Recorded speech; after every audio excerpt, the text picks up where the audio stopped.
Our next broadcast was the brainchild of Jack Webb and may very well be the most well-remembered and best radio police drama series of all time. It ran from September in 1949 through February 1957 in 30-minute shows broadcast on NBC, and it brought to radio true police stories in a low-key documentary style. Ladies and gentlemen, we present to you Dragnet on HOJO Radio.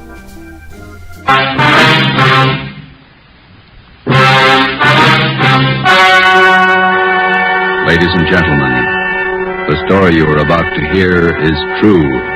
Only the names have been changed to protect the innocent. Fatima Cigarettes, best of long cigarettes, brings you Dragnet.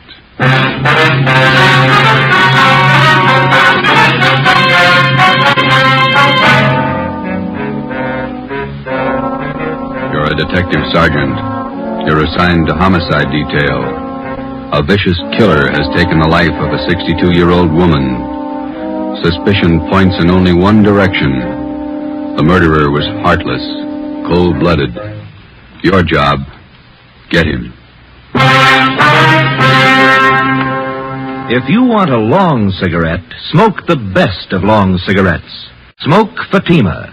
It's the long cigarette that contains an essential ingredient of all the very popular cigarettes, Turkish tobacco. That's why you see the Turkish symbols on the attractive golden yellow Fatima package. That's why Fatima has a much different, much better flavor and aroma than any other long cigarette. That's why Fatima doubles and redoubles its smokers. Yes, if you want a long cigarette, smoke the best of long cigarettes. Smoke Fatima. Dragnet, the documented drama of an actual crime.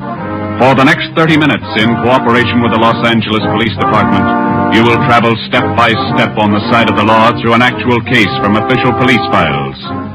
From beginning to end, from crime to punishment, Dragnet is the story of your police force in action. It was Saturday, November 5th. It was foggy in Los Angeles. We were working the day watch out of homicide. My partner's Ben Romero. The boss is Ed Backstrand, chief of detectives. My name's Friday. It was 3:35 p.m. when I got to room 42. Homicide.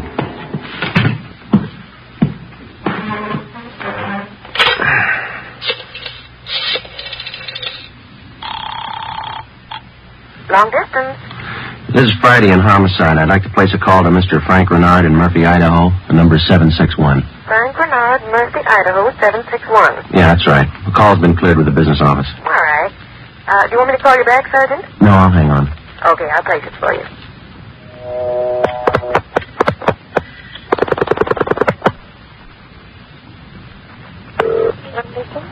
Long distance, Mr. Frank Renard, Murphy, Idaho, Murphy, 761.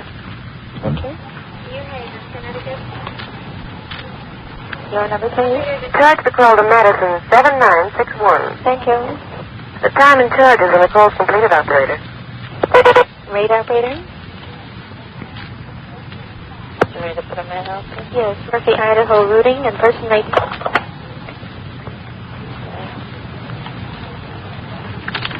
Okay. N-A-M-P-A, Napa. Hi. 4-3. Hi. 160 flash. 160, thank you. Welcome. Through Boise.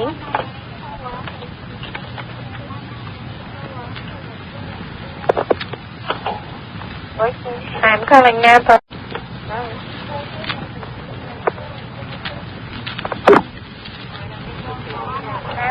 Murphy, 761.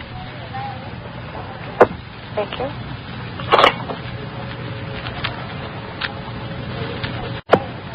Keep ringing, 761. They're ringing the number, Sergeant. Okay, thanks.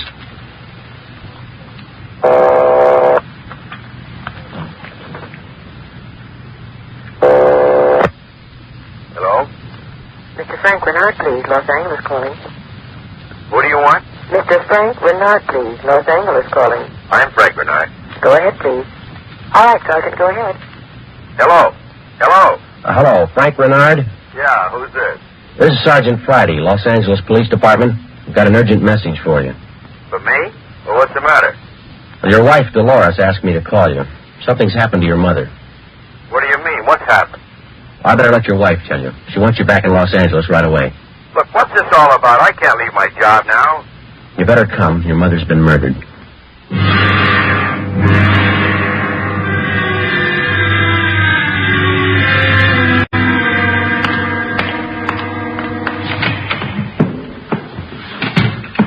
Talk to the skipper, Joe. He's on his way in. That's good. Did you call my husband? Did you? He's flying down from Idaho tonight. Be here in the morning. You tell him about me? The trouble I'm in?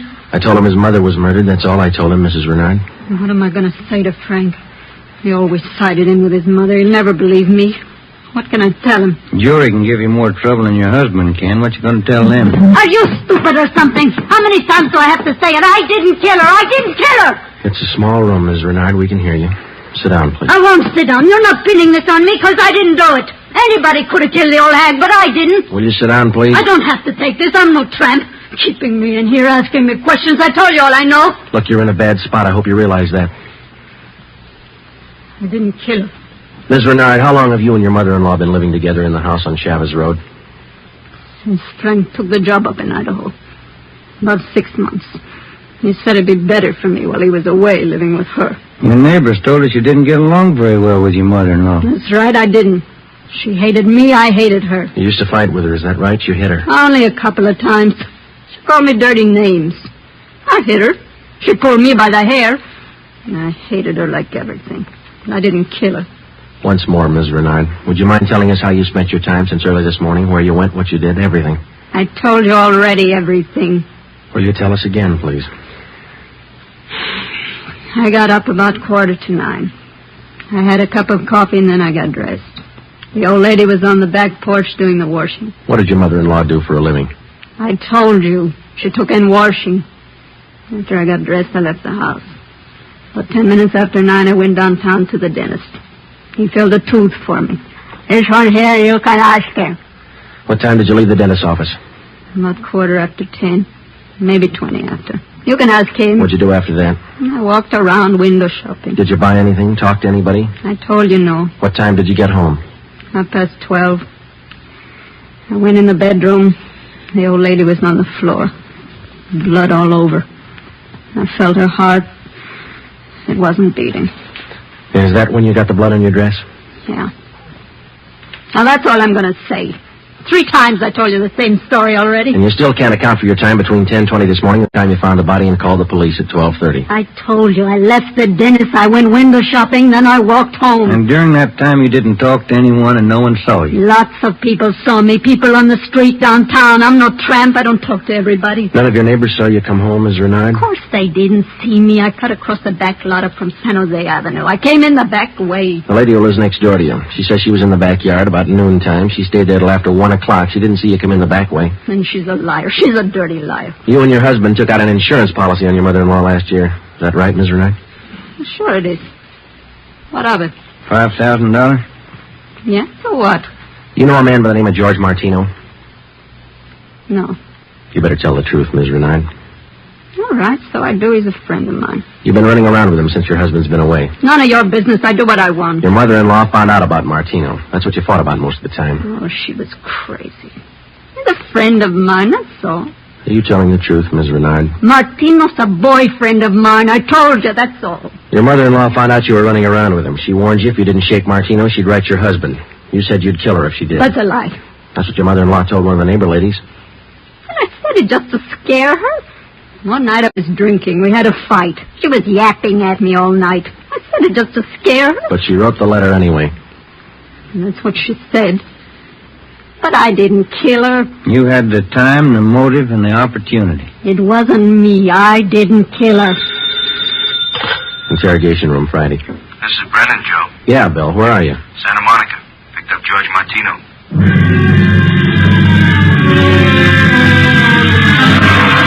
Ben and I drove Mrs. Renard to Lincoln Heights Jail, 5th floor, and had her booked on suspicion of 187 PC.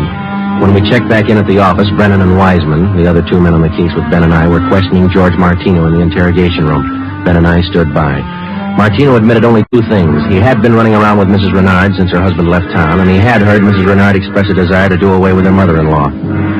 After the questioning of Martino, Sergeant Brennan, Ben, and I met with Chief Ed Backstrand. It was 5:15 p.m. You got everything but the murder weapon, huh? That and Mrs. Renard's confession. She ought to come through, huh, Joe? I don't know. She's scared, but she's still got a smart mouth. What about Martino, Brennan? You think he had a hand in it? I don't think so. We spent most of the afternoon talking to him. He hasn't got the guts. We took a statement. And does he have an alibi? Solid. What was the cause of death? Strangulation, multiple fractures of the skull. All motives are with Mrs. Renard, Chief. Pretty clear-cut job. No evidence of robbery or burglary, I guess. A couple of dresser drawers in the bedroom were emptied on the floor and clothes tossed all around. Pretty obvious plan to make it look like burglary. Maybe. We found 3 $1 bills in plain sight. They were on the floor near the body. If a burglar went through this stuff, he wouldn't have missed that money. And it shouldn't be too much trouble tying it up. Shouldn't be, Skipper.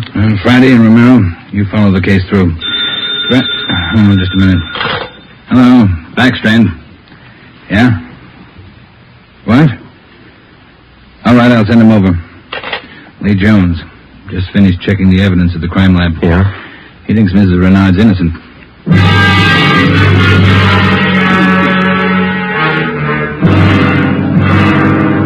There they are, fellas. Facts don't lie. But she had every reason in the world to kill the old lady. In my book, she couldn't have killed her. All right, let's have it, Lee. How does the evidence add up? That's just it, Joe. It doesn't. Take a look. The dress Mrs. Renard was wearing when she found the body. That's it. Blood smears near the hem. 2 smears, that's all. Now, if she murdered her mother-in-law, there should be more blood on this dress. It shouldn't be smeared. How do you mean?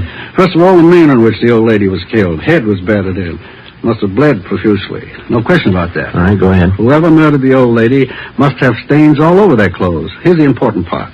Because of the nature of the wound, it would have stained in drops, not smears. Well, how can you tell the difference? Maybe these are drop stains on her desk? They're not. I checked them with a microscope. Only the higher ribs of the cloth are stained. The smears, nothing else. But a drop forms its own definite drop pattern and permeates the cloth, soaks in. No signs of that on her dress. Not a one. Now, here's the silk scarf the old lady was strangled with. Yeah?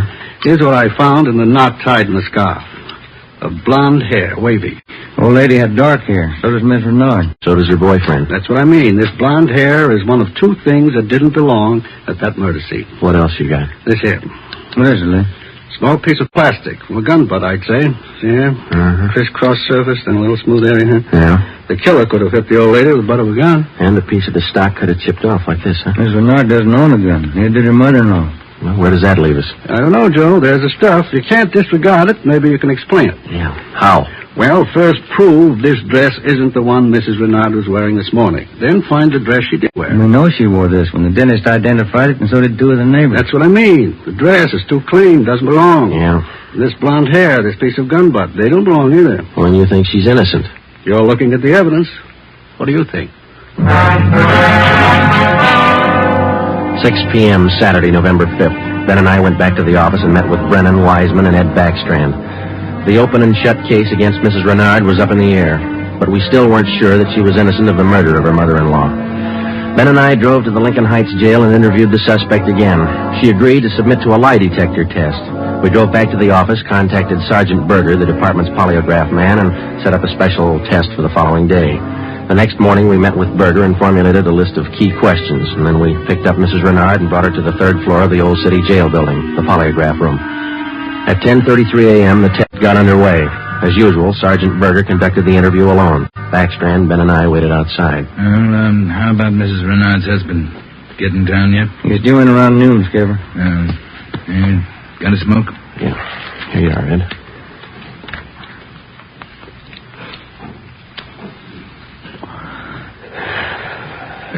Thanks. Time is it now? 11:25. Here's Berger now. That's it, Ed. What'd you get? I can study the chart a little more. The results are pretty well defined, though. How's it look? No reaction to the key questions. What's your opinion? I don't think she did it.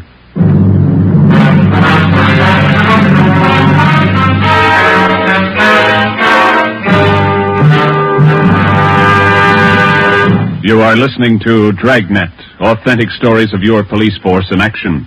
And in leading magazines this week, you'll see this authentic story. Headline: Fatima's sensational growth sets a record for long cigarettes. Then you'll read the actual reasons smokers give for changing to Fatima. Fatima is different. It's mild and has a wonderful flavor. Fatima's best.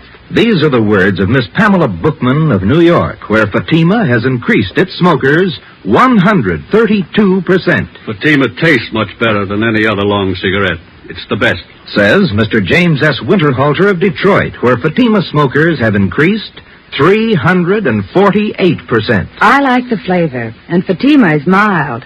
It's the best long cigarette. That's the statement of Mrs. Mary C. Werdeman of Los Angeles, where Fatima has increased its smokers 545%.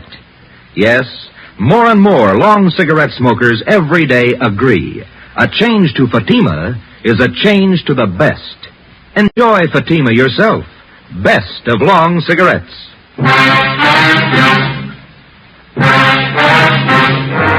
8 a.m., Monday, November 7th. Mrs. Renard was released from custody. We questioned her husband, Frank Renard, briefly.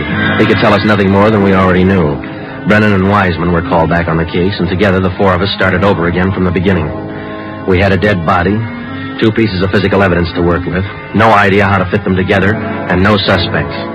We went back to the Chavez Road neighborhood where the murdered woman lived and started pushing doorbells. We canvassed the neighborhood for 3 days, and we uncovered one slim lead. He was selling magazines, officer. Went door to door, right up the street here. Young fellow. Could you describe the man for us, please? Nothing to talk about. Pasty face, pimply complexion, blonde hair. 5:30 p.m. Wednesday, November the 9th. Ben and I met with Brennan and Wiseman in Ed Backstrand's office to compare notes. Together, we had more than a dozen reports of the magazine salesman's presence in the neighborhood just prior to the murder of Mrs. Renard's mother-in-law. The various descriptions of the man which we obtained from the people in the neighborhood tallied closely. About 6 feet, 170 pounds, pimply complexion, blonde hair, fast talker. About 25 years old. As far as we know, Skipper, he was the only stranger in the neighborhood last Saturday morning. Only one that people remember, anyway. How close did you trace him to the Renard house? You got your list there, Brennan? Yeah. There you are. Thanks. Let's see. Well, he picked up his tracks down on Floresta Street, sold a couple of descriptions there. Then he headed up Landers Avenue onto Chavez Road. Yeah. The Renards live at 2280 Chavez Road. That salesman talked to the woman at 2274 Chavez. That's 3 doors away from the Renards. When was he seen there? Let me see. Where is that, Brennan? Oh, on the 15-7 sheet, Joe. Didn't have enough room on the report. Oh, yeah. Here it is. Mrs. John Rico, 2274 Chavez. The guy was there about 11:45 Saturday morning. Well, that puts him in the running.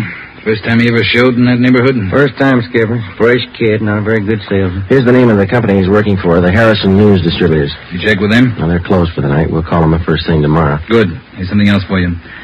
I had a call from Frank Renard this afternoon. What'd he have to say? Seems in the excitement just after the murder, Mrs. Renard overlooked a couple of things. What's that? Well, they're missing a yellow table model radio. It was in the bedroom where the old lady was killed. Yeah, well, that ties in with a robbery motive, huh? And they're missing a ring, too. Belonged to Mrs. Renard.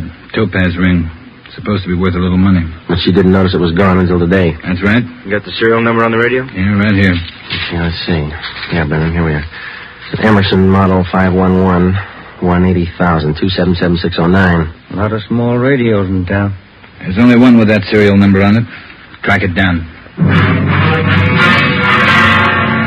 A complete description of the Topaz ring and the serial numbers and description of the yellow table model radio were sent to the pawn shop detail.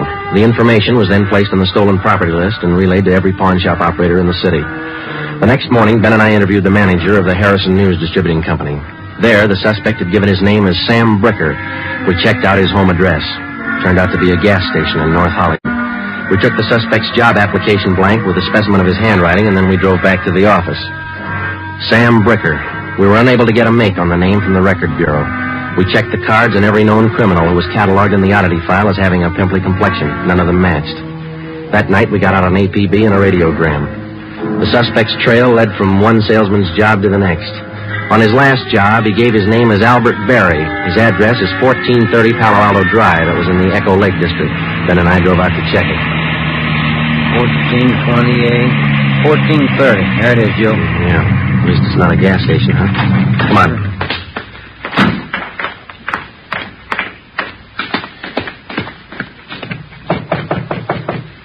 Tiresome, huh? Yeah, I could stand a change. Yes, what is it? We're looking for an Albert Berry, ma'am. Does he live here? Mr. Berry, I'm sorry. He and his wife moved 4 days ago. We identified ourselves as police officers and had the landlady, a Mrs. Catherine Hoffman, show us the apartment which Barry and his wife had occupied. It was still vacant. In one of the closets in the apartment, we found a cheap overnight bag. The lock on it was broken and one of the seams had ripped. I forgot about that old bag, and Mr. Barry told me I could throw it away. Take a look, I'm in. Yeah. How long has Barry been married? Do you know, Mrs. Hoffman? No, I don't. But the way they acted, lovey-dovey all the time, I don't think they've been together long. Hey, Joe. Look, some kind of an identification tag. Yeah, let me see. Get it up here. It's a tool disc, it looks like, doesn't it? Jameson Larrabee, Pittsburgh, Pennsylvania. You're not after Mr. Barry, are you, officer? Yes, ma'am, we are. Did he leave a forwarding address? I wish he did.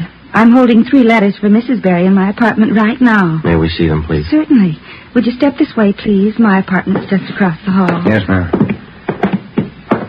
Would you like a bottle of beer or something? No, ma'am, thanks. Let's see. I thought I put... Yes, here they are. 3 of them, Sergeant. From her folks, I think. Mrs. Barry's from Fresno. Oh, that's good. I want to copy down this return address, ma'am. Yeah, go ahead. Okay. That's C.K. Ulrich, U-L-R-I-C-K. 525 North Lamona, Fresno. Yeah, got it. There you are, Miss Hoffman. By the way, did the Barrys say they'd call for their mail? Mrs. Barry did. That's why I'm holding on to it. All right. Just one more question. Do you remember if Mr. and Mrs. Barry had a radio? Yes, they did. A small one. Do you remember what brand it was? No, I don't. It had a yellow case. That's all I remember. Before we left, we called Ed Backstrand, and he had an immediate stakeout placed at the apartment house in case the Barrys returned to pick up their mail. Ben and I went back to the office and placed a call to the Pittsburgh Police Department. We gave them the description and the number of the tool disc which we'd found in Barry's old suitcase. They said they'd check with the Jameson Larrabee Company in the morning, and then they'd call us back. That night, Ben and I drove to Fresno and checked in at the police station up there. 2 officers were assigned to stake out the Ulrich home. We interviewed Mr. Ulrich, who identified himself as Albert Barry's father-in-law. He told us his daughter had married the murder suspect 8 months before, and he gave us pictures of Barry taken at the wedding. Ulrich told us that he'd catch a Santa Fe train out of Fresno the next morning. He wanted to be in Los Angeles to take his daughter home when Barry was apprehended. It was almost 2 a.m. when Ben and I left Fresno and started back for Los Angeles. We checked in at the office at 10 minutes past 8 the next morning. At 8:35, the call came through from the Pittsburgh Police Department. What did they say, Joe? It was a tool disc, all right. Jameson Larrabee Company, issued 18 months ago to one of their workers. They give a name? Albert Barry. 11 a.m. Monday, December the 5th. 1 month to the day since the 62-year-old woman had been beaten to death. The pictures of Barry and his wife, which had been taken at their wedding, were printed up in wholesale lots and distributed to all points. Mr. Ulrich, Barry's father-in-law, arrived in town and got himself a hotel room. We waited. There was no report from the stakeout at the apartment house. We checked back in at the office at 5 minutes to 1. I'll get it. Homicide, Friday. This is Mr. Ulrich, Sergeant. I just got a call from my wife in Fresno. I thought you'd want to know. What's that? The wife got a letter from Norma. They're living in South Pasadena, an apartment. You got the address there? Yes, sir. That's what the wife called about. It's 134 Norway Terrace. When was the letter mailed, do you know? Wife said it was postmarked December 3rd, day before yesterday. Get your coat on, Ulrich. We'll be right over. Ben and I picked up Mr. Ulrich at his hotel and drove to the South Pasadena address. Barry and his wife had the apartment on the top floor. Neither of them were at home. The landlord let us in with a pass key. In the bedroom, we found a small yellow radio. We checked the serial numbers. They matched. It was the same radio stolen from the Renard house. In the bedroom closet, we found 2 suitcases. We checked through them. Nothing in this one, Joe. Here we are. Look at these. What are they, Sergeant? A pair of plastic gun butts. Let's see, Joe. One of them's been chipped, see? Sergeant, somebody coming up the stairs. All right, let's get in the living room. Be quiet.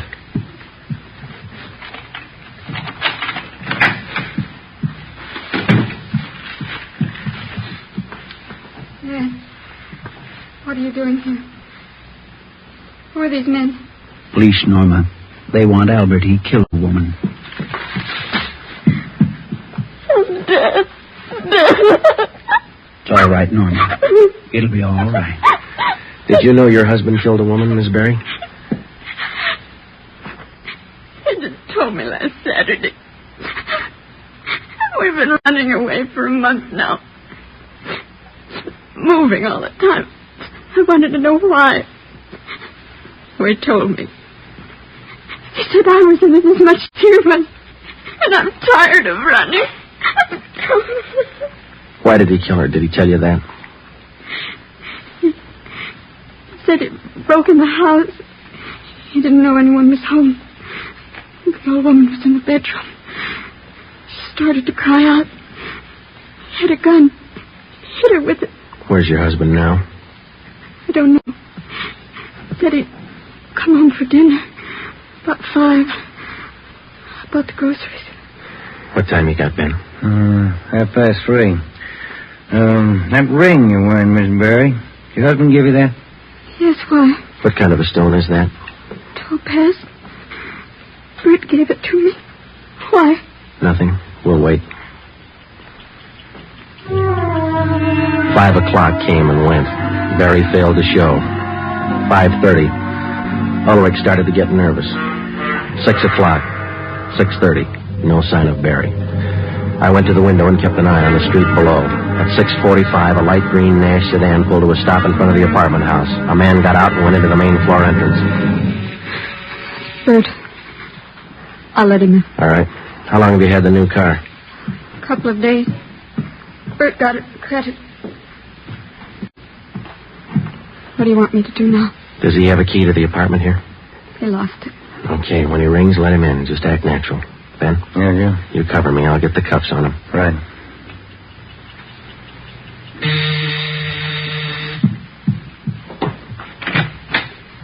Hi, Bert. Look out, Joe! All right, stop it, Barry. Okay, Ben. Yeah, he's fast with a gun. Nice looking, isn't he, Sergeant? You'd never think he'd kill anybody. Come on, let's take him in. I love him. I still love him. But you're a cop. You wouldn't understand. That's right. I wouldn't understand. I'm a cop.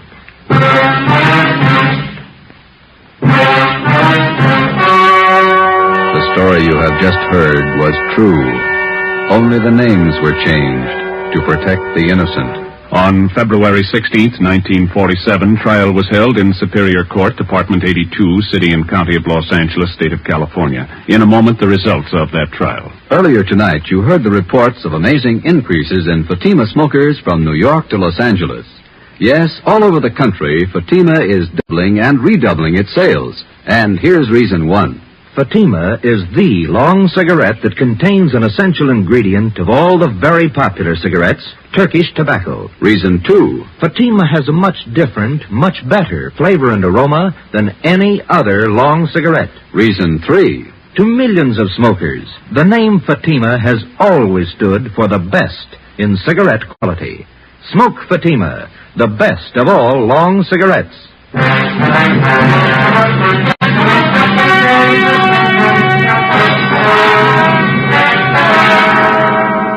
Albert Ralph Berry was tried and convicted of murder in the first degree. His wife, Norma Berry, was found innocent of the charge that she harbored a criminal. She was returned home with her father. Berry was executed in the lethal gas chamber at the state penitentiary.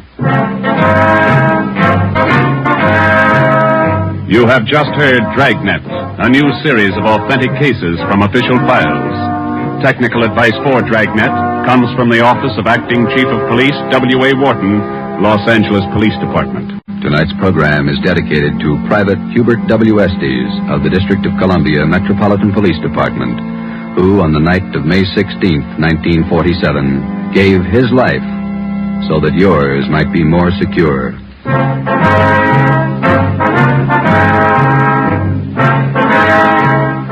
Fatima Cigarettes, best of long cigarettes, has brought you Dragnet, portion transcribed from Los Angeles. Be sure to hear songs by Morton Downey tonight on NBC. You're listening to HOJO Radio. More classic old-time radio coming your way next.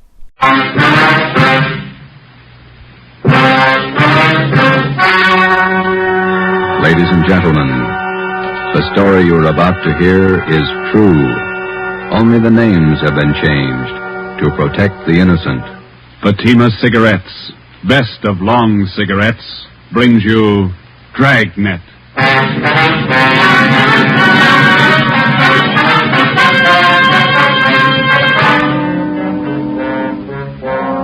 You're a detective sergeant. You're assigned to Juvenile Bureau. A rash of crimes has broken out in your city. Suspicion points to an organized gang of juveniles. Your job, stop them.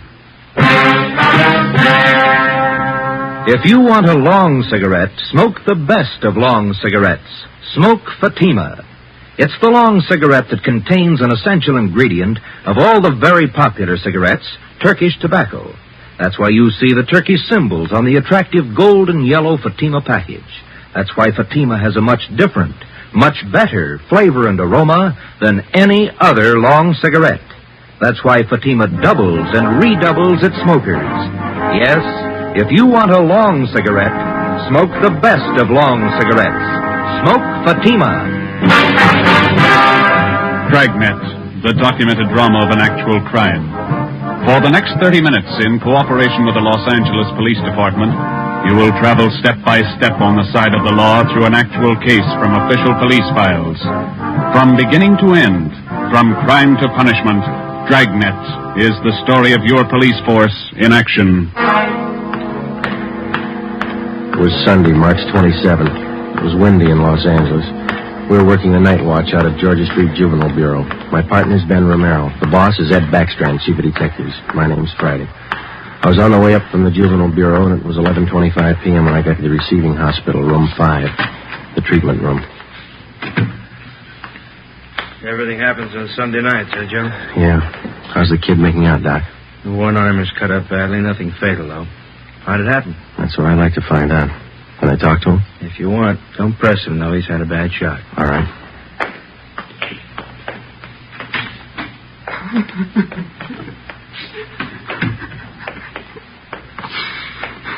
Officer here to talk to you, son.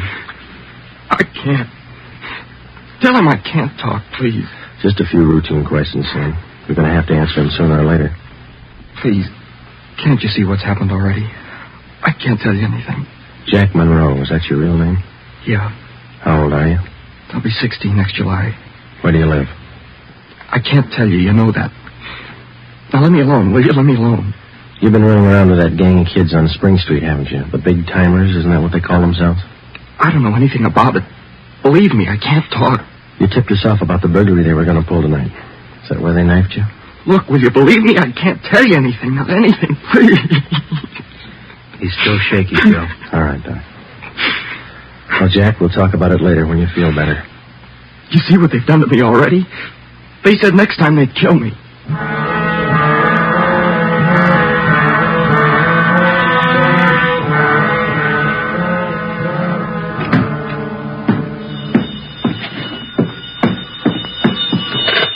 Juvenile Bureau, Friday. Yeah. Yeah, okay, friend. Goodbye. How'd you make out, Joe? Not very good, Ben. Captain Bowling come in yet? You checked in while you were gone. Wants to see us. Okay. The kid tell you who knifed him? No, I scared him good. He wouldn't tell me a thing. You get a line on the boy's parents, Friday? I got a hold of his father. He's on his way in. How's the boy? Bad knife wounds. Nothing fatal. You know the boy? Not till this afternoon, Captain. He tipped us off about a burglary a gang of young kids were supposed to pull tonight. You go through? No, but 2 hours ago, this Monroe kid was found in a vacant lot down on Olympic, cut up pretty bad. The gang must have pegged him. How long is it going to take you to break that up? Well, we're just starting to get a line on him, Bob. Must be nearly 100 in that gang. And every one of them working hard. Take a look at the pin map over here. This spot here, look. All the jobs pulled during the last month, huh? The last 5 weeks, up to date. Red tabs for burglary, must be more than 100. The robberies, green pens, count them, at least 50. And there's 5 more orange ones I added for the weekend, auto thefts. You bet those kids are working hard. We got a lead on them. That's more than we had last week. You have to push it harder. Here's the big reason. This line of pins, brown and black. Purse snatching. Purse snatching and rape, 26 of them in the past 5 weeks. They're pretty well concentrated in one area here. That's right. Now, what's the lead you're working on? Right there on the pen map, Captain. Huh? Well, these 2 blocks here, Bob, where Franco Alley intersects Spring Street. Well, what about it? Well, it's the only clear area for a dozen blocks around. There's not a colored pin on it, you see? Yeah. Now, all the rest of the pins, the robberies, burglaries, attacks, they all seem to branch out from this same spot right here in definite patterns. FUNKO Alley and Spring Street. You figure that's the focal point for the gang? Well, it's got all the marks. For instance? Well, we've been checking that neighborhood for a week. We got it narrowed down to one place. Right on the corner of FUNKO and Spring. What is it? It's a soda fountain. Pretty typical. Only it stays open all night, and it gets a pretty good play from kids. Regular hangout, Captain. Pretty tough youngsters. None of them over 18. Who runs the place? Guy named Eddie Ramsey, small-time con man. Had a run-in with him when we worked bunco detail. I remember the name. Smart mouth. Tried to give us trouble when we talked to some kids in there last night. He's got a place set up for him in the back of the store, kind of a club room. It sounds like a good lead. What are you doing about it? Well, just a minute. Captain Bowling. Yeah? Who? Yeah, we'll be right down. The Monroe kid, his father's downstairs, cursing every one of us. What's his problem? Can't understand how his boy got into trouble. Come on, Ben, let's tell him.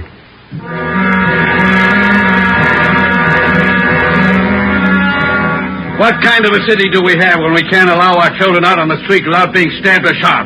What's our great police force doing when this is going on? I'd like an answer if you got one. I demand an answer. We got an answer for you, Mr. Monroe. Will you sit down? My boy's lying in there in that hospital bed, cut to pieces. What did you do to prevent it? Tell me. You tell us, Mr. Monroe. What'd you do to prevent it? I'm no cop. That's your job. I pay my taxes and I help pay your salary. We look out for your kids, but we don't raise them. That's What are you talking about? Just a minute, Mr. Monroe. Answer me this. How old is your son, Jack? He's 16, I think. Why? You know what he does with his spare time? Where he spends his nights? Of course I do. He's at home. Some nights he goes to the library. Then you don't know much about your son, Mr. Monroe. For the past month, 4 nights out of 5, he's been hanging around with a gang down at the soda fountain on Spring Street. He's down there as late as 2 a.m. He says he goes to the library. How do I know? I'm a busy man. Did you know that your son is mixed up with that gang? He's not mixed up with the gang. A bunch of small-time thieves, but they're growing. They started with purse snatching, breaking in parked cars, burglarizing candy stores. You don't know what you're talking Wait a minute, please. Then they took up robbery, stealing cars, beating up girls, women, attacking them. You're crazy. Jack's not that kind. He's part of that gang, and right now we hold all of them responsible. My boy wouldn't do anything like that. He's a member of that gang, he told us. They're the ones that knifed him tonight. That's a lie. Jack's not mixed up with anything like that. You believe anything you want, Mr. Monroe. We're going to protect your boy as much as we can, but don't expect us to raise him for you. Now, you better take a free piece of advice. You keep your advice. Jack's not in this. You can't prove he is. We're not out to prove anything right now. But you catch up with that boy of yours. Keep him off the streets before it's too late. Are you threatening me? No, sir, advising you. Next time we might meet at the morgue. 1 a.m. Monday, March 28th. A detail of 50 officers from Juvenile Bureau and Metropolitan Division were deployed for 16 blocks along Figueroa Street. At 5 minutes past 1, they started to move south over an appointed area. In the space of half an hour, 18 young kids, none of them over 17 years old, were picked up off the streets and brought to the second floor at 1335 Georgia Street, the Juvenile Bureau. 4 of the youngsters were girls. At 1:45 a.m., Ben and I checked the soda fountain on the corner of FUNKO Alley and Spring Street.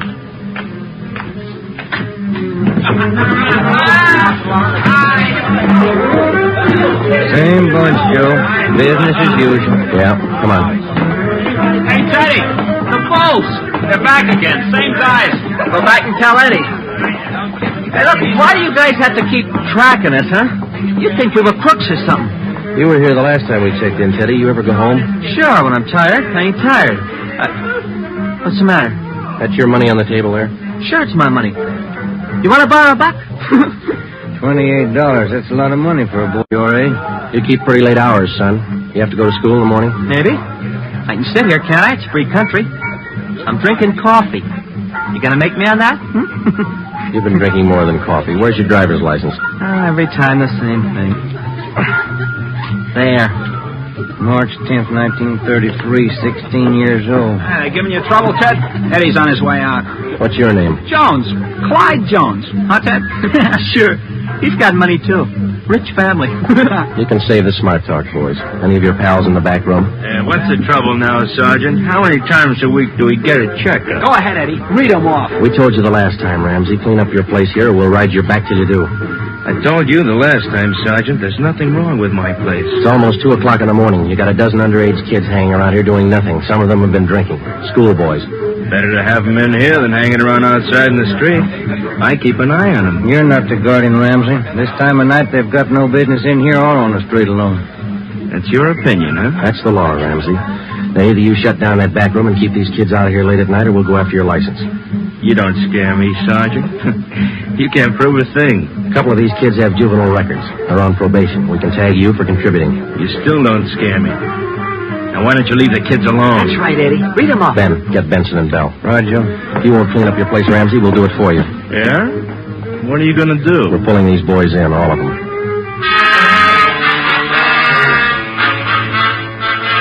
2:25 a.m. Monday, March 28th. The Dragnet operation had netted 30 juveniles, 26 boys, 4 girls. 24 of the children were between the ages of 16 and 17. They were lodged in the assembly room at the Georgia Street Juvenile Bureau. The other half dozen were 13 and 15-year-olds. They were taken to the juvenile hall at 1369 Henry Street. At 2:43 a.m., we met with Captain Bowling. All checked in, 30 of them. All right, in the morning we filed petitions to have every one of these cases brought to the attention of the juvenile court. Make a note of it. Okay, Bob. For the kids with records, ask for detention from the probation department. Right. We'll call their parents in the morning. Call them now. They've got some explaining to do. By 6 a.m., all but 3 of the children's parents had shown up. To most of them, it was nothing new. Their kids had been there before. They'd be there again. They took the lecture from the juvenile officers calmly. As long as it didn't mean trouble for them, they wouldn't worry. When they got their children home, they would reprimand them, not for running the streets, but for being picked up by the police. Ben and I had seen the cycle of the young criminals start before, 100 times over. It had a lot of different endings, most of them sour. During the next week that followed, we booked an average of a dozen juvenile delinquents every night. The clampdown continued, so did the crime wave.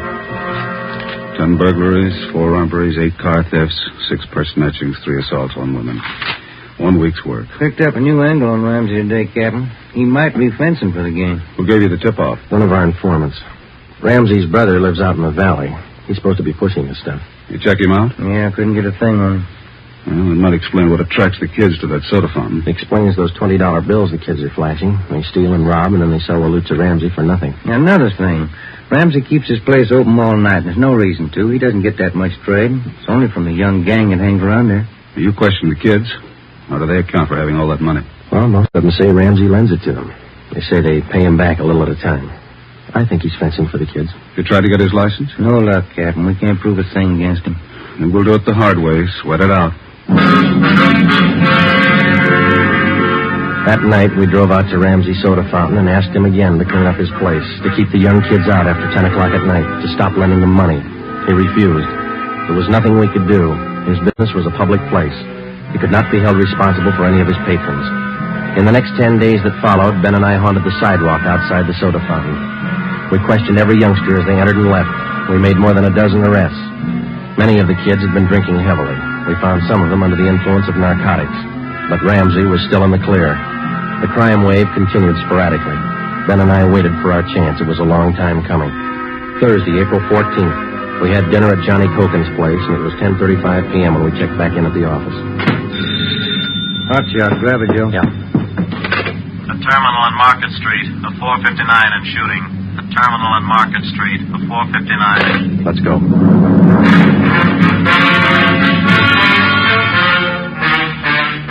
He was approximately 5 feet 4 inches tall, 125 pounds, brown hair, brown eyes, slight build, fair complexion. He was wearing blue jeans and a corduroy jacket. We found him between a row of packing cases at the rear of the warehouse at Terminal and Market Streets. There was a single bullet hole in his forehead just above the left eye. There was a .38 revolver near his right hand. The watchman told us how it happened. He broke in the back of the warehouse, Sergeant. He wanted to shoot it out with me. Here's his ID card. Fell out of his pocket. Teddy Cameron, age 15. Dear God. A kid. I didn't know, Sergeant. He didn't either. He thought he was grown up.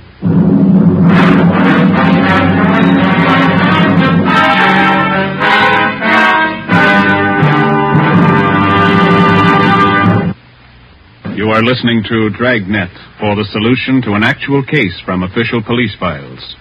Now, here's the solution to many of your Christmas shopping problems. If your friends smoke a long cigarette, give the best of long cigarettes. Give Fatima, and all is well. Fatima. The long cigarette that contains an essential ingredient of all the very popular cigarettes, Turkish tobacco. Give Fatima, and all is well.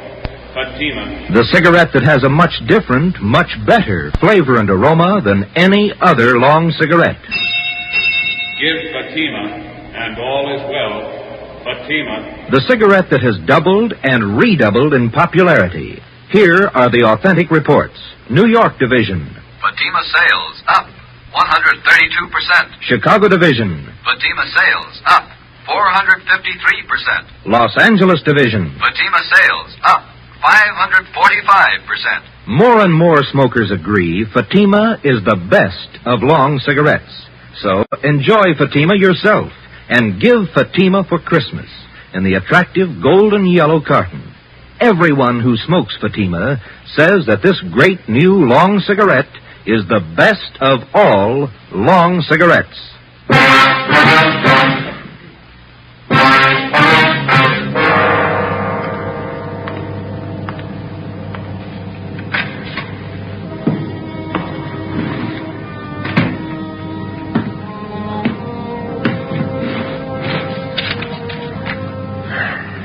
Los Angeles Police Department, Form 311, Dead Body Report. Type, gunshot. DR number 437695. Victim, Theodore Cameron. Residence address, 960 Charter Street. Date and time of death, Thursday, April 14th, 10:35 p.m. Place, Terminal and Market Streets, South State Warehouse. Cause of death, gunshot.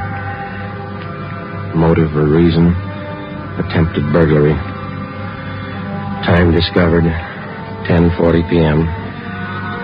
Removed to County Morgue. Discovered by Carl Hyba, night watchman. Identified by Barbara Cameron, sister. Description of victim, male, Caucasian, age 15, height, weight, so. Occupation, student, descent, English, and there's a witness, signed Joe Friday, serial number 2288, age 15.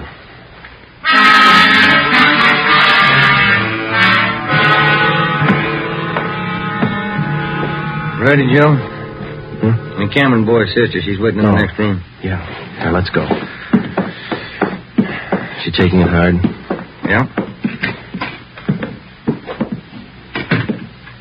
Morning, Miss Cameron.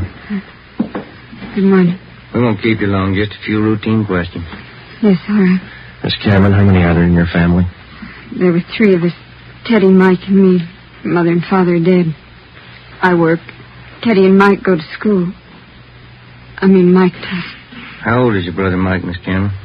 He's 14. You're the sole support of your two brothers? Yes. Do you have any idea who the boys were your brother Ted used to run around with? I don't know them by name. I remember seeing a couple of them once or twice. Mike would know, I think. He and Ted were pretty close, brothers. Do you know if Ted mixed with a gang of kids down on Spring Street? Maybe Mike would know that. Sergeant Teddy wasn't a bad boy. He wasn't a bum. None of us are. I tried to raise the boys like Mike told me. It wasn't easy. We made out. Yes, I understand, Miss Cameron. My salary didn't have too much, but we got by. Yeah. I figured on getting married. I'm 31. It'd be good for the boys, especially Teddy. He's dead, isn't he? Yeah. I couldn't be in two places at once. Hold a job and watch the kids. But that's why I thought maybe a husband. I'm sorry to press, Miss Cameron. Do you think your brother Mike can tell us about that Spring Street gang? How Mike could know. Where can we find him? Staying at a friend's house. I got the address in my bag. Here. That's 2514. I don't write numbers too well. Thank you, Miss Cameron. You've been very helpful. I'll get somebody to drive you home. Or do I have to go? Would it be all right if I just sit here for a while? That's all right. I'm tired. Real tired. 2514 West Serrano Street. That was the address Barbara Cameron had given us. It was the home of Mr. and Mrs. Jean Brewer, high school friends of the dead boy's sister. We talked to Mike Cameron. He told us that his brother Teddy had been running around with a gang down on Spring Street. He identified Ramsey Soda Fountain as the hangout. It was 2:25 p.m. when we got back to Georgia Street Juvenile Bureau. Okay. Juvenile Bureau, Romero. Yeah, hold on, I'll call. You, Joe. Thanks. Friday. Joe, this is Canfield in burglary. Yeah, Homer. You're working that Cameron case, aren't you? Yeah? I just got a report on one you might be interested in, out of the same neighborhood.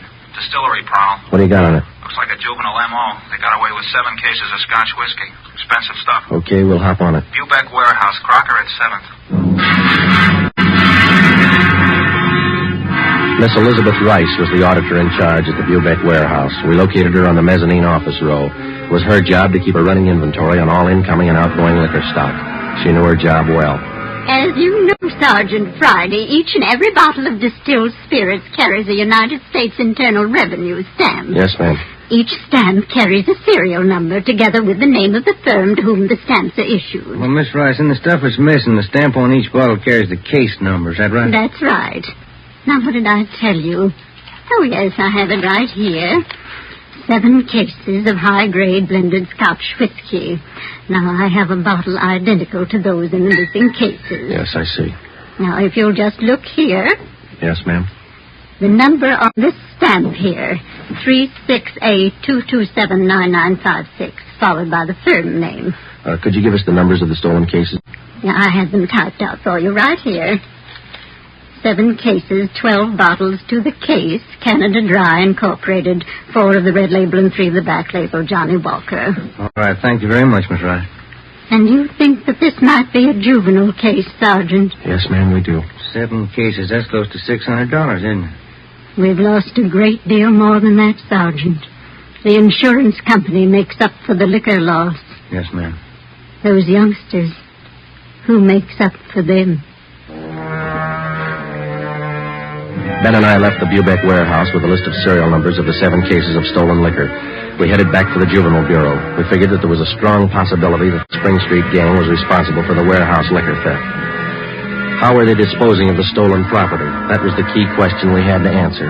Ben and I had a hunch and a tip from an informant that the young gang was operating under the guidance of a fence, a man or woman whose job it is to dispose of stolen property.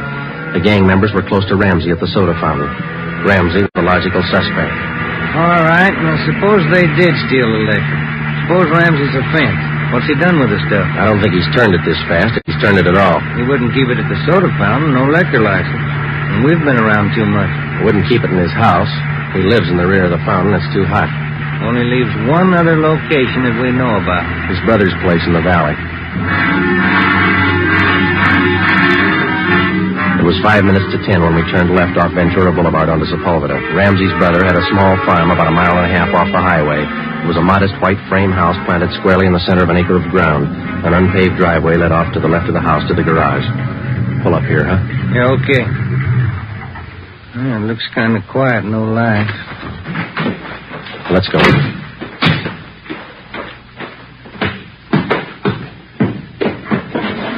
Mud sticks to everything. Now, where's the doorbell? Oh, here it is. You got your flashlight? Yeah, what?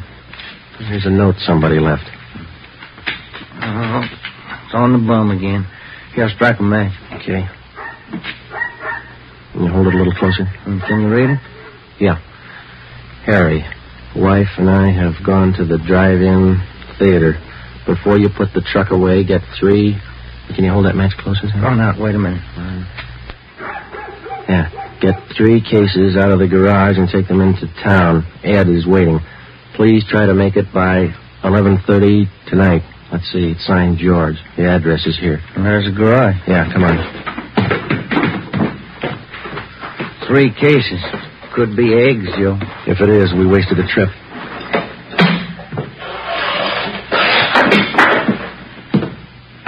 Oh, I'm out of matches, Joe. All right, here, use mine.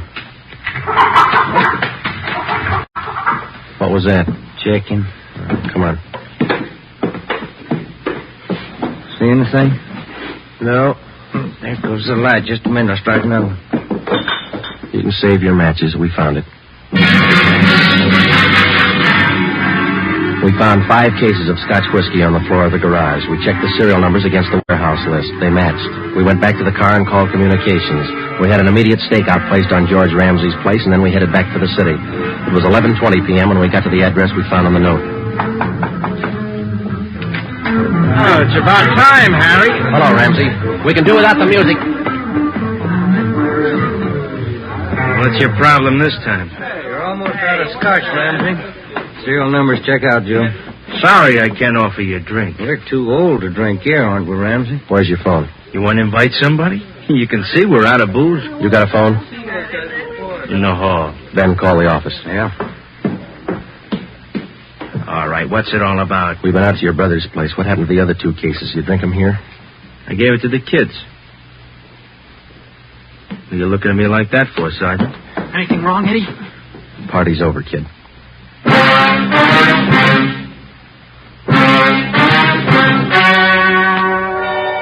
The story you have just heard was true. Only the names were changed to protect the innocent. On June 5th, 1949, trial was held in Superior Court, Department 74, City and County of Los Angeles, State of California. In a moment, the results of that trial. Earlier tonight, you heard the reports of amazing increases in Fatima smokers from New York to Los Angeles. Yes, all over the country, Fatima is doubling and redoubling its sales. And here's reason 1. Fatima is the long cigarette that contains an essential ingredient of all the very popular cigarettes, Turkish tobacco. Reason 2. Fatima has a much different, much better flavor and aroma than any other long cigarette. Reason 3. To millions of smokers, the name Fatima has always stood for the best in cigarette quality. Smoke Fatima, the best of all long cigarettes.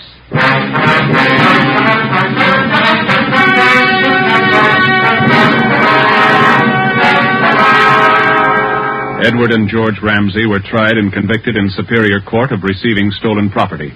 After serving their terms as prescribed by law in the state penitentiary, they will be returned to the county jail where they will serve a 1-year term for contributing to the delinquency of minors. You have just heard Dragnet, a new series of authentic cases from official files. Technical advice for Dragnet comes from the Office of Acting Chief of Police, W.A. Wharton, Los Angeles Police Department. Honoring the city of Greenwich, state of Connecticut, and the men who make up the Greenwich Police Department, another of America's great law enforcement agencies. One of these men, Chief John M. Gleason, FBI National Police Academy graduate, who dedicates his life to making yours more secure. Fatima Cigarettes, the best of long cigarettes, has brought you Dragnet from Los Angeles.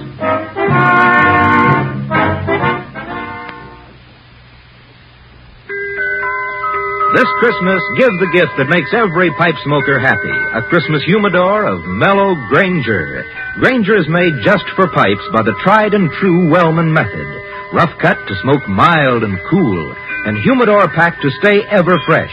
Yes, make this Christmas a Merry Christmas for all the pipe smokers on your list. Give them each a Christmas humidor of mellow Granger. Listen to Dragnet next week and be sure to hear Morton Downey tonight on NBC. The origins of Dragnet can be traced to a semi-documentary film, He Walked by Night, in 1948, in which Jack Webb had a small role. Both employed the same Los Angeles Police Department technical advisor.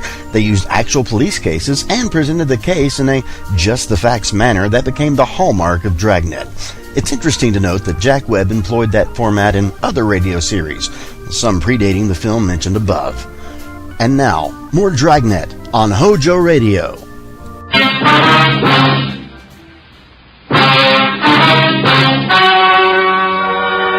Ladies and gentlemen, the story you are about to hear is true. Only the names have been changed to protect the innocent. Fatima Cigarettes, best of long cigarettes, brings you Dragnet.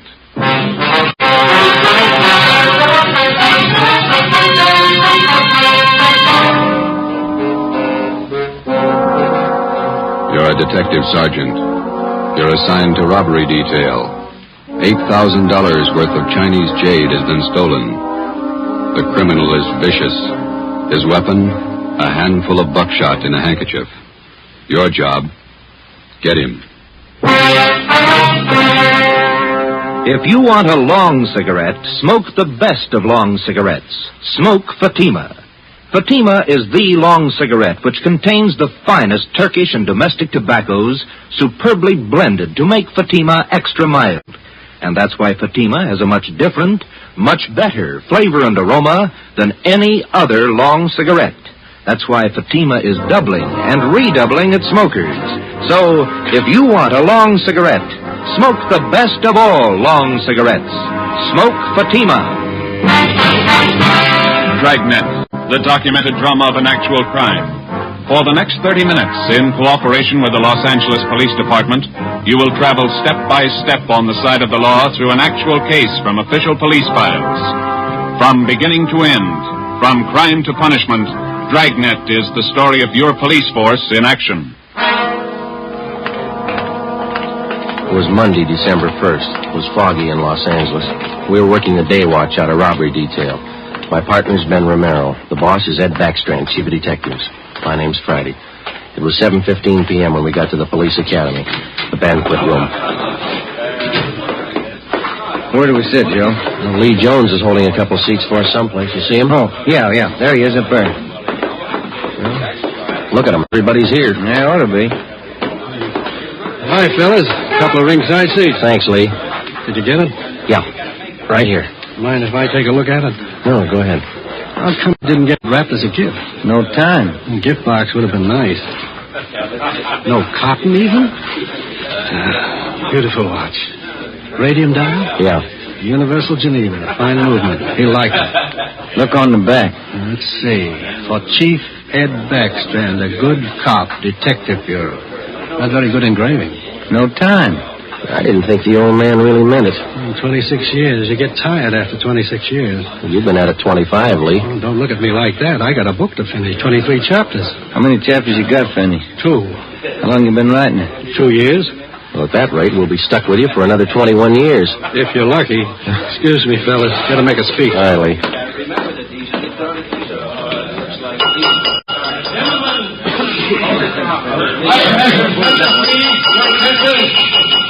To get the proceedings underway here, before we introduce the man of the hour, I'd like to pass along a little story you might get a kick out of.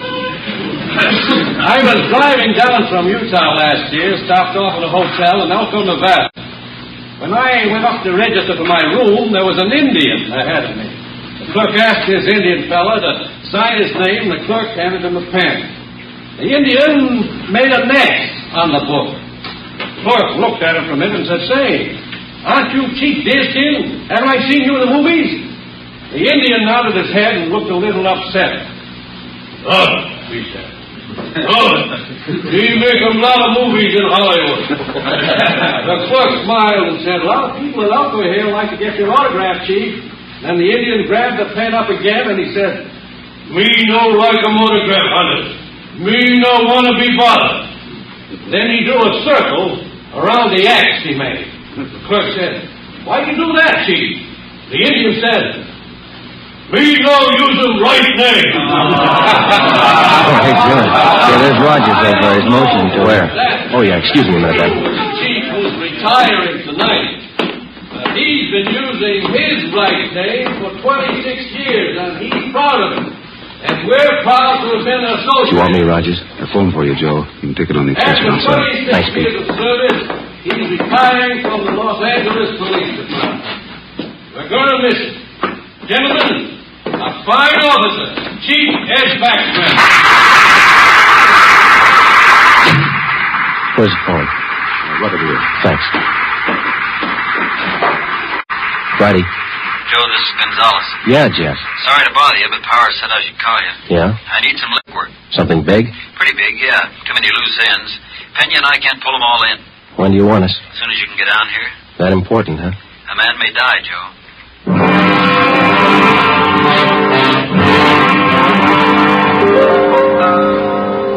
Hi, Jess.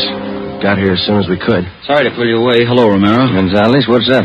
Come on in here. All right. Here's a report. Not complete yet. Chinese fella. Name's George Kwan. He's a jeweler, gem cutter. Yeah. Jade expert. Knows as much about jade as anybody on the coast. Says it happened at 5:30 today on Alvarado near the park. They weren't kidding, were they? They almost killed him. Yeah. Any idea what the weapon was, Jess? I'm not sure. Looks like some sort of blackjack, something homemade. Yeah. When they picked up Kwan, they found several buckshot pellets lying around and a man's handkerchief. Ray Pinker has the stuff over at the crime lab now. Where's Kwan? Have you talked to him? Got in a couple of questions down at Georgia Street while the doc was giving him sedatives. Little guy's a mess, Joe. Gonna be all right? 50-50 chance when I called you out of the academy. Well, why did they beat him? Did he resist? I don't have it all yet, but from what he said, he was jumped from behind, didn't have a chance to fight. Whoever it was kept beating him long after he was unconscious. What'd they take him for? A couple of pieces of jade, large ones, very rare. You got anything else? Yeah, we got a star witness, just one. Did you talk to him yet? Just did, for an hour and a half. You want to crack at it? You having trouble with him? Yeah, little. All right, Pena. Send him in again. Yes, sir. You want to talk some more? 6 years old, Joe.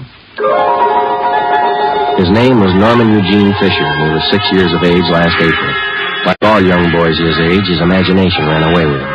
What would be only a minor detail to an adult witness assumed tremendous proportions in Norman's young mind. He told us his story 3 times. Each time he elaborated a little more until what he claimed was the truth could only have been figments of a small child's imagination. Ben and I, together with Gonzalez and Pena, talked with the boy for another hour. We were getting tired, but Norman enjoyed his position as star witness. Once more, Norman, please, try to remember it as it really happened. It was just like I said. Let me try, Jess. Go ahead, Romero. You did see it happen this afternoon, didn't you, Norman? Yes, sir, I did. Good. Now, you were on your way home from the store. Oh, no, sir. I was running away from a man. He was chasing me. But you just told us, Norman, that you were on your way home from the store. Oh, no, sir. That was yesterday. But you told us. Just a minute, Ben. Norman, how old are you? Next year, I'm going to be 21. No, that's not right. 21, that's older than I am. Well, when I am 21, I'm going to get a hot rod.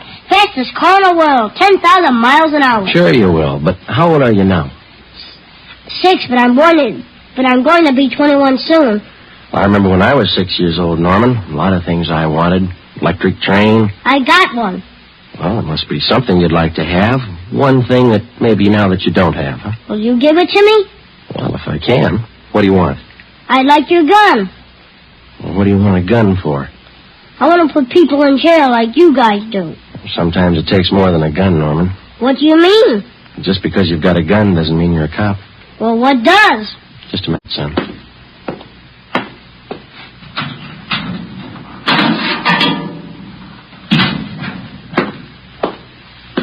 Here you go, Norman. A good cop uses this more than a gun. Gee. It's a real police badge. It's mine. Official? Official.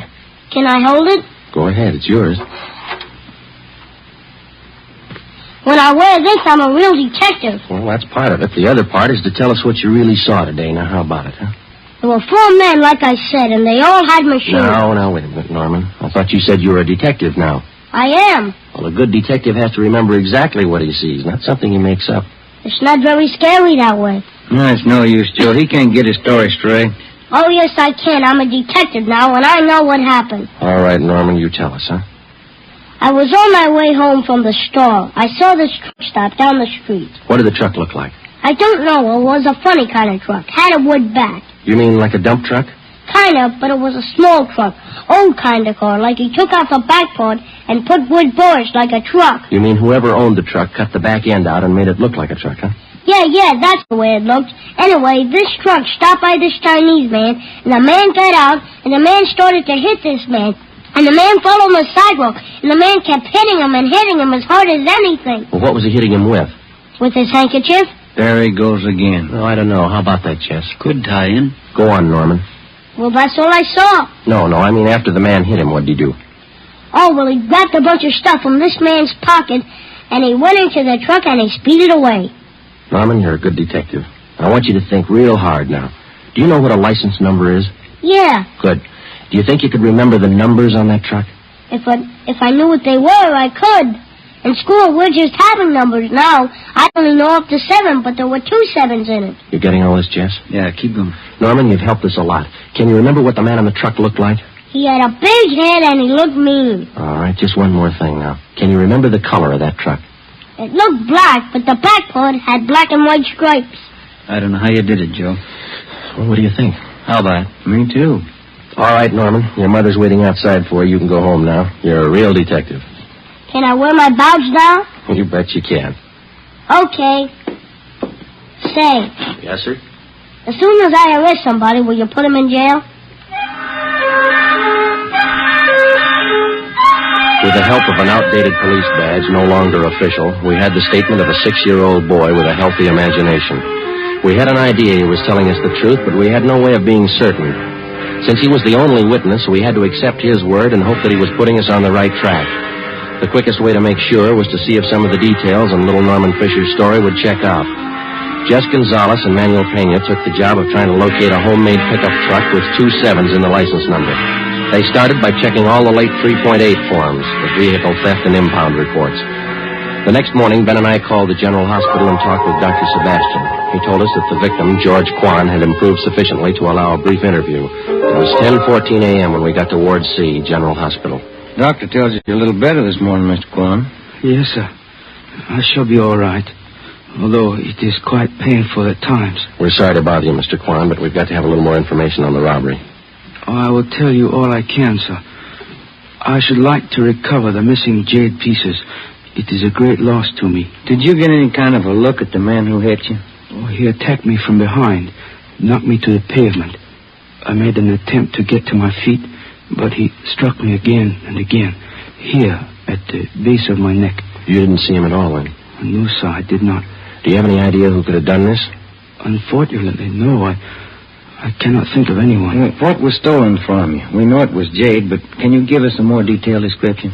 Well, sir, I lost 2 thumb rings, very rare, collector's items. Thumb rings, huh? How much were they worth, would you say? Well, I paid $8,000 for the 2 rings. I wonder if you could describe them to us. Well, both rings were relics of the time when the Chinese archer drew his hunting bow with a special thumb ring. Any particular identifying marks on them? Oh, they both have linings of fine gold to fit them to the fingers of the new owners. Who were the new owners? I had just purchased them yesterday, before I was robbed. I was on my way to San Francisco to show them to prospective buyers. Who did you buy the rings from, Mr. Kwan? Mrs. Inez Curtis, a very reputable dealer. We have done business for many years. I wonder if we could have her business address, huh? She has her office at her home. It is 1957 Harper Annex off Sunset Boulevard in Beverly Hills. How many people knew that you had the jade on you at that particular time yesterday? Oh, let me see. There were only 2 other buyers present beside Mrs. Curtis. I do not recall their names. They were new to me. Mrs. Curtis would know. Mr. Kwan, we know that you're tired. We have just one more question. Certainly. I wonder if I might trouble you to hand me that tumbler of water with the glass straw. Surely. Here you are.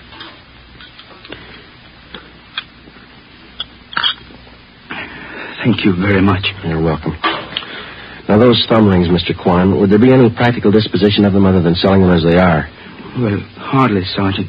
To anyone who really knows the value of jade, it would be unheard of to change them in any way. I see. Well, thank you, Mr. Kwan. We'll do our best. You know, Sergeant, we Chinese place a great sentimental value on our jade. We'll do everything we can to recover it. Thank you.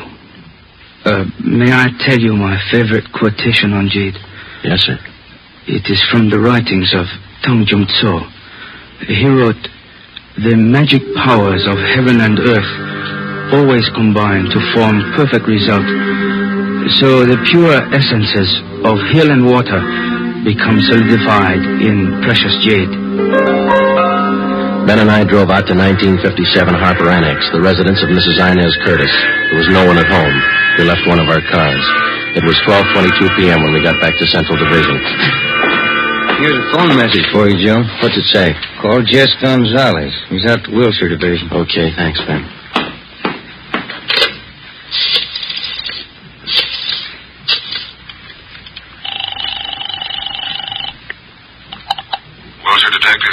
Hi, Harry. Gonzalez around? Just a minute. Take it on 3, Jess. Gonzalez, Friday, Jess. we got the truck and we got the driver. We'll be right out. Something else, Joe. Yeah? The kid was right. There were 2 7s in the license number.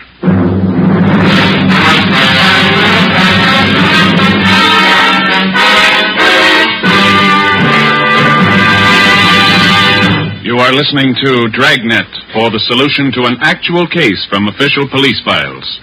Now, here is a real solution to many of your Christmas shopping problems. If your friends smoke a long cigarette, give the best of long cigarettes, Fatima. Give Fatima for quality. The name Fatima has always stood for the best in cigarette quality. Give Fatima for flavor. Fatima has a much different, much better flavor and aroma than any other long cigarette. Give Fatima. They're extra mild. Yes, Fatima is the long cigarette which contains the finest Turkish and domestic tobaccos blended to make Fatima extra mild. Yes, extra mild. So give Fatima for Christmas in the attractive golden yellow carton. It's the long cigarette that has doubled and redoubled its smokers. More and more smokers every day agree Fatima is the best of all long cigarettes.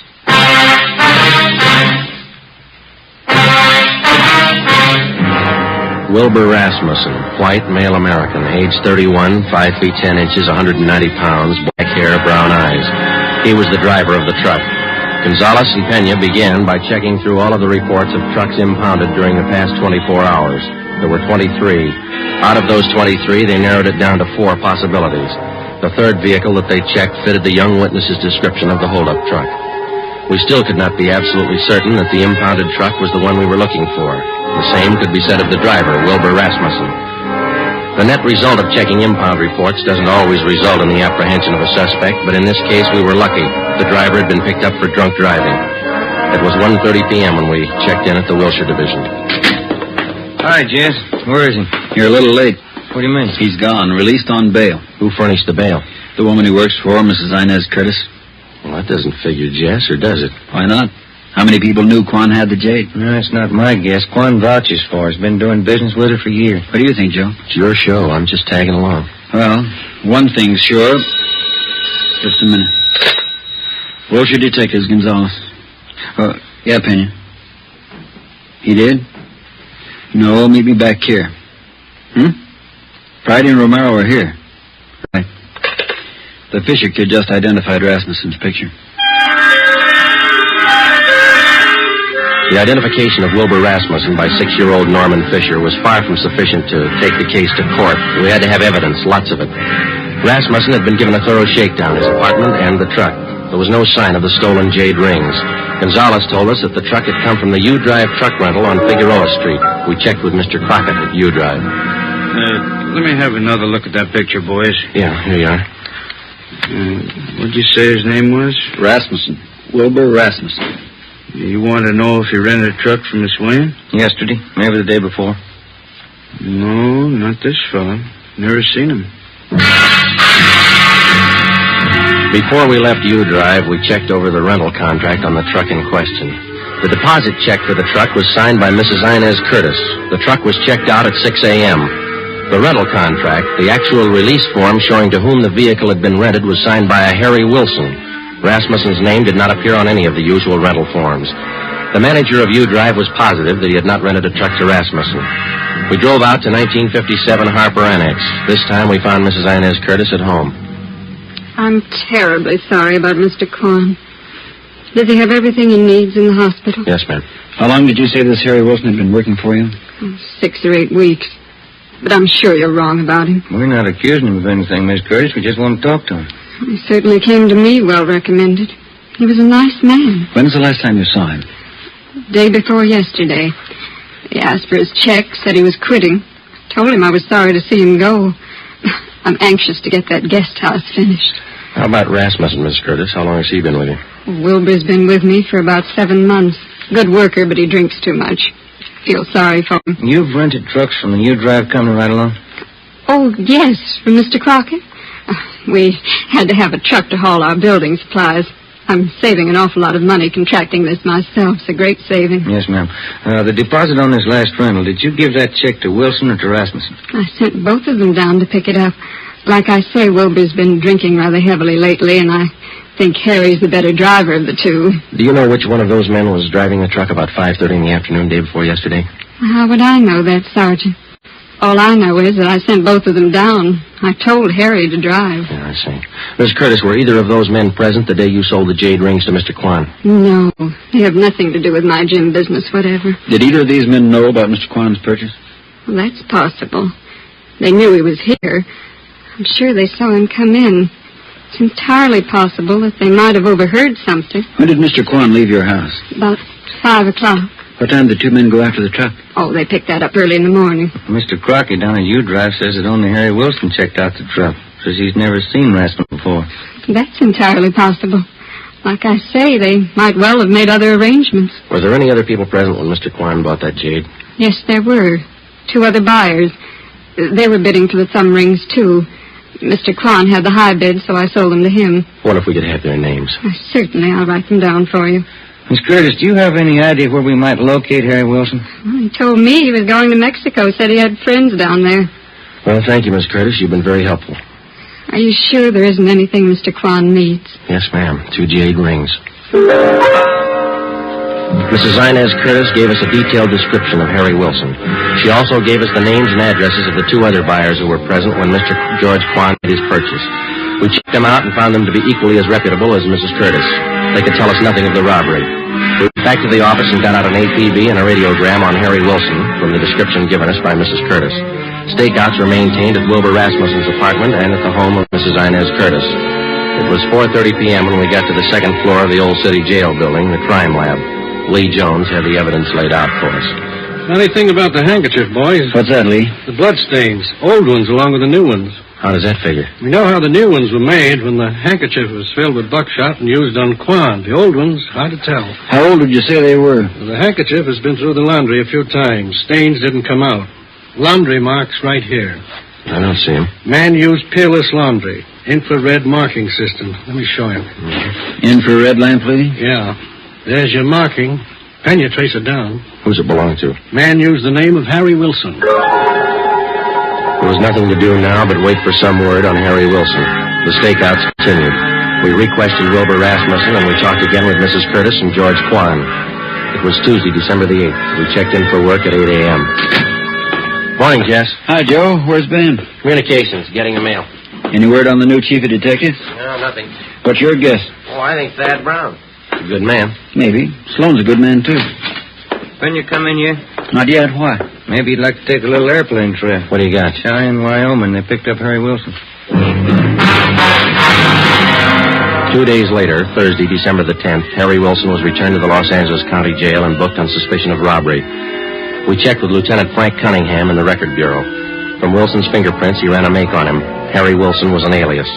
We found out that he had lengthy records of arrests and jail terms for robbery, burglary, and grand larceny. Mr. Crockett at U-Drive identified Wilson's picture. He was a 2-time loser. It's up to you, Wilson. It can go hard for you or easy. I'm in the spot, huh? You're in the spot. Lay it out for him, Jess. It's all stacked against you, Wilson. We know you rented the truck. You knew Quan was at Mrs. Curtis' house. Your handkerchief was found at the scene of the crime. You wouldn't believe me if I said I didn't do it? With that kind of evidence, how can we? I didn't. I don't know if I can prove it, but I didn't. If you didn't, we'll help you prove it. First, you gotta believe me. You know why. Yeah? I've had it twice. Once more, and I'm in for life. All right, you got it figured. Now what do you got to say? Rasmussen did it. He knocked Quan over. Where were you? Buying my ticket for Cheyenne. I didn't want any part of it. How do you account for that handkerchief? It was mine, but Rasmussen had it. He cut his finger one day in the job. I loaned it to him. Well, that checks. Old blood stains, new ones. All right, let's pick up Rasmussen. Oh, you're at it. Pick up the Curtis dame. She planned it. Wilbur Rasmussen was picked up and brought in. After intense cross-questioning, we confronted him with Harry Wilson's statement. In the face of this testimony, he broke completely. He gave us a full confession implicating Mrs. Inez Curtis. He admitted beating George Quan and taking the jade thumb rings. He said he received $200 from Mrs. Curtis for the job. He requested that he be allowed to turn state's evidence. Mrs. Inez Curtis was brought to the interrogation room. Of course, you gentlemen have proof to substantiate all these accusations. Yes, ma'am, we have. It better be good. I have a fine lawyer. We've got signed and recorded confessions of Wilson and Rasmussen, the two men who worked for you. Can we play the recordings for you? It won't be necessary. Miss Curtis, you got $8,000 for those rings. Wasn't that enough? Not when I could make 16, no. Where are the rings now? I'm not going to get life for this, you know. No. Jade doesn't spoil. It'll still be good when I get out. Yeah, but you'll be too old to appreciate it, Miss Curtis. Okay, Penny. That was a funny one. Sure was. How about it? Did you figure it this way, Joe? You don't expect me to answer that, do you?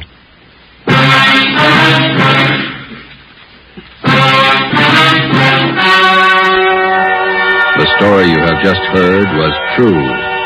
Only the names were changed to protect the innocent. On March 2nd, 1949, trial was held in Superior Court, Department 82, City and County of Los Angeles, State of California. In a moment, the results of that trial. Now, here are authentic reports from all over the country that tell the story of Fatima's sensational increase in popularity.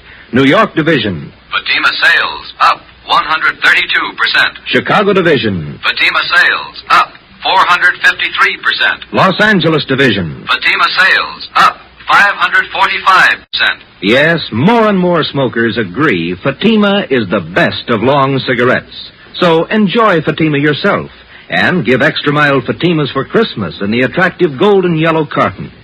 Everyone who smokes Fatima says that this great new long cigarette is the best of all long cigarettes.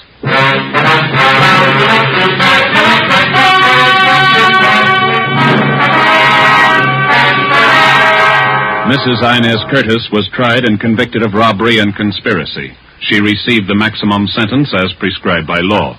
In consideration for turning state's evidence, Wilbur Rasmussen received a minimum term. You have just heard Dragnet, a new series of authentic cases from official files.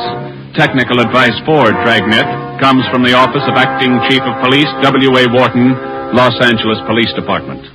Dragnet honors the city of Knoxville, state of Tennessee, and the men who make up the Knoxville Police Department, another of America's great law enforcement agencies. One of these men, Sergeant Joe H. Roberts, director of the Knoxville City School Safety Patrols, who dedicates his life to making yours more secure. Fatima Cigarettes, the best of long cigarettes, has brought you Dragnet, portion transcribed from Los Angeles.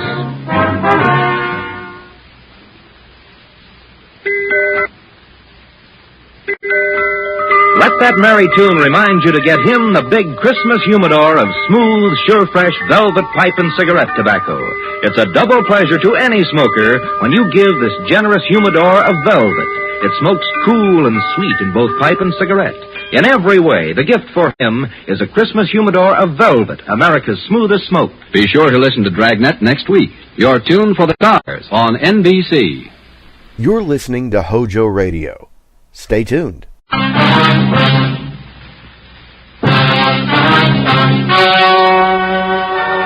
Ladies and gentlemen, the story you are about to hear is true. Only the names have been changed to protect the innocent. Fatima Cigarettes, best of all long cigarettes, brings you Dragnet.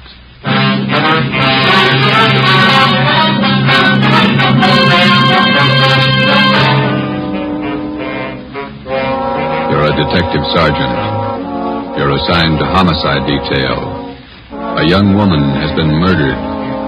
The body was discovered behind locked doors. The assassin is still at large. Your job, find him.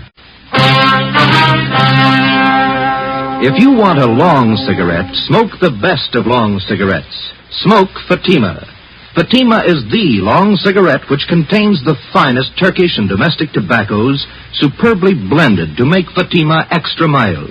And that's why Fatima has a much different, much better flavor and aroma than any other long cigarette. That's why Fatima is doubling and redoubling its smokers. So, if you want a long cigarette, smoke the best of all long cigarettes. Smoke Fatima. Dragnet, the documented drama of an actual crime. For the next 30 minutes, in cooperation with the Los Angeles Police Department, you will travel step by step on the side of the law through an actual case from official police files. From beginning to end, from crime to punishment, Dragnet is the story of your police force in action. It was Tuesday, January 9th. It was stormy in Los Angeles. We were working a day watch out of homicide detail. My partner's Ben Romero, and my name's Friday. I was on the way to work, and it was 6:45 a.m. when I got to the steps of the City Hall, the Main Street entrance. Hey, Joe, wait up. Morning, Ben. When did they call you? 5 a.m. Donahoe called you? Yeah. Miserable out, isn't it? It's pretty wet. Feet are soaking wet. See the transfer there? Yeah. New chief of detectives? Wait a minute, I want to get some gum. Pack of spearmint. Well, I heard about the new chief. Thad Brown. Good man. Just gum? Thanks. I wish they'd make up their minds about our shift. Work days, they call you back nights. Work nights, they call you back days. Why don't you put in for a desk job? We never have to call you back. You're here all the time. No, you're just hard to please. Here we are.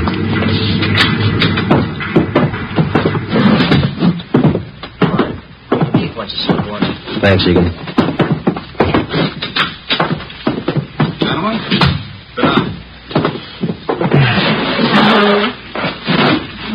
It's a great way to start off as your new chief.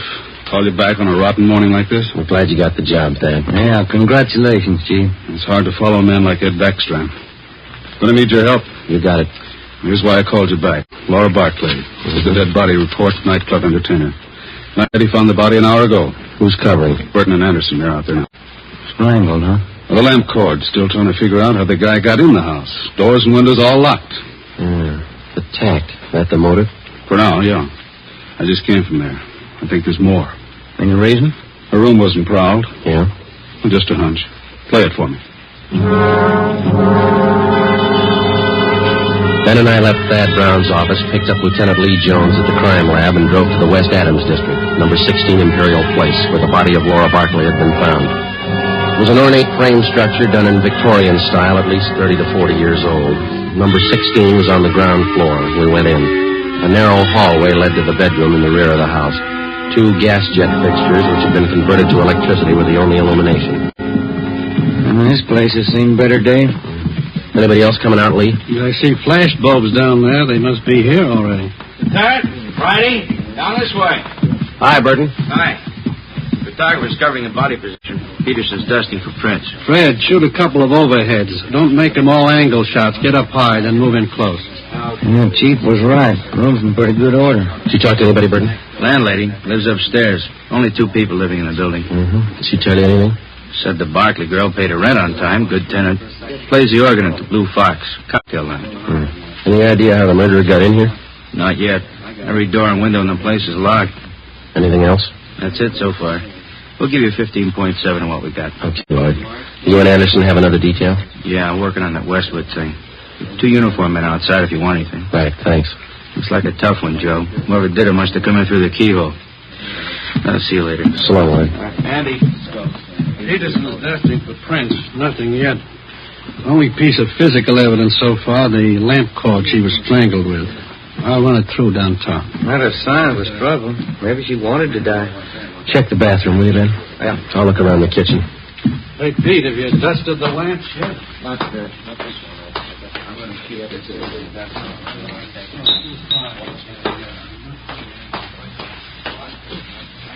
Ben, come here a minute, will you?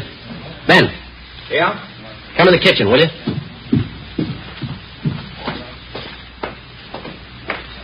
You got a pencil? Yeah. Yeah, here you are. Okay. Take a look at this garbage chute here. Let me see. About 8 feet to the ground. Yeah, big enough for a man to get through. Oh, yeah. Yeah, no problem. Lee. I'll be right there. That could be the answer, Joe. Well, he either got in this way or he was in the house when she came home. What do you got? Garbage chute here. What do you think? Could be. Let me grab a kit. Let's see. Aluminum powder. There it is.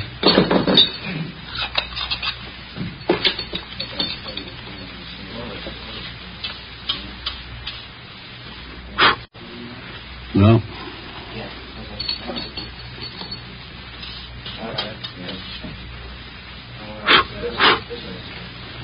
Well, nothing on the outside of the lid. Looked pretty clean. Must have just been scrubbed. Abrasions here. Got a pencil? Here, I'll get it. Hold it up there, will you? Yeah.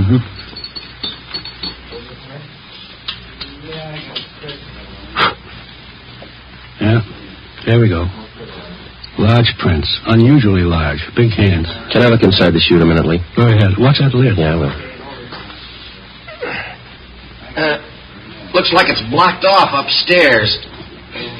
This thing hasn't been used for garbage for some time. Most of them were condemned a few years back. I'll get Fred to shoot these. Let's go in the living room. That desk been dusted, Lee? Yeah, it's clean. Go ahead.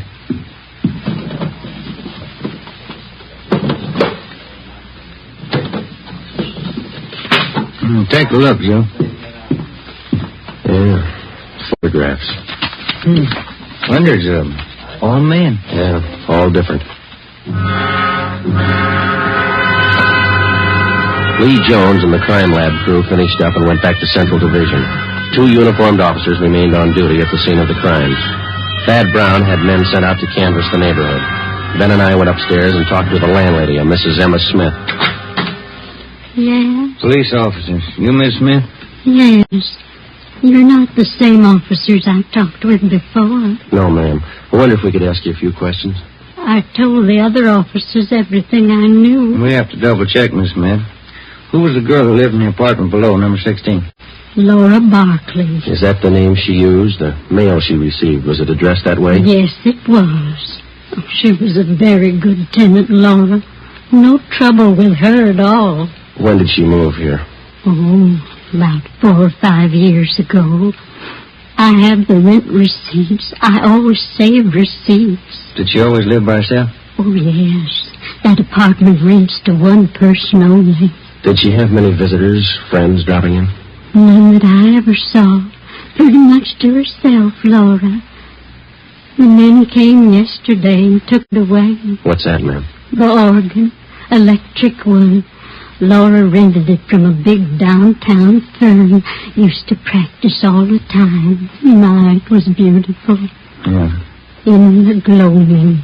She used to play that for me. Mrs. Smith, when did the men come and take the organ away? Yesterday, in the afternoon, about 4:30. Was Miss Barkley at home when they came? No, she wasn't. She left me a note to let them in, so I let them in. I never allow anyone in the apartment without a note. You know the name of the company where she rented the organ? Braziers, it was called, down on South Spring. Well, didn't you think it was unusual that Miss Barkley didn't have any friends? Now, officer, I didn't say Laura didn't have any friends. What I said was that she didn't have any friends who came to see her here. She moved here from a hotel for women. That's the reference she gave me. I see. I wonder if you could give us the address of that hotel, please. I'll write it down for you. Thank you. Ms. Smith, did you hear any unusual sounds in Miss Barkley's flat last night? Anything out of the ordinary? If I had, I would have called the police and we'd have saved a girl's life. No, thank you very much, Miss Smith. Here's her card. If there's anything you think of after we've gone, don't hesitate to call us. Thank you, I will. I hope you get the dirty men who killed Laura. Well, we didn't say it was a man, Miss Smith. Well, isn't it always a man? Before we left Mrs. Emma Smith, we asked her about the garbage chute. She said it had not been in use for the last 4 years. We showed her the stack of photos. She could identify none of them. We drove back to Central Division. We checked Brazier's music store. The 2 men who moved the organ were checked out and cleared. We went to the Wynn Hotel for young ladies. They could tell us nothing. Laura Barkley's references were all good. We went back to the office and met with Chief of Detectives Thad Brown. You think he got in through the garbage chute? That's the way it looks, Chief. Went all over the apartment. If there's another way, we haven't found it. All right, you know how he got in. Who is he? We got out an APB on his M.O., latent fingerprints, and making a run on those prints we found. You got an idea about these pictures here? Most of them theatrical stills, show people. Frank Latour and his canine circus. To Laura, all my love, Frank. Tell you what you do. Here's a guy I checked with this morning. Bernard Caribbean, theatrical booking agent, huh? Yeah, Barney's office is down in the Orpheum building, 8th and Hill. He booked her into the Blue Fox. See what he can tell you. Right. I'll grab the picture, Ben, huh? Oh, yeah. Well, you got more than you started with. Yeah, those fingerprints. We get a make on him, we'll be close to the guy. So was the Barclay girl. But he got away.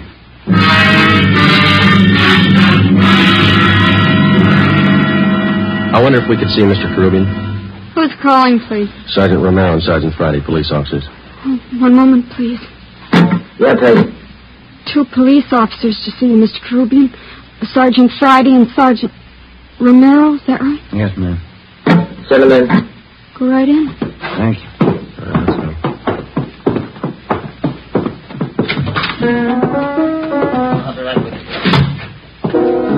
When them rosy roads bust through the snow, I'll be coming home on parole again. When them General Sherman tanks are covered with ice, I'll be home for good, and won't that be nuts? Oh, no, this guy's stuff is cornbread. Sit down, fellas. Thank you. Can I help you? Understand that you booked Laura Barclay. Yeah, that's right. I spoke with a... Got his name right here. Chief Fadbound? Yeah, that's right. He asked me about Laura. Too bad about that. Any clues? We're working on it, Mr. Caribbean. What makes a person pull a stunt like that? Laura didn't have no enemies. She had one. Well, I don't know much about her, except I've been booking her for about 4 years. Good organist. Pretty fair voice, too. Got some pictures here. Why don't you take a look at them? Yeah, sure. Quite a stack. Yeah, old Frankie Latour and the dogs. Great act. I book him. Ricky Rogan, King of the Tap. Gus Orinoco and that singing seal of his. Yeah, I know all these people. I book them all. Did Laura Barclay work with all these people? One time or another, yeah. During the war, USO camp shows, you know. Do you know whether she was close to any of them? Well, come to think of it, she was. That Frankie Latour, crazy about them dogs of his. No, I mean the men themselves. Anybody that she seemed particularly interested in? Never heard her mention anybody. Pretty girl. Did you know her very well, Miss Caribbean? Only when she came in and out of town on an engagement. I'm a married man. Well, you don't think there's anything to these pictures here of hers, huh? Well, I wouldn't say so. When you're on the road, you always collect photos of the people you work with. Souvenirs. Mm-hmm. Well, thank you very much, Mr. Caribbean. Here's our card. You betcha. I sure hope you catch the guy. Wonder why he picked on Laura. Sometimes they don't have a reason. When we left Bernard Caribbean's office, we checked by the Blue Fox Cocktail Lounge. It was still early. The sign said open 5 p.m. It was 3:15. We went to the morgue in the basement of the Hall of Justice and looked at the coroner's report. The autopsy report stated that the cause of death for Laura Barclay was strangulation. We went to the second floor of the old city jail building, the crime lab. Nothing on the lamp cord. Standard UL 110 line. About anywhere. No prints. How about the chute, Lee? Went back there and rechecked. You were right. The guy got in through the garbage chute. Found more of the same prints along with some cloth impressions in the dust. Tell you anything? The guy was wearing some kind of tweed, Donegal, 15 to the inch. How about the size of a man, Lee? How big could he be to clear that chute? It had a 20-inch diameter. Almost any man could squeeze through that. Checked the ground level of the chute. Cement, no footprints. You don't have too much for it. I got one thing for you. What's that? I think I found your motive. And not the one listed on the report. Yeah? Here are the blow-ups of the body. This 36 by 54 here. Hold that in, will you, Ben? No, I don't. Look through this magnifying glass here. The right hand. Yeah. See where I'm pointing? Ring finger, yeah. Looked like ring marks. That's right. Pretty wide. Must have been good-sized rings. Well, they might still be in that room. I called Thad Brown. He had the room rechecked. No sign. And you think we got a burglary motive on our hands? That's my guess. Thad had the boys check with the landlady. She didn't know anything about any rings the Barclay girl might have had. That doesn't help. I think I got something else here. Library book. Hers? There are cards in one of the pockets inside, checked out from the L.A. Public Library main branch. Mm-hmm. I think these might be your lead on the missing rings. A librarian sees a person's hands every time they check out a book. That makes sense, Lee. We'll play it that way. What department were the books checked out of? The music room. Well, that's it. I think you've got your motive now and a good set of prints. You're close. Thanks a lot, Lee. Well, let's go to the library, Ben. I'll get it. Crime lab. No, this is Friday. Oh. Thanks, Frank. Hello. we got's a motive. How do you mean? No make on those fingerprints. Nothing.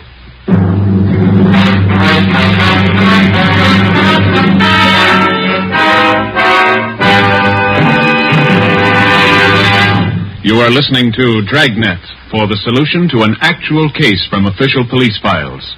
Now, here is a real solution to many of your Christmas shopping problems. If your friends smoke a long cigarette, give the best of all long cigarettes, Fatima. Give Fatima for quality. The name Fatima has always stood for the best in cigarette quality. Give Fatima for flavor. Fatima has a much different, much better flavor and aroma than any other long cigarette. Give Fatima. They're extra mild. Yes, Fatima is the long cigarette which contains the finest Turkish and domestic tobaccos superbly blended to make Fatima extra mild. Yes, extra mild. So give Fatima for Christmas in the attractive golden yellow carton. It's the long cigarette that has doubled and redoubled its smokers.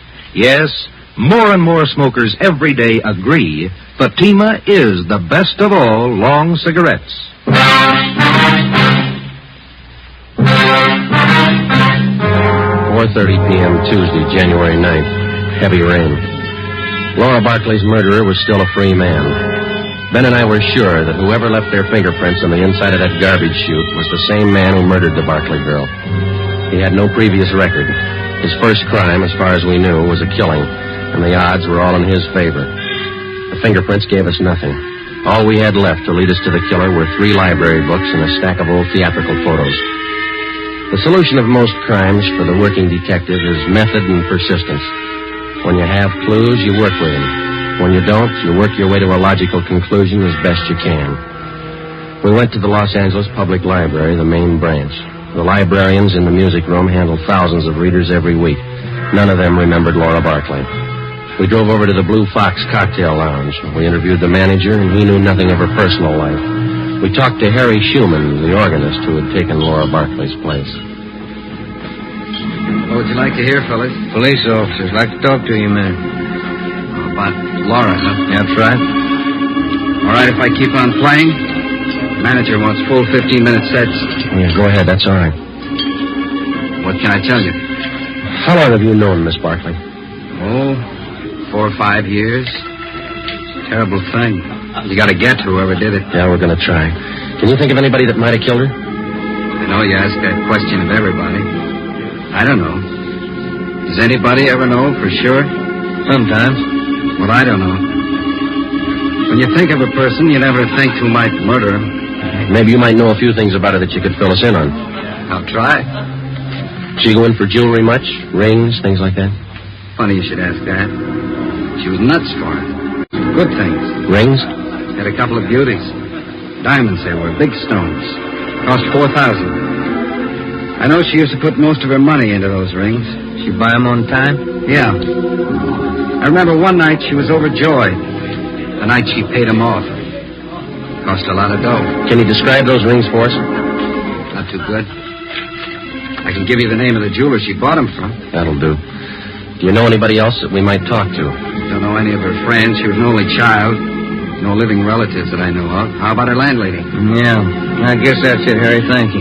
For what? I wish I could help more. If everybody had your attitude, we'd be out of a job.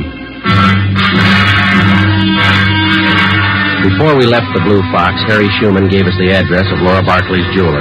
The next morning, we checked with the manager of the store, and he gave us a complete description of the 2 diamond rings which the dead girl had purchased. They were valued at $4,000. He gave us detailed drawings of the rings. We went back to the office, gave the information to burglary detail. An all-points bulletin was put out describing them. Pawn shops throughout the city and state were alerted to watch for the stolen rings. We had lunch with Chief Thad Brown at Costa's Cafe. Never mind, O'Mara. I'll get it. Oh, thank you, Chief. I'll get the tip. Stew was good. Do I have some change for the cigarette machine? Thanks. Need any cigarettes, Joe? No, thanks, Thad.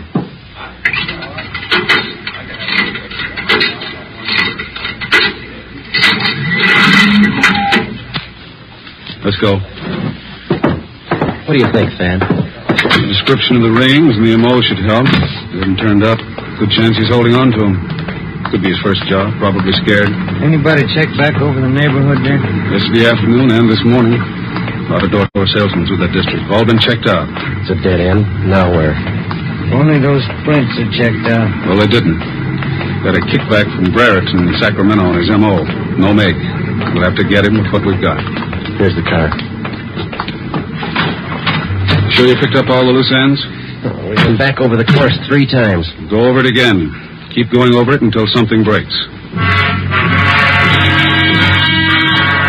For the next 10 days, we retraced our steps, from the room where the crime was committed, throughout the neighborhood, to the place where she worked, back to the same dead end. Ben and I checked and double-checked each other to make certain that neither of us had overlooked even the smallest detail of the investigation. We got no place. It was 8 a.m., January 19th. Homicide, Friday. This is Robles and burglary, Joe. Yeah, Dick. Got something for you. Job pulled last night. Couple of watches, strand of pearls. How do we figure in it? His M.O. Yeah? The guy got in through the garbage chute. Besides fingerprints and photographs, one other mark by which the unknown criminal is identified is by his method of operation, his M.O. Once a thief finds a successful means of operation, he seldom changes it. In our search for Laura Barkley's murderer, we had checked our files and found no criminals at large whose practice it was to gain entrance through a garbage chute. It was reasonably safe to assume that this was the same man. It was 2 p.m., January 23rd. I was on my way back from the record bureau.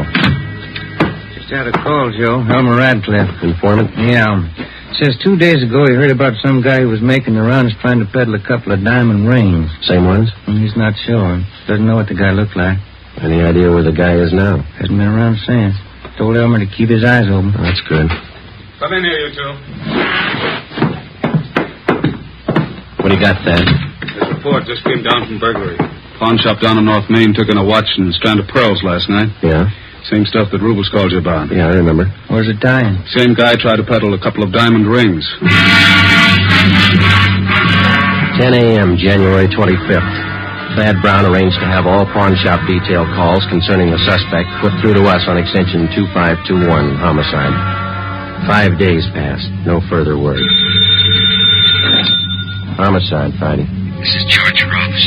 I run the Harbor Pawn Shop, 2nd and Main. Yeah, what's the matter? Man in here, trying to turn those diamond rings. The ones on the stolen property list. I can't talk now. Stall him, we'll be right down.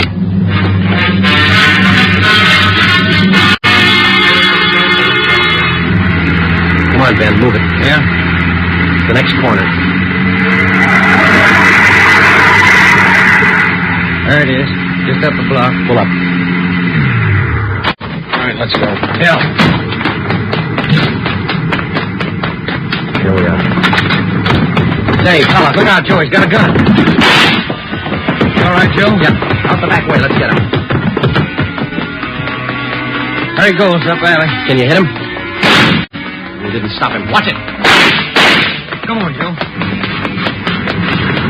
He's turning on the spring. He ran into that cafeteria up the street. Come on, let's run. Where'd he go? You see him? Yeah, there he goes. He's headed for the kitchen. Come on. Stop that man! Stop him! Out the back door into the alley. There he goes. Duck, Ben. All right, Joe, stop. He's not stopping. Stay clear.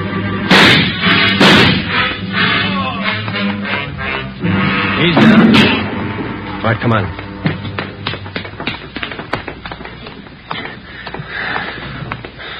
All right, get his gun. Yeah. He got him in the leg, Joe. Hit his head when he fell. All right, snap him on. Look on the little finger of his right hand. 2 diamond rings. Yeah. Doesn't make sense, does it? What's that? $4,000 worth of diamonds, and he's lying on a pile of garbage.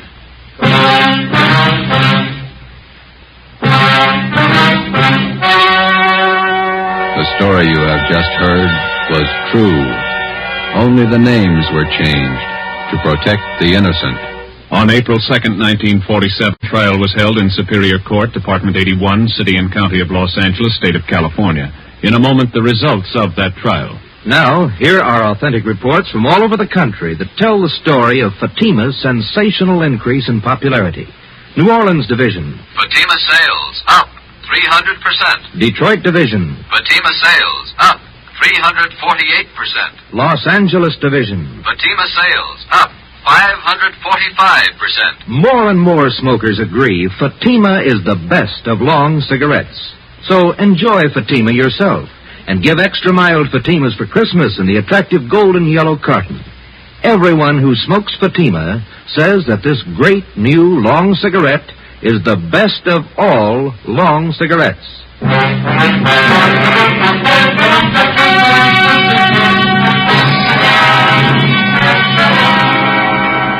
Laura Barclay's murderer was identified as Martin Eric Swanson. He was tried and convicted of murder in the first degree. His case was fought through the Supreme Court of California and in the United States Supreme Court.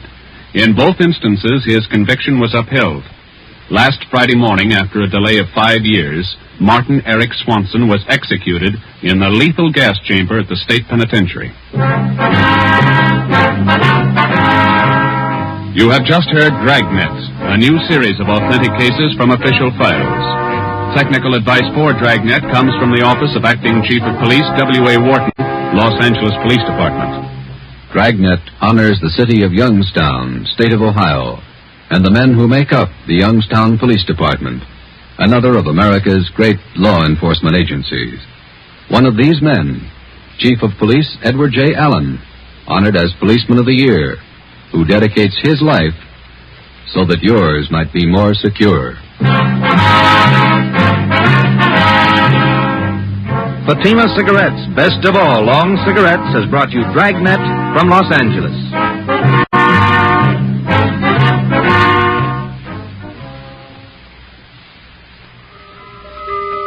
This Christmas, give the gift that makes every pipe smoker happy. A Christmas humidor of mellow Granger.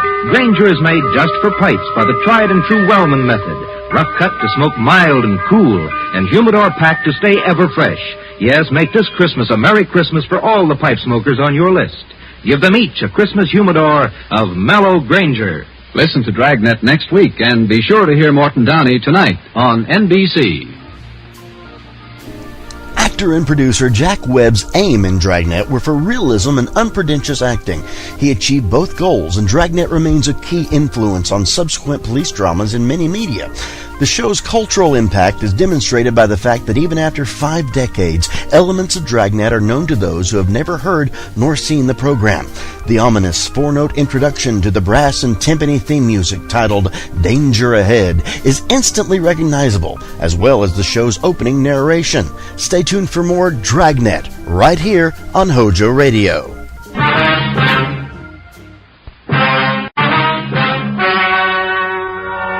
Ladies and gentlemen, the story you are about to hear is true. Only the names have been changed to protect the innocent. Fatima Cigarettes, best of all long cigarettes, brings you Dragnet.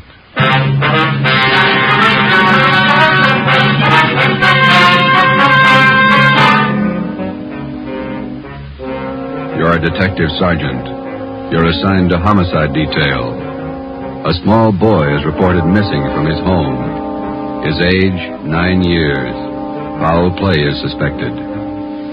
Your job, find him. If you want a long cigarette, smoke the best of long cigarettes. Smoke Fatima. Fatima is the long cigarette which contains the finest Turkish and domestic tobaccos superbly blended to make Fatima extra mild. And that's why Fatima has a much different, much better flavor and aroma than any other long cigarette. That's why Fatima is doubling and redoubling its smokers. So, if you want a long cigarette, smoke the best of all long cigarettes. Smoke Fatima. Dragnet, the documented drama of an actual crime. For the next 30 minutes, in cooperation with the Los Angeles Police Department, you will travel step by step on the side of the law through an actual case from official police files. From beginning to end, from crime to punishment, Dragnet is the story of your police force in action. It was Thursday, December 22nd. It was cold in Los Angeles. We were working the night watch out of homicide. My partner's Ben Romero. The boss is Thad Brown, chief of detectives. My name's Friday. I was on the way into work, and it was 3:55 p.m. when I got to room 42. Homicide. Hi, Joe. Ben, what you doing? Oh, pretty quiet. How's your mother? Well, that cold's still hanging on. Bad cough. Doc says nothing serious. My kid's got the same thing. Must be some kind of a virus going around. Yeah. Is that a new suit you got on? Oh, yeah. Ma figured I needed one. Let me see. Oh, yeah, that's a nice shade of blue. Where'd you get it? Quincy's down in South Fig. Look okay? Oh, yeah, that's a good fit. Did you get all the reports on the Webster case yet? Yeah, all taken care of. You got it. Homicide, Friday. Well, this is Levinson, Unit 113J. Got something for you. Yeah, Harry, what's doing? Doherty and I are out here on Collis Avenue, 4656. Trying to track down a 9-year-old boy. What's the story? The kid's missing, suspicion of foul play. How long has he been gone? About 2 hours. Looks like a job for homicide. How do you figure? Kid was last seen playing in the backyard of his home. Yeah? We checked over the yard. Find anything? Bloodstains, lots of them. They look new. Ben and I left a message for Chief of Detectives Thad Brown. Then we went over to the crime lab, picked up Lieutenant Lee Jones, and drove out the Arroyo Seco freeway to Collis Avenue. It was an average neighborhood. Number 4656 was a one-story green stucco residence situated on the corner of Collis Avenue and Harrison Drive. Beyond the backyard was a tract of undeveloped land covered with scrub oak. Harry Levinson from Highland Park Juvenile was waiting for us in front of the house. Back this way, fellas. I'm coming, Lee. Wait till I get my back. Okay. Who notified you that the boy was missing, Harry? The mother said she went out to do some Christmas shopping about 11 this morning, left the boy home. She came back about 2 this afternoon. He was gone. What's the name? Johnstone. Kid's name is Stanley, 9 years old. Mm-hmm. Was this gate open like this when you got here? Oh, yeah, I haven't touched a thing. Here are the stains over here, Lieutenant Jones, along the edge of the walk, see? Yeah. Let me see. Quite a few stains, huh? Looks like it might be blood. Try some benzodine on these spots here. There we are. See what happens. Where's the kid's mother now, Harry? In the house. Doherty's talking to her. Did you talk to any of the neighbors?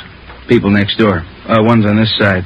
They couldn't tell us anything. There it is, fellas. Yowie? These spots are covered with benzodine. They're turning blue. Bloodstains, all right. Can't say definitely whether it's human or animal blood. Mm-hmm. You have to go back to the lab to run it through. Yeah, biological precipitin test. Hand me one of those glass vials from my bag, will you? Yeah. Okay, here you are. Thanks. Scrape some of these flakes off for a test. There we are. How soon can you tap the blood for us, Lee? Precipitin test won't run more than 20 minutes. It'll take 3 or 4 hours to run a blood grouping, though. That's it. Anything else you want to check? Levinson, anything else? Oh, right here, my handkerchief. Empty shell. That marker over there by the rose bush, that's where I found it. From a 22, huh? Yeah. Might tie in, might not. Mark it and dump it in this envelope, will you? Oh, yeah. There. Shell. There you go. Did you get out a missing broadcast on the boy, Harry? Doherty did about half hour ago. Oh, here's a description here. Mm-hmm. Thank you. Mother know about the bloodstain? No, we didn't tell her. She's worried enough already. And she has no idea what might have happened to her boy. No more than we do. She checked all her friends, relatives. We're covering the neighborhood. No trace so far. Not much to go on. Bloodstains, empty cartridge. Could mean 100 things. Any ideas, Franny? Yeah, just one, and I don't like it.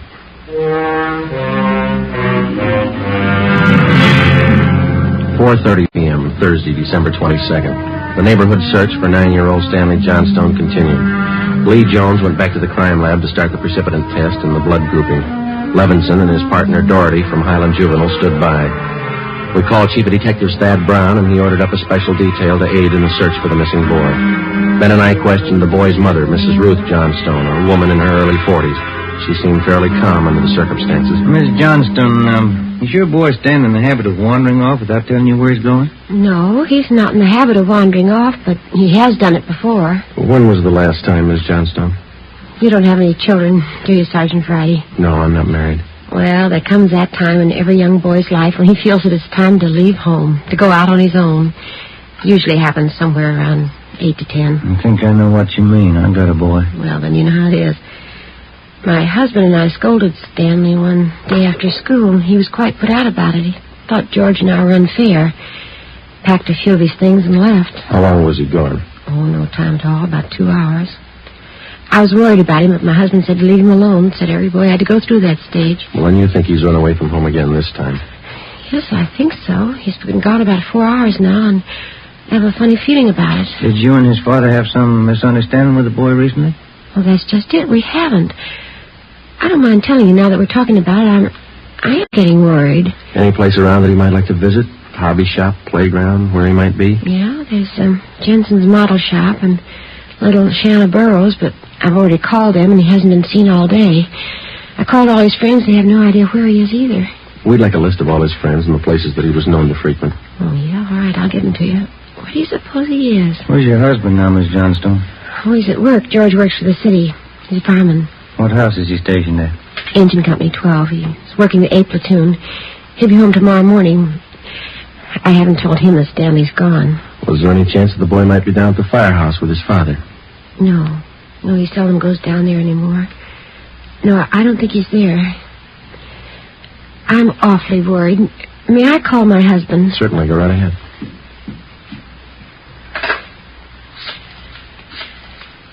I know George will be worried.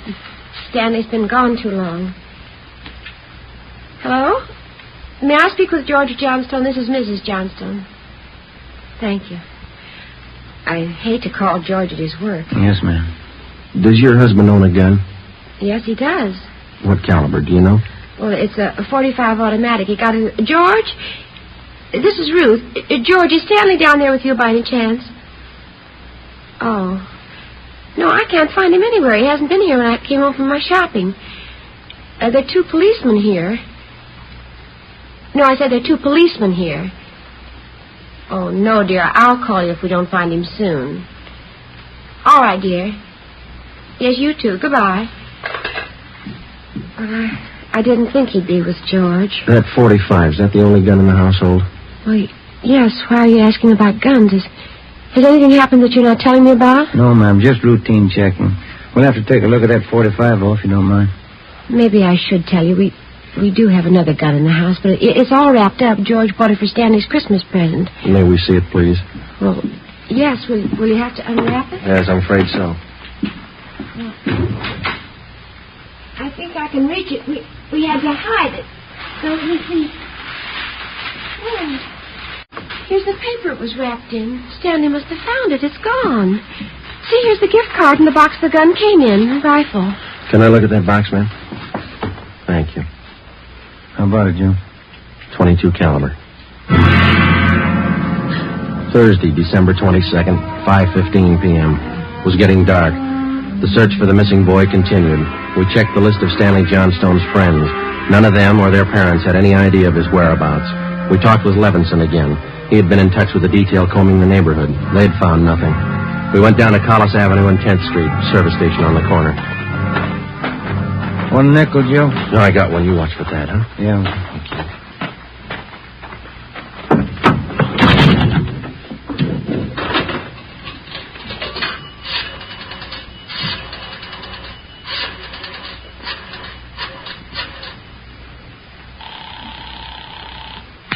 City Hall. 2667, please. 2667. Crime Lab, Jones. Hi, Lee. Joe Friday. Yeah, Joe. Any sign of the Johnson kid? No, not yet. How are you coming? Finished the precipitin test. It's human blood. Yeah? Working with the blood group now. Do you know what type the Johnson boy has? Well, we didn't want to upset his mother. I thought we'd wait till the last thing. We're still in the neighborhood. Check with the family physician. That way you won't disturb. Yeah, we figured on that. Oh, just a minute, Lee. Yeah, Ben. Boss just pulled up. Okay.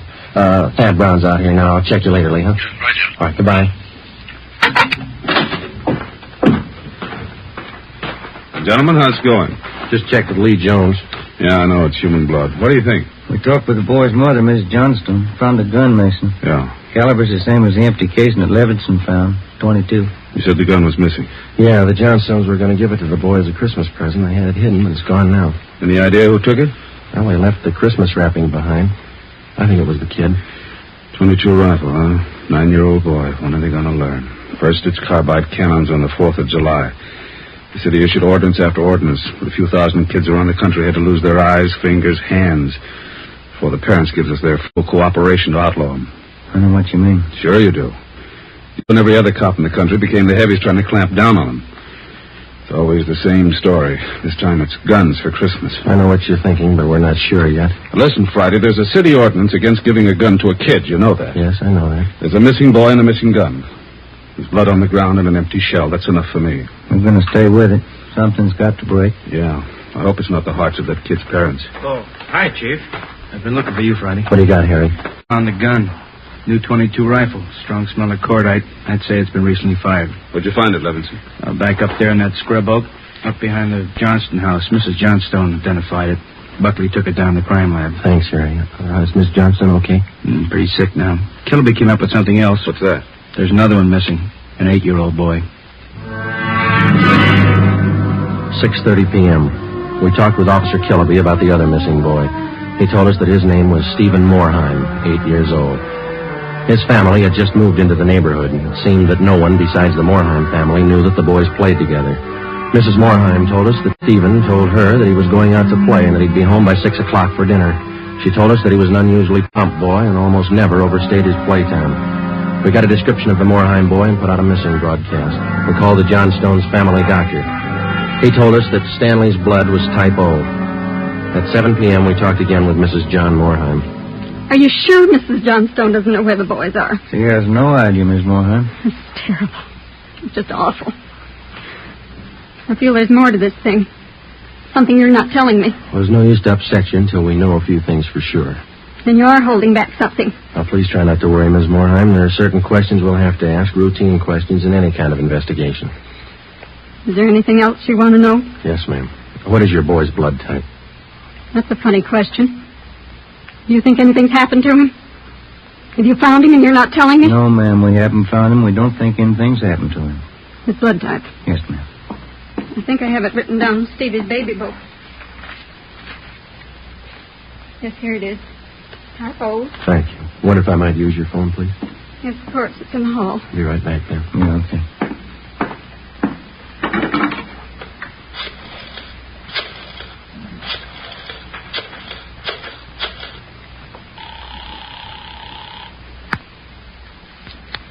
City Hall. 2667, please. 2667.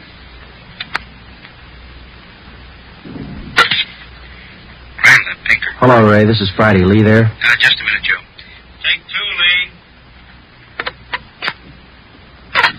John speaking. Checking back, Lee. Did you get the blood types on the 2 missing boys? Yeah, both boys type O. So were the stains, Joe. Type O.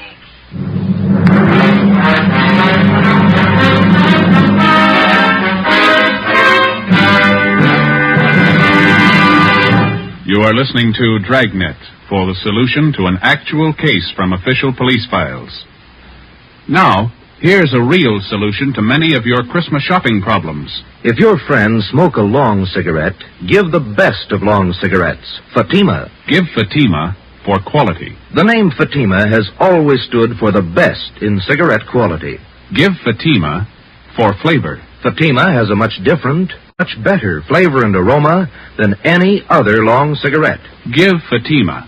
They're extra mild. Yes, Fatima is the long cigarette which contains the finest Turkish and domestic tobaccos superbly blended to make Fatima extra mild. Yes, extra mild. So give Fatima for Christmas in the attractive golden yellow carton. It's the long cigarette that has doubled and redoubled its smokers. Yes, more and more smokers every day agree Fatima is the best of all long cigarettes.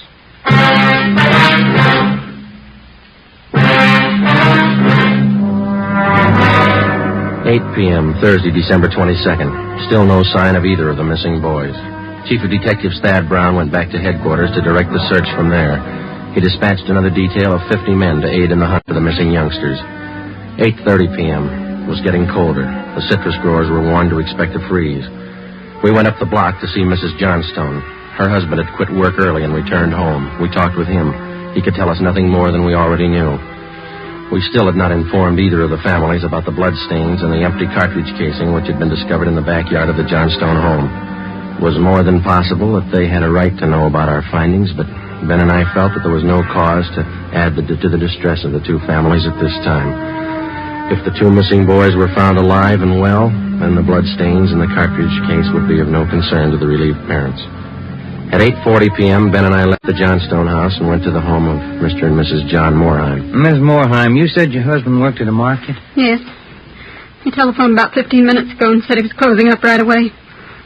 He'll be here any minute. I do wish Stevie would call or come home. It's so cold out tonight. All he had on was a thin cotton jacket. Please try not to worry. We're doing everything we can. It's going to be all right. Stevie's father's such a sensitive man. He and the boy are so close. I know he's terribly upset. No, you're sure there's no place you might have forgotten? Someplace where the boy might be? No place. No. If anything happened to the boy, it'll just kill John. No. You sit still. I'll get it, Miss Moorheim. Joe? Hi, Harry. The Johnstone kid. He's been found.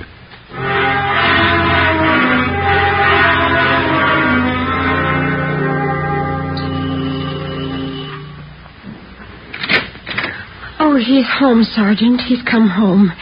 Thank God he's all right. Where's he been? Did he tell you? No, he didn't. His clothes were all dirty and he's acting strange. I've never seen him like this. How do you mean, Miss Johnson? Well, he just came in the front door and said, "Hello, Mom," and then he sat down in a chair and stared at the floor. He won't talk to his father or me. Do you mind if I talk to him? No, go ahead. I asked him about the little Moorheim boy and he wouldn't tell me a thing. Where is he now? In the living room. Looks all right. Yes. Son, this is a police officer. He wants to talk to you. Now, don't be afraid, dear. He only wants to ask you some questions. Son. You see, Sergeant? Stanley, come on, look at me, son. Get your head up, youngster. Come on, now that's better. I had your mother pretty worried, you know that? You want to tell us where you've been?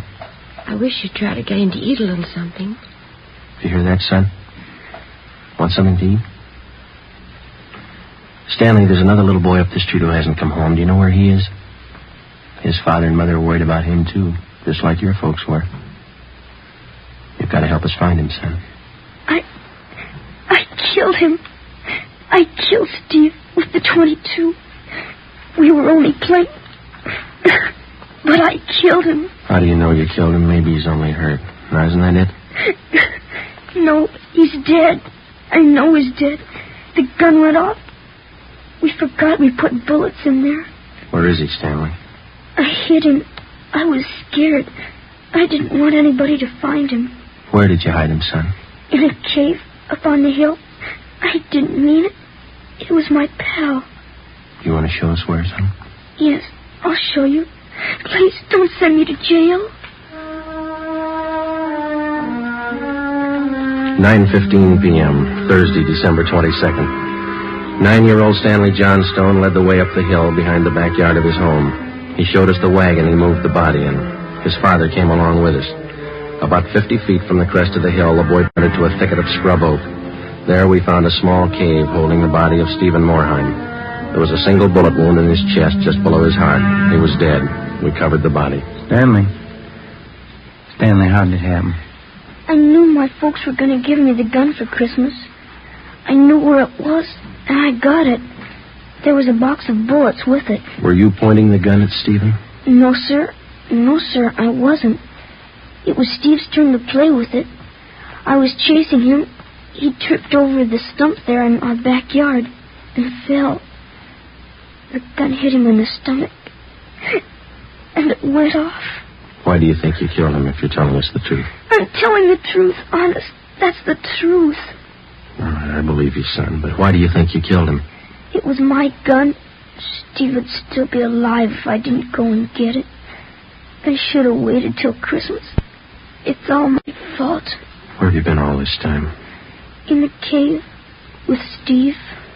What were you doing in there, son? I was praying. I was praying for God to make him alive again. After a thorough investigation, Ben and I were convinced that the shooting of Stephen Moorheim was accidental. Lieutenant Lee Jones' findings substantiated the Johnstone boy's story even to the smallest detail. We put in a call to the coroner's office and acquitted him with the facts. He designated a local mortuary to handle the body pending autopsy and granted us permission to remove the body to the Morheim home. Mrs. Morheim collapsed. The family doctor was called.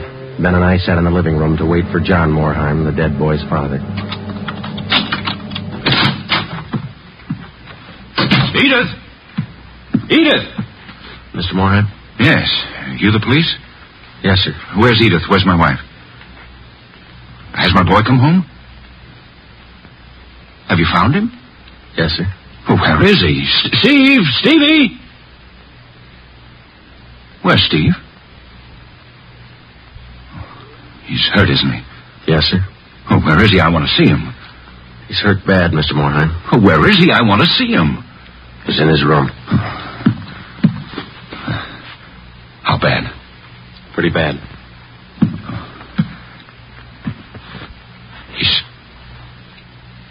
He's dead. All right, if I go in? If you want to. Will you go with me? Sure. Don't make it any harder on yourself, Mr. Morheim. I want to see my boy.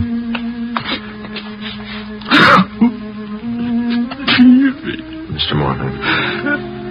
Stevie.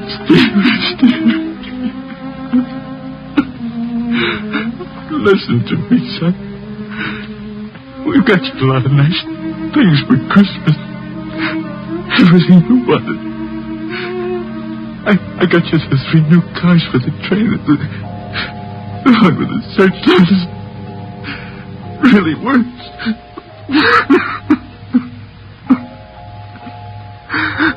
Son, you got that new switch you wanted to, and a lot more try.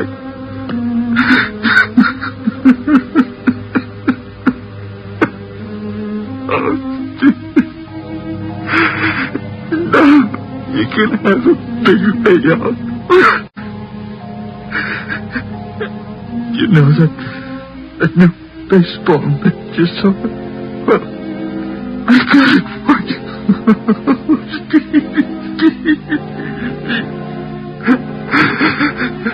That cowboy outfit you wanted, I got it too. Mr. Morheim. Come on, Joe.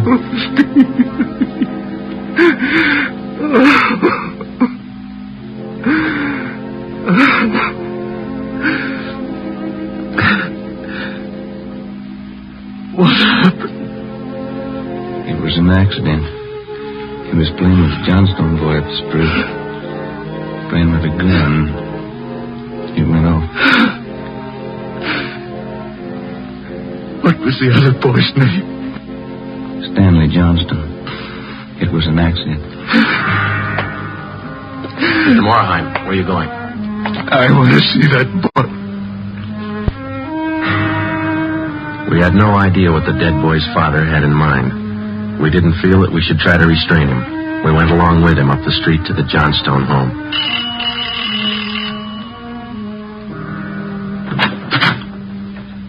I'm Stevie's father. Where's your boy? I'm sorry. Where's your boy? He's right here. Won't you come in? It's all right, Mrs. Johnstone.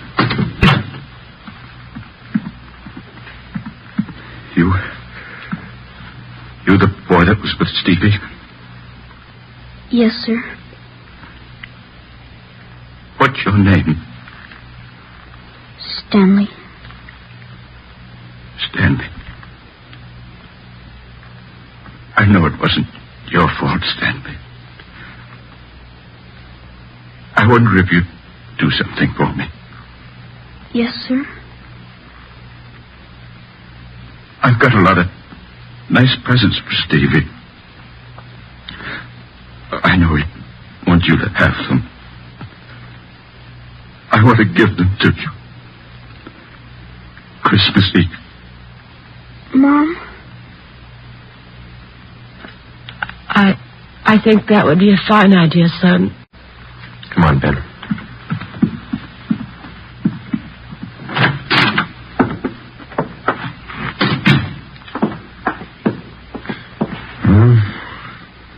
What does it all prove, Joe? You don't give a kid a gun for Christmas.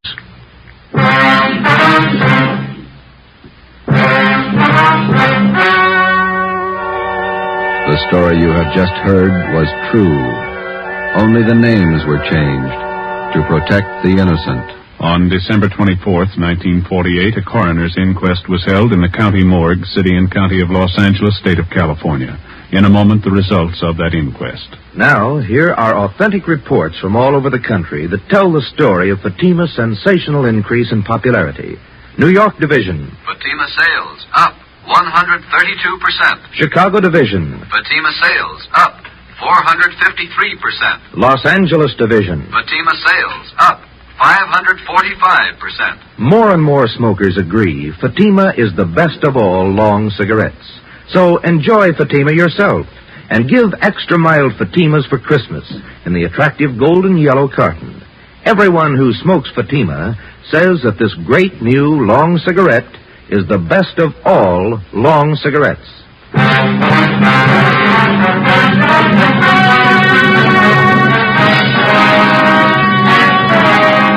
At the coroner's inquest, it was officially recorded that Stephen Morheim's death was the result of an accident. Stanley Johnstone, age 9, was absolved of any legal responsibility for his friend's death.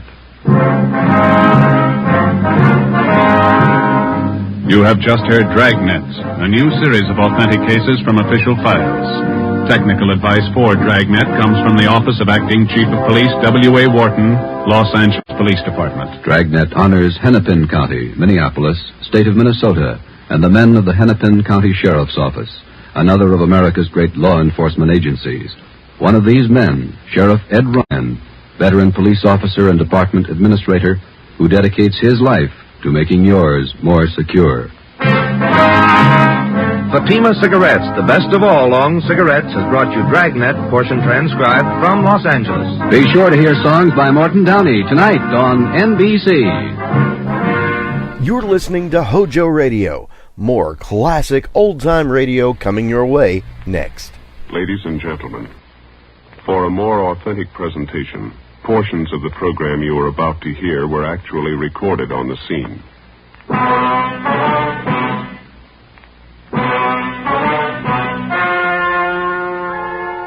The story you are about to hear is true.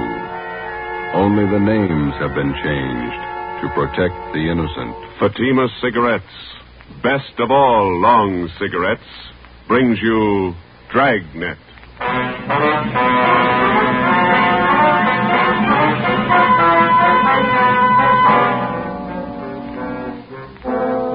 You're a detective sergeant. You're assigned to robbery detail. A gang of hold-up men have been running loose in your city. They've committed more than a dozen robberies. They're heavily armed, quick to shoot. Your job, stop them. If you want a long cigarette, smoke the best of all long cigarettes. Smoke Fatima. Fatima is the long cigarette which contains the finest Turkish and domestic tobaccos superbly blended to make Fatima extra mild. And that's why Fatima has a much different, much better flavor and aroma than any other long cigarette. That's why Fatima is doubling and redoubling its smokers. So, if you want a long cigarette, smoke the best of all long cigarettes. Smoke Fatima. Dragnet, the documented drama of an actual crime. For the next 30 minutes, in cooperation with the Los Angeles Police Department, you will travel step by step on the side of the law through an actual case from official police files. From beginning to end, from crime to punishment, Dragnet is the story of your police force in action. It was Saturday, July 21st. It was hot in Los Angeles. We were working the night watch out of robbery detail. My partner's Ben Romero. The boss is Thad Brown, chief of detectives. My name's Friday. I was on the way back from the record bureau, and it was 6:55 p.m. when I got to room 27A. Robbery detail. Hi, Joe, you ready? Let's go. Where'll I dump this top coat?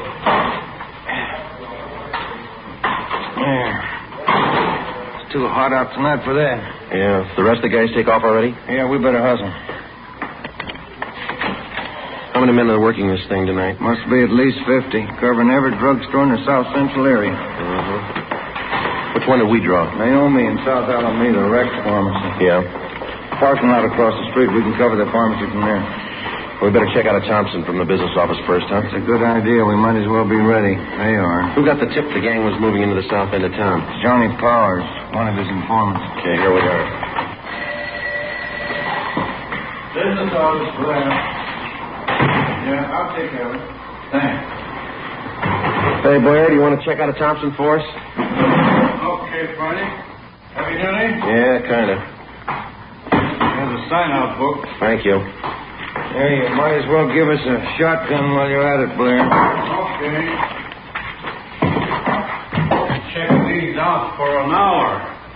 Sounds like a busy night for you fellas. Maybe. Thompson's okay. So the shotgun. Want to sign up for the shotgun too, Joe? Yeah, okay. One Thompson submachine gun, one shotgun. You got those serial numbers there, Blair? Yeah. Thompson 67811. 67811. Yeah. Shotgun 655228. 228. Okay. Signed. Joe Friday. Serial number 2288. Ben Romero. What's your serial number, Ben? 2633. Oh, yeah. 33. 6 shells for the shotgun, 50 shells for the Thompson, okay? All right, I'll sign for him. Okay. Gang's pretty rough, I understand. Gun heavy. Yeah, that's what they tell us. Okay. Here's the book, all signed. Okay. Here you go. A lot of firepower there. Yeah. Hope you don't have to clean them when we bring them back. We went down to the basement of the city hall, picked up our car, 80K, and drove out to Naomi and South Alameda streets.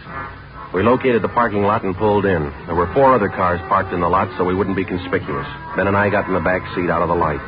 From our vantage point, we had a clear view of the entrance to the Rex Pharmacy across the street. We had the shotgun and the submachine gun on the seat beside us. We listened to the calls coming on the radio, and we waited. 13, Jerry, stand by. There's no cooler here than it is in the office. Yeah. Hot and sticky, huh? Yeah.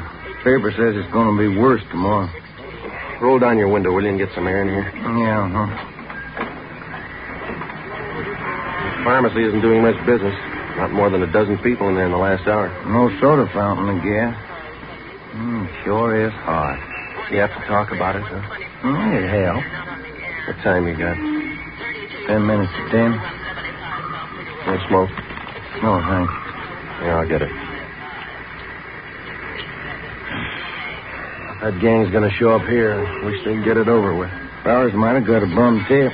Well, the gang hasn't missed a weekend for 2 months. I wonder how much time the average cop spends waiting. I don't know. Put it all together and make a fine vacation.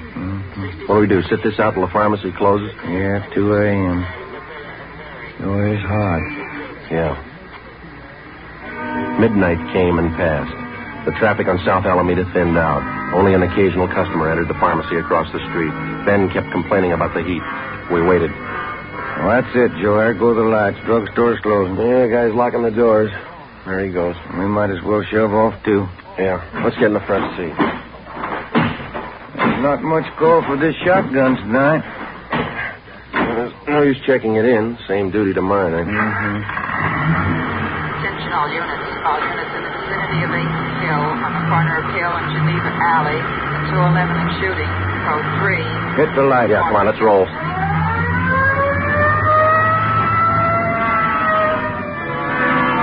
Sunday, July 22nd, 2:15 a.m. Ben and I pulled up at the Merchant Security Trust Company on the corner of South Hill and Geneva Alley.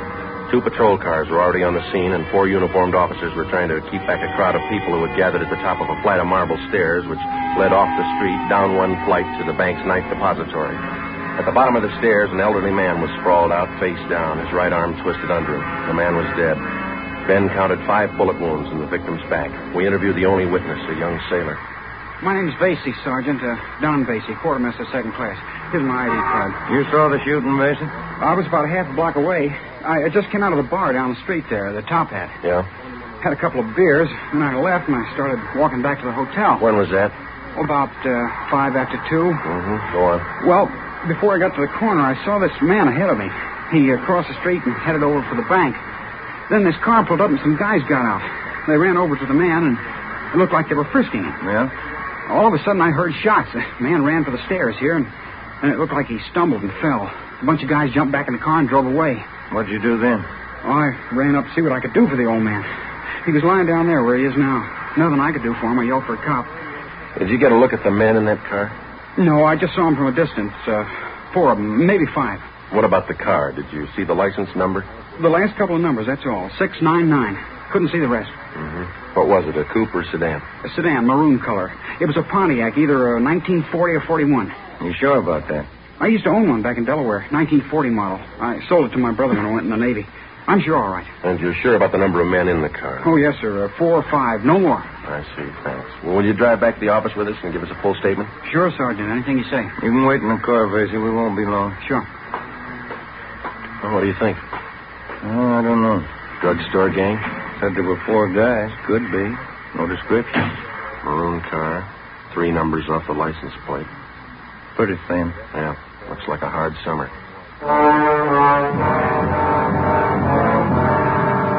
We completed our preliminary investigation. The coroner arrived and the body was taken to the county morgue in the basement of the Hall of Justice. The victim was identified as Walter Conroy, the proprietor of the Flowerland Dance Hall on South Hill Street. Together with officers Fremont and Hurst from homicide, Ben and I spent most of Sunday tracking down employees of the dance hall and interviewing them. We sent a rush teletype to the Department of Motor Vehicles in Sacramento containing the partial license number, plus our scanned information on the car which the suspects drove. Early Monday afternoon, Ben and I, along with Captain Ed Walker of Robbery Detail, met with Chief of Detectives Thad Brown. What kind of a motive are you working on? Robbery. The dance hall manager, Conroy, was on his way to the bank's night depository when this bunch caught up with him.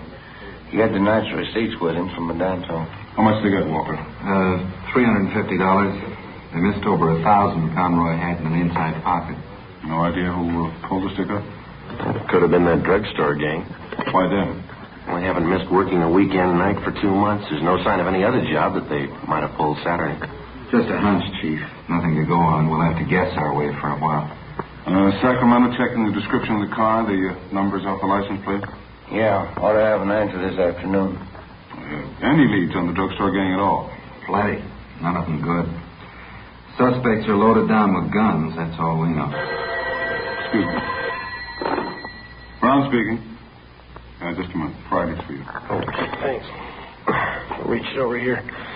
Friday. Yeah, Ralph. How many? Yeah. Okay, thank you. Well, I got an answer from DMV, Sacramento, about the hold-up car. What did they say, Joe? Well, they looked up the possible combinations of 1940 or 41 Pontiac sedans with the number 699 in the license plate. Yeah?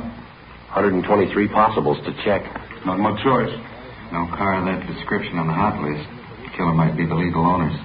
123. Well, even after we check them, we still might not have the right party. That's right. If we got a better lead, we'll work on it. Nope. Well, then ride this till it falls apart. For the next 13 days, Ben and I, Fremont and Hurst from homicide, plus a half a dozen other men, hacked away at the list of 123 car registrations, any one of which could have been issued to the hold-up car. The color of the sedan didn't help us much to start with, since California vehicle registrations do not include the colors of the cars. After 14 days of gradual elimination of possibles, the field was narrowed to 6, then 4, and then 2. August 6th, Monday, 5:30 p.m. Ben and I were called to Thad Brown's office. Gentlemen, you check out that last possible yet? About 20 minutes ago. Didn't pan out. What about Hurst and Fremont? They had one left. Right here. Could be the answer. Yeah. 1940 Pontiac sedan, license number 4X-ray 699. Last registration, San Diego. Sounds good. We teletyped to San Diego police. They say the car's been sold to a woman out in Santa Monica. Anyone checked her? Well, that's what I want you two for. San Diego and Santa Monica. Well, it's in the right area. Can't afford to miss now. I hope it's the right one. Well, it's got to be. Check it. Ben and I checked the woman in Santa Monica, Mrs. Fielding. She told us that she had sold the car 6 months before to a friend who lived in Bakersfield. We contacted her friend. He told us the car had been traded in by him to an auto dealer in Pasadena. We checked the dealer. He said the car had been sold off his used car lot 2 months before. The new buyer had given his name as Emil Thurston. 2 names were given as reference, Lloyd Newton and John Lacombe. We ran a routine check through the record bureau.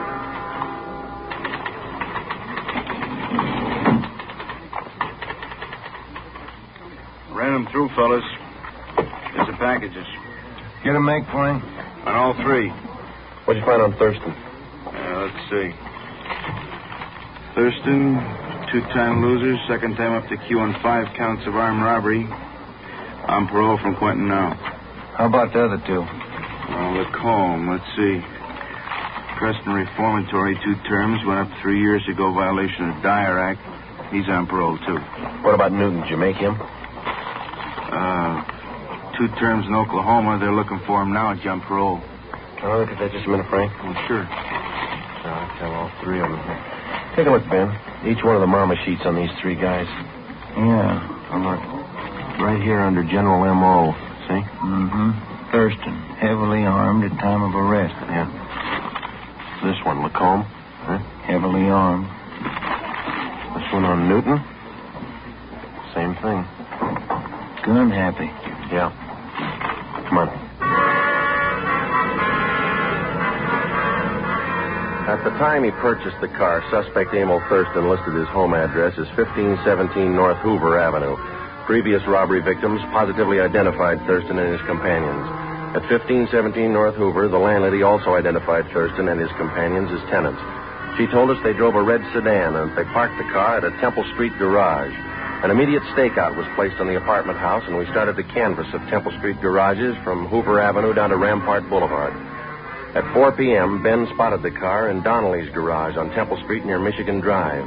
The garage attendant told us that the owner of the car had given his name as Emil Thurston. We showed him the mug shots. Yeah, used to park his car in here a while back.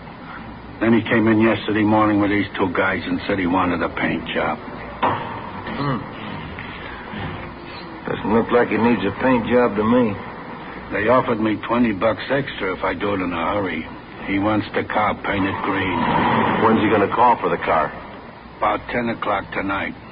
These jobs take time. He's not going to like it if the car's not finished. He won't like it if it is. Come on, Ben.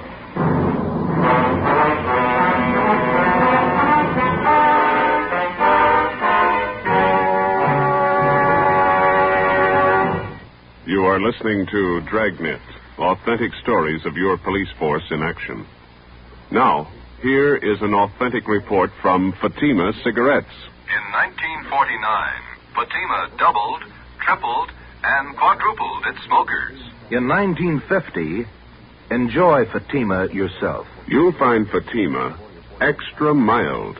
Because Fatima is the long cigarette which contains the finest Turkish and domestic tobacco superbly blended to make Fatima extra mild. You'll find Fatima tastes much better. Fatima's superb blend gives you a much different, much better flavor and aroma than any other long cigarette. You'll find Fatima tops in cigarette quality. Fatima has always stood for the best in cigarette quality. For a new year of greater smoking enjoyment, buy Fatima in the appealing golden yellow package. You'll agree, Fatima is the best of all long cigarettes.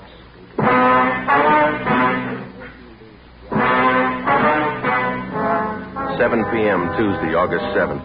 Chief of Detectives Thad Brown and Captain Ed Walker swung the entire robbery detail into action. The stakeout at the apartment house on North Hoover continued. An additional detail of men was stationed in a vacant store on Temple Street directly opposite Donnelly's garage. Donnelly's garage was a small family outfit, and the only spot from which we could cover it thoroughly without being seen was from a large paint locker set up against the right wall. The garage man cleared enough room so that Ben and I could fit into the locker in a half-stoop position. 2 small latches were rigged up so that we could pull the doors closed from the inside. 4 ventilation holes at the top and bottom of the doors provided us with peepholes. At 8 o'clock that night, Ben and I took our places inside the locker. The trap was set. We waited. Can you see all right, Joe? Yeah. It's hot in here. Steel air. It's a tight fit. I'm getting a clamp in my shoulder. What time did that garage man say he closed? 11 o'clock. There's lousy paint smells. Stuffy. They had car pulling in. Can you see the driver? Wait a minute. It's nothing. Somebody getting gas. Hope they show up. Wouldn't want this to go on another night. Well, don't count on it. Foot's going to sleep. Why don't you stand still? What time you got? Let me see. Get the light on in here. 10 minutes to 9. Thanks. The popular conception of the working detective rarely includes a glimpse of his everyday run-of-the-mill duties. Filling out forms, conducting interviews, or waiting long, monotonous hours parked in a car or standing half-crouched in a garage paint locker. It's slow, dull, and tedious, and it's 95% of the police officer's job. By 10 o'clock that night, there was still no sign of Thurston and his friends. The cramped locker got more cramped with the passing minutes. The air was thick with paint fumes. We waited. At 10:55, a taxi pulled to a stop in front of the garage. 3 men got out. You see him, Joe? Wait till they step into the light. There's another guy still in the cab. Here he comes. There's the first guy. Yeah, it's Thurston. Fourth guy's getting out of the cab. That looks like Newton, doesn't it? That's him. Yeah, it's Lacombe right behind. Fat guy. Here they come. Sure do look the part. All right. Unlatch your door, but don't open it. Yeah. Quiet, Ben. What's the matter? Latch you stuck. Wait a minute. Did you get it? No, it's really stuck. All right, tap it with your gun stock. Come on, easy. There it is. It's loose. Good. Can you see where they are now? Yeah. Talking to the garage man. Not looking this way. No, they just stay that way, huh? You ready? Okay. Don't tip them off till we're right on top of them. Let them get away from that garage man, huh?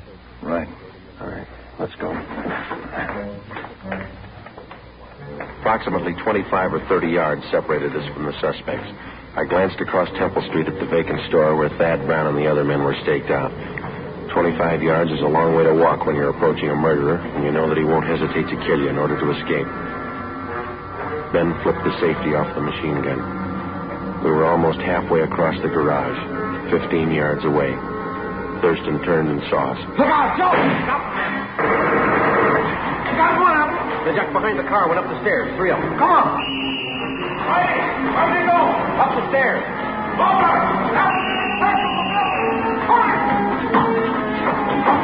Up this way, Joe. Yeah, watch it, Ben. Get out. They're somewhere back in that corner up there.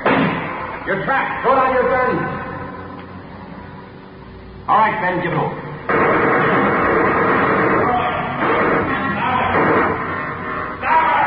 Pull on your gun.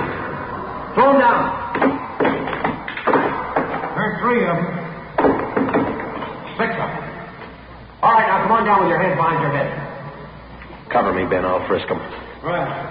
You up on the end. Get your hands in the back of your head. All right, stand still. All right, next one. Go on. Clean. All right. Lacombe. Watch him, Joe. All right, you. Rest of you, stand back. Keep your hands up. You all right, Joe? Yeah. 2 more guns on him. All right, you two, hold it. Here comes Chief. Yeah. I'll get these guns together here. Lacombe. He's not much of a fighter. Not without a gun. The suspects were booked at different divisions to keep them separated. Emil Thurston and Lloyd Newton were taken to Hollenbeck Park and booked on suspicion of armed robbery and murder. John Lacombe was booked at Highland Park Jail on the same charges. The other suspect, who had been wounded in the escape attempt, was identified as Harold Steves, 19 years old. He was treated for a leg wound at Georgia Street Receiving Hospital and then transferred to the prison ward at the county hospital.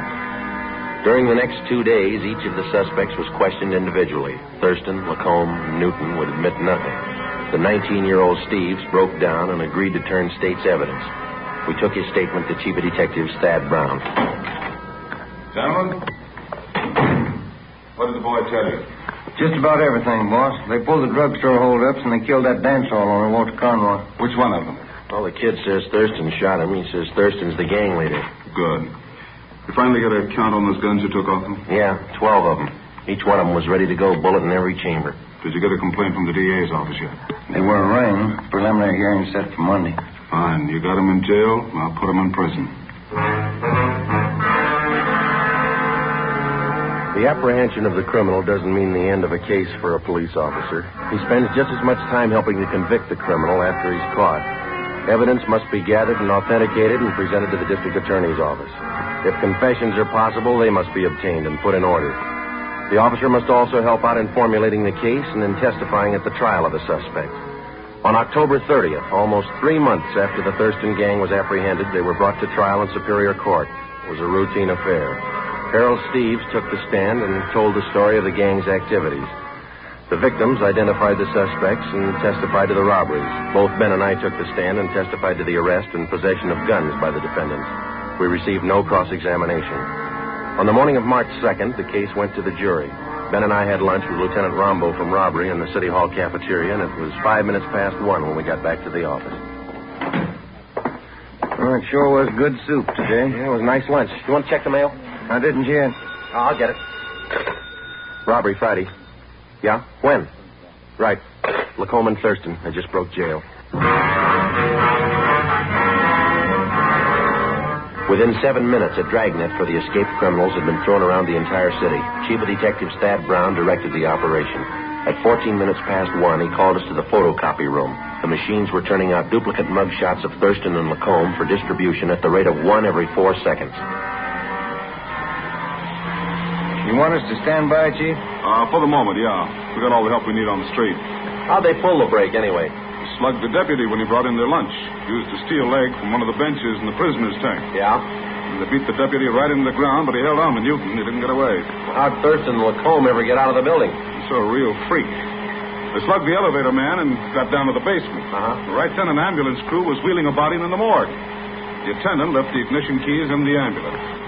Shouldn't be too rough to track them if they're in an ambulance. Tougher than you think. How those copies coming, Frank? Fast as we can make them, Chief. Have another batch for you in a minute. You had any reports at all yet, boss? Couple. They're moving fast. Frank, you want to get that? I can't see in this dark room. Yeah, I'll get it. Yeah? Chief Brown in there? Yeah, come on in. Now, Walker, what do you got? Kill that dryer, will you? Oh, yeah. Now, what do you got? Gas station out on Sunset. Lacombe and Thurston just held it up.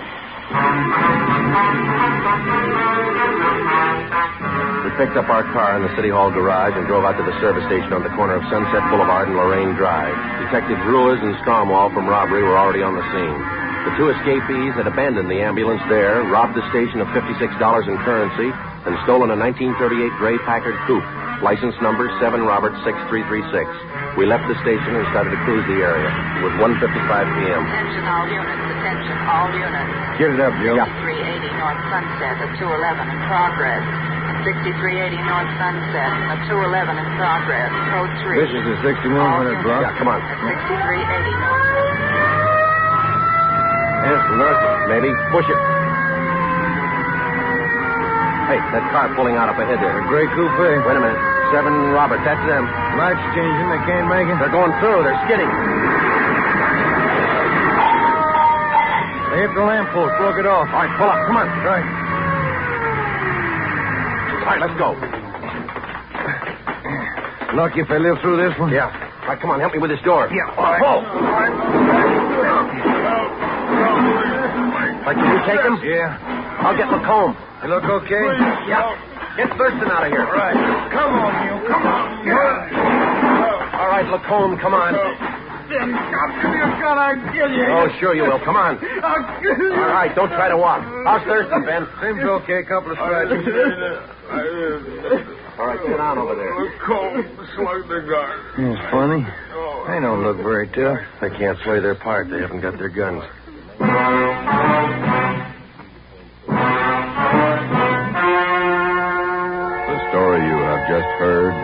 true.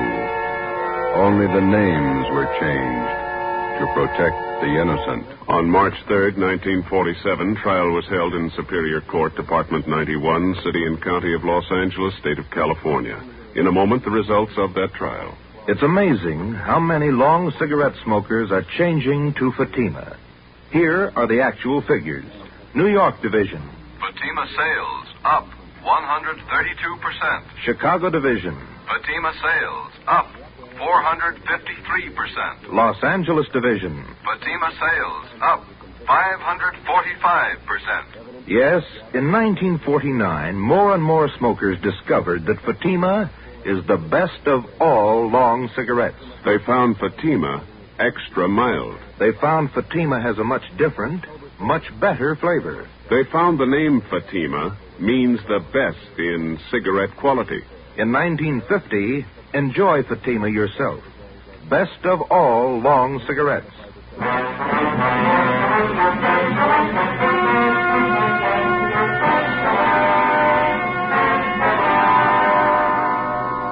Emil Thurston, John Lacombe, and Lloyd Newton were convicted of first-degree murder and robbery and sentenced to life terms. For turning state's evidence, 19-year-old Harold Steves received special consideration. As a result of the jailbreak, Thurston and Lacombe were convicted of assault and escape. They are now serving life terms in the state penitentiary. You have just heard Dragnet, a new series of authentic cases from official files. Technical advice for Dragnet comes from the Office of Acting Chief of Police W.A. Wharton, Los Angeles Police Department.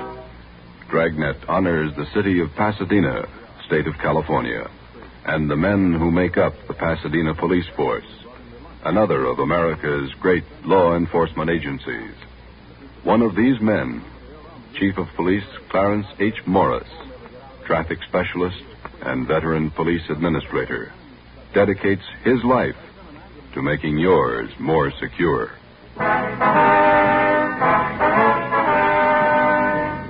Fatima Cigarettes, the best of all long cigarettes, has brought you Dragnet, portion transcribed from Los Angeles.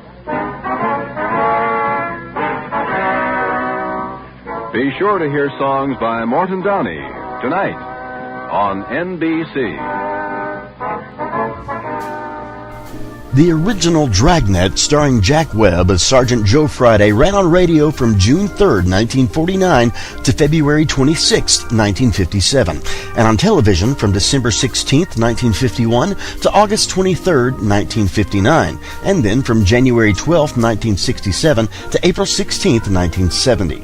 All those versions ran, of course, on NBC.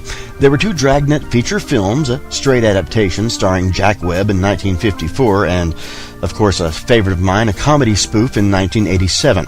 There were also television revivals without Webb in 1989 and 2003. Stay tuned for more classic Dragnet, right here on HOJO Radio.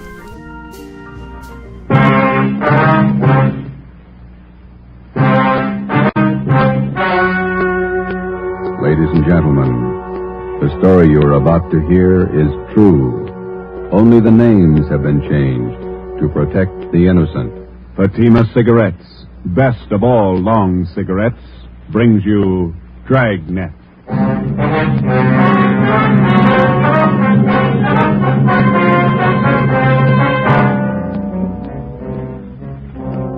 You're a detective sergeant. You're assigned to Narcotics Bureau. A vicious criminal has resumed operations in your city. His profession, dealer in narcotics. You know his name. You know he's guilty. Your job, prove it. If you want a long cigarette, smoke the best of all long cigarettes. Smoke Fatima. Fatima is the long cigarette which contains the finest Turkish and domestic tobaccos superbly blended to make Fatima extra mild. And that's why Fatima has a much different, much better flavor and aroma than any other long cigarette. That's why Fatima has more than doubled its smokers, coast to coast. So, if you want a long cigarette, smoke the best of all long cigarettes. Smoke Fatima. Dragnet, the documented drama of an actual crime. For the next 30 minutes, in cooperation with the Los Angeles Police Department, you will travel step by step on the side of the law through an actual case from official police files. From beginning to end, from crime to punishment, Dragnet is the story of your police force in action.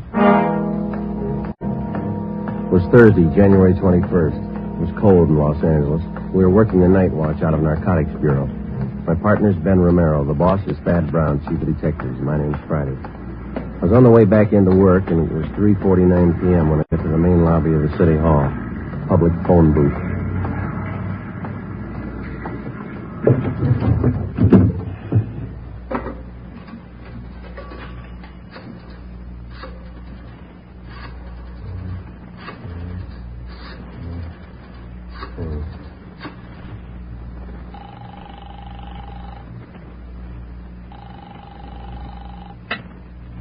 Hello? Oh, Ma, this is Joe. Joseph, you said you were going to be home at 4 o'clock. Oh, I couldn't help it, Ma. They changed the schedule. I got my stuff all right. Thanks for packing it. I put your socks and your clean T-shirts on the bed. Did you put them in your bag? Yeah, I got them.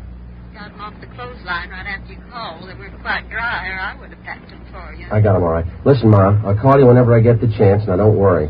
How long are you going to be gone? I haven't any idea. Maybe a month. All depends. How can I get in touch with you? You can't. Call Ben. He'll get the message to me somehow. Where is it you're going, Joseph? Well, I'm not going anyplace, Ma. I'll be right here in the city, but I just won't be able to come home for a little while. It's a special job. No, like the last time. Yeah. Well, you be careful now. Watch what you order when you're eating out in those awful restaurants. Yes. And get your rest. Yes, you ma'am. need plenty of rest. Yeah, okay, Ma. I'll be all right. I was shopping today. I bought a nice loin roast for dinner tomorrow night. Now, you won't be here. Well, why don't you invite the neighbors over? The Newtons? That'll be good company for you. Maybe I'll ask your Aunt Elizabeth over. Yeah. Now, don't worry. If you want to get in touch with me, you deliver the message to Ben, okay? Yes. All right. What kind of work you be doing? It's going to be dangerous? Oh, it's just another job, Ma. It'll work out. I'll call you when I can. All right, Joseph. And be careful now. Take care of yourself. Yeah, you too. Goodbye, Ma. Joseph. Bye.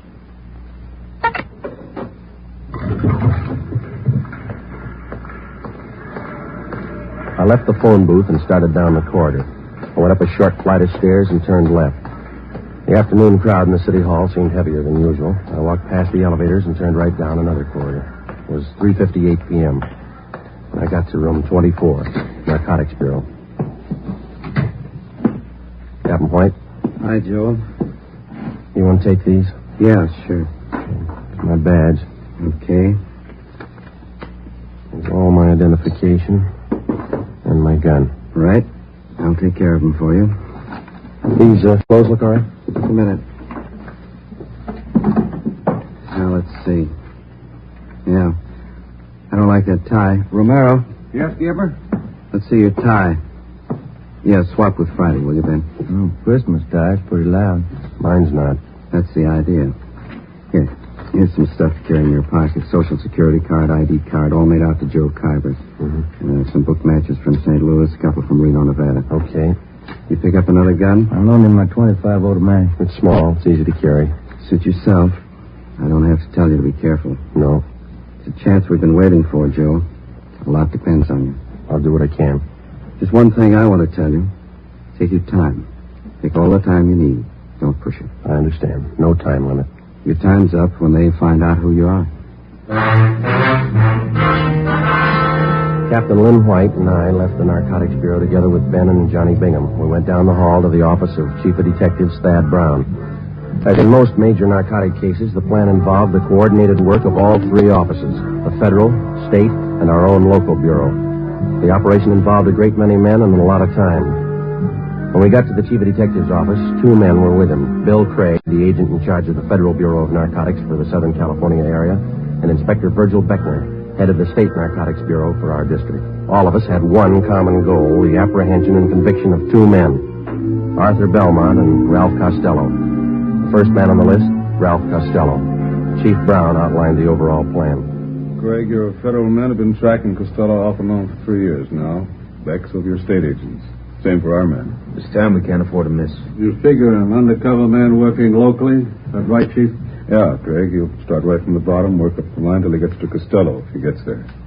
Beck? Where are you going to start? Captain White, would you lay it out to Beck and Craig? Yeah. Friday here's going to handle the job. He's got his full instructions. Joe, you want to fill him in? All right. I'll make my first contact tonight. I'll meet in a bar down on South Pico with another one of our undercover men, Benny Arredondo. He'll introduce me as Joe Kyber to one of his informants. The informant is supposed to help get me into the Flats gang. The same bunch running on the south end of town? Yeah, small-time peddlers. Be curious. A little bit of everything. Go on, Friday. When I get in the gang, I run with them until I find out where and how they make their buys. After you get a contact, you'll make buys all the way up the line and get as close as you can to the top. Yeah, that's right. You worked out your contact with us? He knows that under no conditions will he be seen around the department here. It's been set up that I have a hotel room lined up down on the east side. Romero here and Captain White will be my only contact with the office. I'll be using the name Joe Kyber. Sounds all right to me. How about you, Craig? How about that informant, Friday? Can you count on him? Arredondo thinks a lot of him. He says he's a good man. He's the first rung on the ladder. He's got to be solid. Well, if he's not, we won't have far to fall. Depends on how you look at it. You can kill yourself in the bathtub. 8 p.m. Thursday, January 21st. I checked in at the Casino Hotel on Terminal Street. I registered as Joe Kyber, Omaha, Nebraska. I was given the key for room 5. The rent was $7 a week. I unpacked a few things I had in my bag, went down the hall, and took a shower. I went down to the lunchroom on the corner. I had an egg sandwich and a cup of coffee. It was 11:18 p.m. when I walked into Blue Wright's Bar and Grill. I ordered a beer and sat down. I watched the missing persons program on the television set above the bar. Lose somebody, Kyber? Hello, Benny. Been there long? I just got here. Where's your boy? Sitting over there with that fella in the blue suit. Name's Gene. Who is the guy in the blue suit? One of the Flats gang. Gene's lining up your introduction now. Guy's name is Ludwig. I call him Lud. He knows me as Steve. Right. What do we do? Sit tight till Gene gives us the word. The tie of yours looks like it's on fire. Look all right? I wouldn't wear it. Lud would. Get in the hotel okay? Yeah, all set. Room 5. Gene wants us. Let's go. Okay.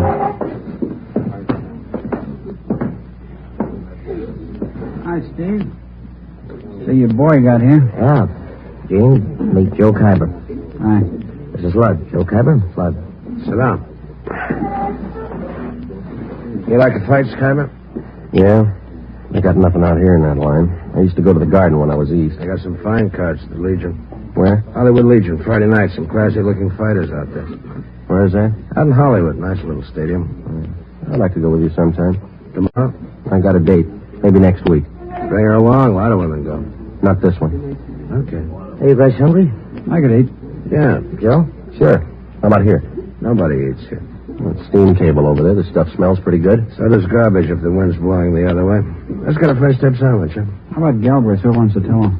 Okay. How about you guys? Sure. Let's go. All right. You from the east, Kyber? Omaha, Memphis, all around. Yeah. You don't talk very much. You do. You talk tough. Are you tough? Sometimes. This place we're going to go eat, sometimes the meat's tough, too. Yeah? Just like a piece of tough meat, you can always cut it down to size. The following week at the fights, I met some of the other members of the Flats gang. They were a typical group of hoodlums. Unlike fiction writers have portrayed them, generally gangs of this type do not operate under a gang leader. Each member considers himself the best of the lot. For all practical purposes, they didn't need a leader. But as in any group, some men are more dominant than others. Lud was one of these. Because of his tough manner, I observed that the gang members placed confidence in Lud. It was then that I decided that I had to be tougher than he was if the gang was going to accept me. 5 weeks went by. March 7th.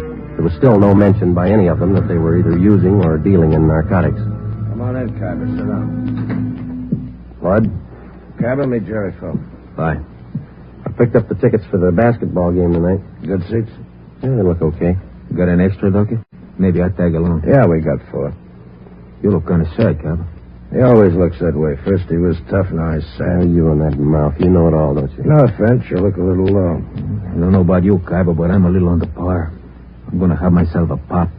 You interested? No, I don't use it. Why don't you try it? You might get a kick out of it. I have. It's all right going up, but it's nothing coming down. That's where you make a mistake. Stay up. Don't come down. Hi, Lud. You heard what he said, Jerry. You don't like it. How does he know? You never stayed up long enough? Take your pot and shut up. You talk about Kaiba trying to be tough, you think you're the big wheel around here. That's enough. You gotta quit giving orders, Lud. You know better than the rest. Look, little man, knock off that kind of talk and keep us both happy. Sure. The boss, man. You know, I got one positive way to shut you up. Why don't you two quit it? This concerns me and Phil. You keep your mouth shut. Well, don't get mad at me. I only wanted to save an argument. Can it, I say? Now, look, Big Mouth, you can push Fell around, but not me. Now you're playing the tough guy again, ain't you? Why don't you go over there and sit down, huh?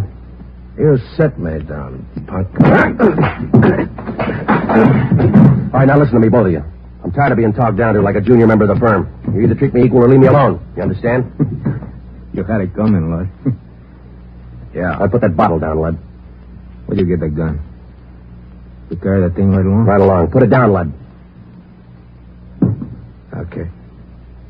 I'm long on memory, Cabba. Remember that. Yeah, and I'm real short on patience with you. Well, I still ain't had my pup.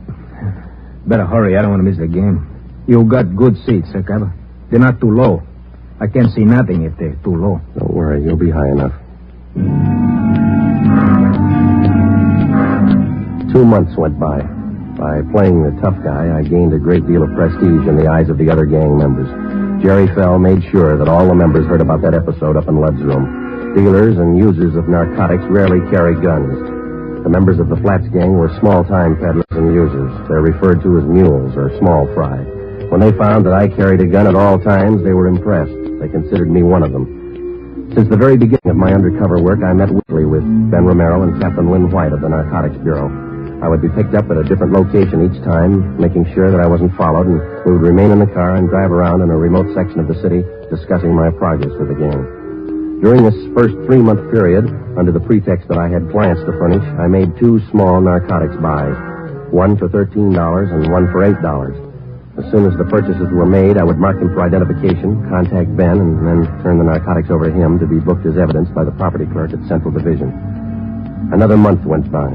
Thursday, June 5th, 11 p.m. We had just returned from the midget auto races, and we were sitting around in Lud's room. You mentioned something out at the races, Carver. Now what's on your mind? I told you, Lud, I need a half a dozen caps right away. I got people putting a bite on me. Old customers. How old can they be? You only been out here 5 months, remember? When they're hooked, they get to be old customers in a month. I fixed up 2 buys with Morse for you. Tony says he can't handle anymore. Hasn't got enough around. You got on board late, you know. All of us are ahead of you. Tony can get more. Who's his source? Couple of guys. I know them. How about an office to one of them? You deal with Tony. He said he hasn't got enough. That's right, I did. Okay. How much do you want? They're your customers. What's it worth? They'll pay. What's the guy's name? Costello's one of them. He'll have enough for you. Who's the other guy? You deal with Costello for now. Where can I meet him? Morse will set it up for you. I got a meeting in an hour. Come in. Police officers. Take it down the hall.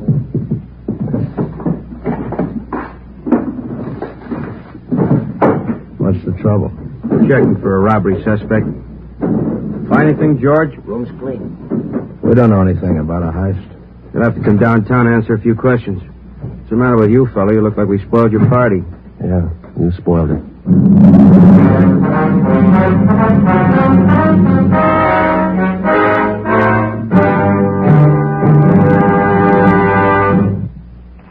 You are listening to Dragnet, authentic stories of your police force in action. Now, here's an authentic report from Fatima Cigarettes. In 1949, Fatima more than doubled its smokers from coast to coast. In 1950, enjoy Fatima yourself. You'll find Fatima extra mild. Because Fatima is the long cigarette which contains the finest Turkish and domestic tobaccos superbly blended to make Fatima extra mild. You'll find Fatima tastes much better. Fatima's superb blend gives you a much different, much better flavor and aroma than any other long cigarette. You'll find Fatima best in cigarette quality. Fatima has always stood for the best in cigarette quality. For a new year of greater smoking enjoyment, buy Fatima in the appealing gold and yellow package. You'll agree, Fatima is the best of all long cigarettes.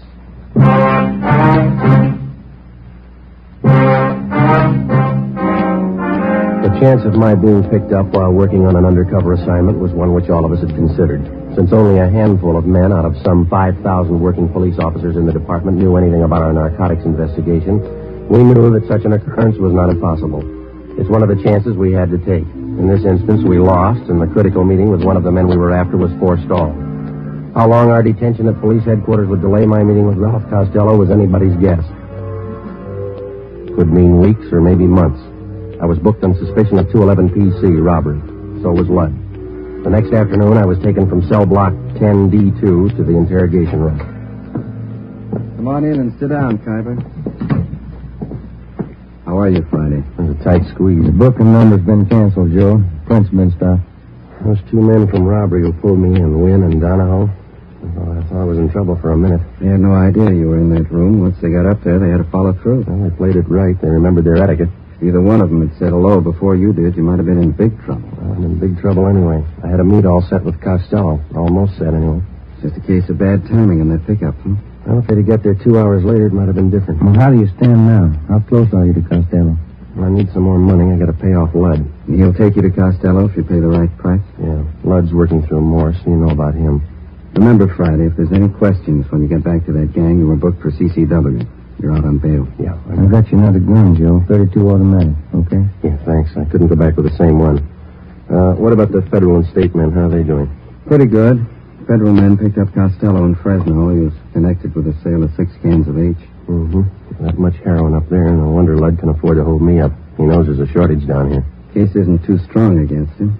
When it looked definite that we had him, they were going to call you off. He's out on bail. Costello's back down here now. Yeah. Seems like we get our hands on the guy, but we can't hold him. Narcotics in their possession or under their control. That's what the book says. That's the way we got to get him. We'll get him that way. It's up to you now, Friday. Stay with it and keep your chin covered. And if you need anything, Joe, call. Your mother's been over at the house for dinner a few times. She's okay. Thanks. Tell her I'm all right, will you? Sure. She worries a lot about you, Joe. Anything happened to you, it'd just about kill her. That makes 2 of us. I'll see you. Before I left the city hall, Captain White drew out some more money from the Secret Service Fund. This fund is for the sole purpose of undercover work. This latest amount was for the narcotics buy that I hoped to make with Ralph Costello. An hour before I left, Ludd was released on a writ that he had arranged for.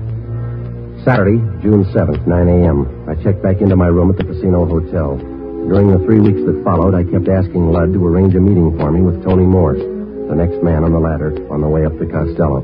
Ludd kept stalling me. Another week went by. Captain Lynn White, Ben, and I held our regular weekly meetings. On July 6th, Ludd told me that a meeting with Morse had finally been arranged for 8 p.m. that night. I called Ben and told him I'd meet him and the captain immediately after I talked with Morse. At 8 p.m., following the instructions Ludd had given me, I was in the downstairs waiting room at the subway terminal at 5th and Hill. I was told to wait for the apple vending machine.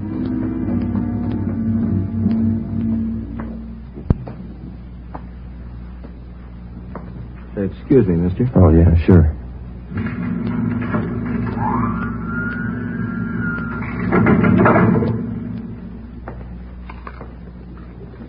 Kyber? Yeah. You, Morse? That's right. Want an apple? No, thanks.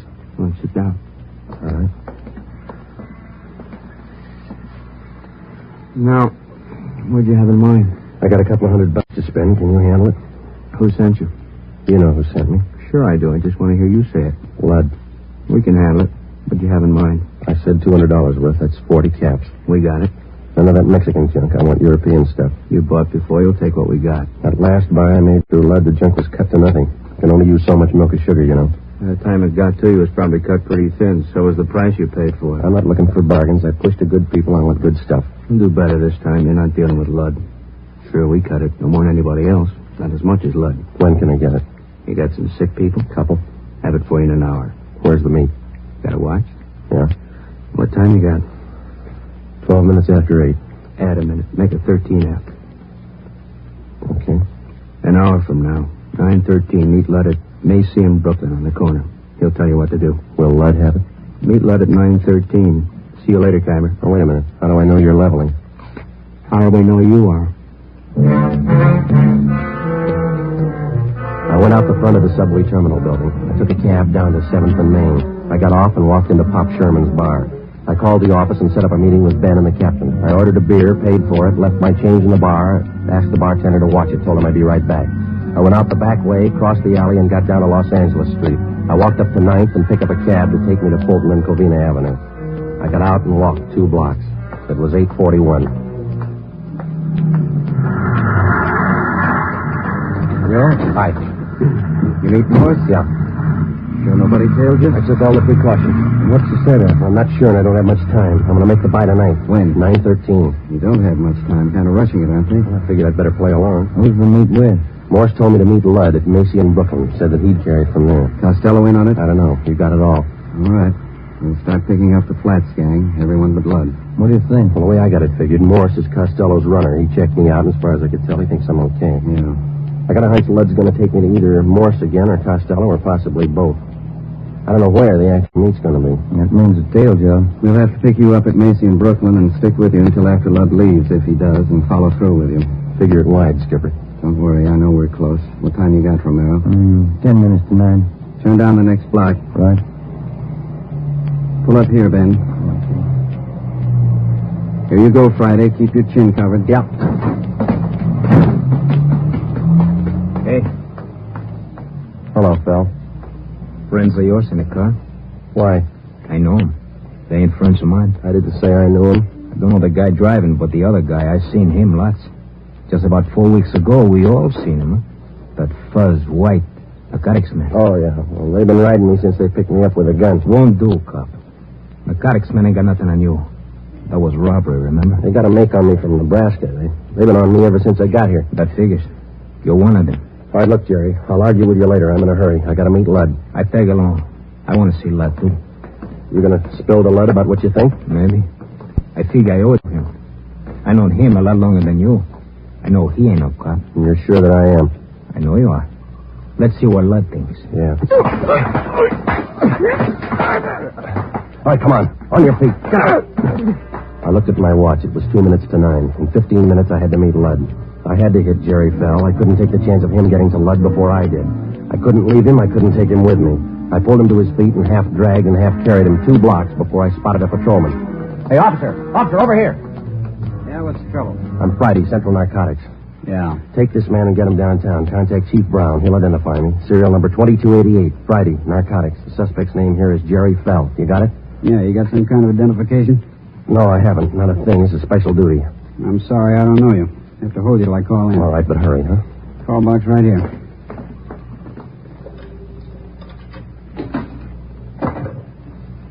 This is Carlson, box 117. Check on a matter with the Chief of Detectives, Brown, will you? Yeah, that's right. Have a man here who identifies himself as Friday. What's your first name? Joe Friday. Tell him to hurry. Yeah. Joe Friday, Central Narcotics, serial number 2288. Says he's in a hurry. Holding suspect, Jerry Fell. I'll hold on.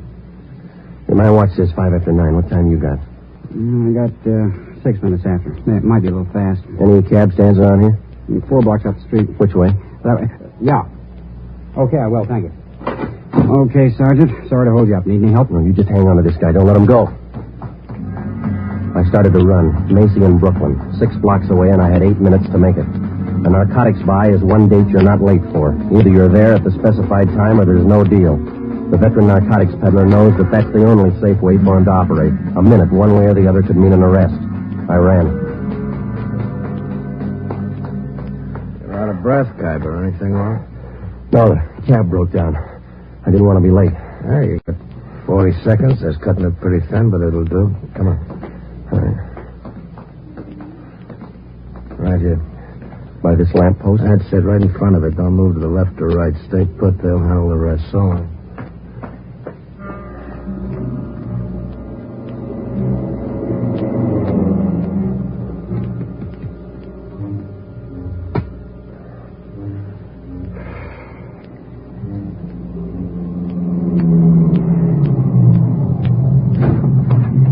Get in, Kyber. Got the money? Right here.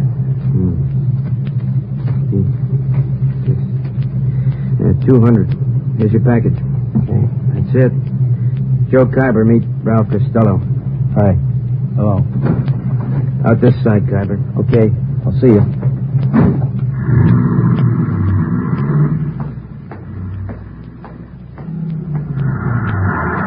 Did you make the buy Friday? Yeah, take him. All right, Joe. Ben, thought you were with the captain. They don't need me. That intersection's blocked off up there. They're pulling them over right now. See? Yeah. They got him. Costello in the car? Yeah. And that's half of the team. Now what? We go after the big man, Arthur Belmont. Took us 7 months and 4 days to get to Costello. Lots of time. Yeah. Always seems to work out that way, doesn't it? What's that? They always run out of time before we do.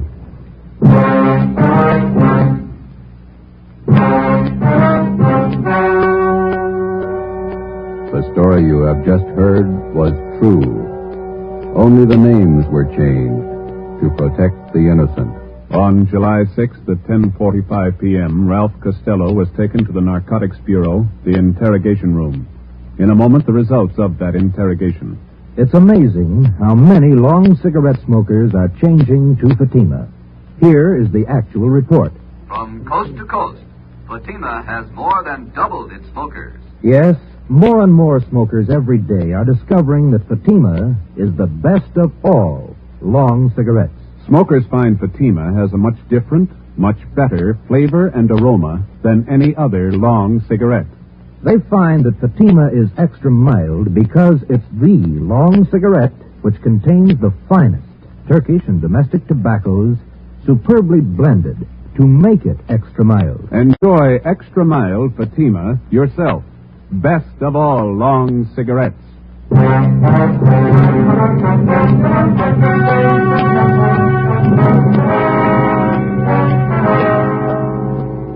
With the promise of the United States District Attorney that his prison terms for the possession and sale of narcotics would run concurrently rather than consecutively, Ralph Costello agreed to furnish us vital information concerning the number one narcotics dealer on the Pacific Coast, Arthur Belmont. Next week, the big man, Arthur Belmont.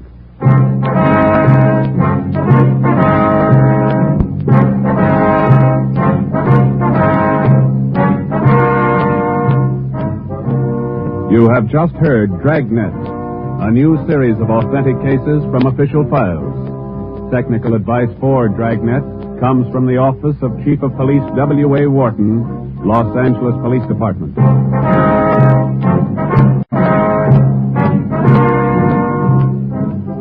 Fatima Cigarettes, best of all long cigarettes, has brought you Dragnet from Los Angeles. Hear Mr. and Mrs. Ronald Coleman in the Halls of Ivy. Tomorrow evening on NBC.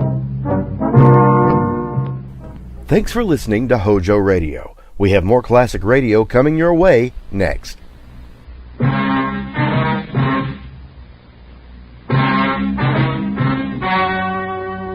The story you are about to hear is true. Only the names have been changed to protect the innocent. Fatima Cigarettes, best of all long cigarettes, brings you Dragnet.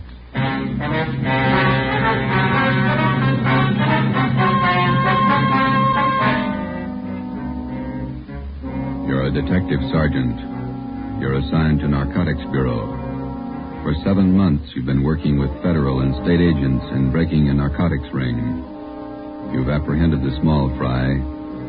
Next in the line, the big man. Your job, get him. If you want a long cigarette, smoke the best of all long cigarettes. Smoke Fatima. Fatima is the long cigarette which contains the finest Turkish and domestic tobaccos superbly blended to make Fatima extra mild. And that's why Fatima has a much different, much better flavor and aroma than any other long cigarette. That's why Fatima has more than doubled its smokers coast to coast. So, if you want a long cigarette, smoke the best of all long cigarettes. Smoke Fatima. Dragnet, the documented drama of an actual crime. For the next 30 minutes, in cooperation with the Los Angeles Police Department, you will travel step by step on the side of the law through an actual case from official police files. From beginning to end, from crime to punishment, Dragnet is the story of your police force in action. It was Wednesday, July 9th. It was warm in Los Angeles. We were working the night watch out of Narcotics Bureau. My partner's Ben Romero. The boss is Thad Brown, Chief of Detectives. My name's Friday. I was on the way into work, and it was 3:58 p.m. when I got to room 24, Narcotics Bureau. Hi, Joe. Feel better? Well, not quite as tired, Ben. That Costello thing was a long haul. Narcotics from Merrill. Okay, Bacon. I'll tell him. Meeting's in 5 minutes. Chief Brown's over. Okay, I want to pick up my stuff from the captain first. Hi, Skipper. Come on in. You look a little better, Friday. You get some rest? Yeah, and a couple of good meals. That's the trouble with the Flats gang. They never know where to eat. Sit down, Joe. I want to talk to you. We got a couple of minutes before the meeting. You'll probably be getting this all up and down the line from here in. Just want to let you know that we think you and all the men in the operation did a fine job.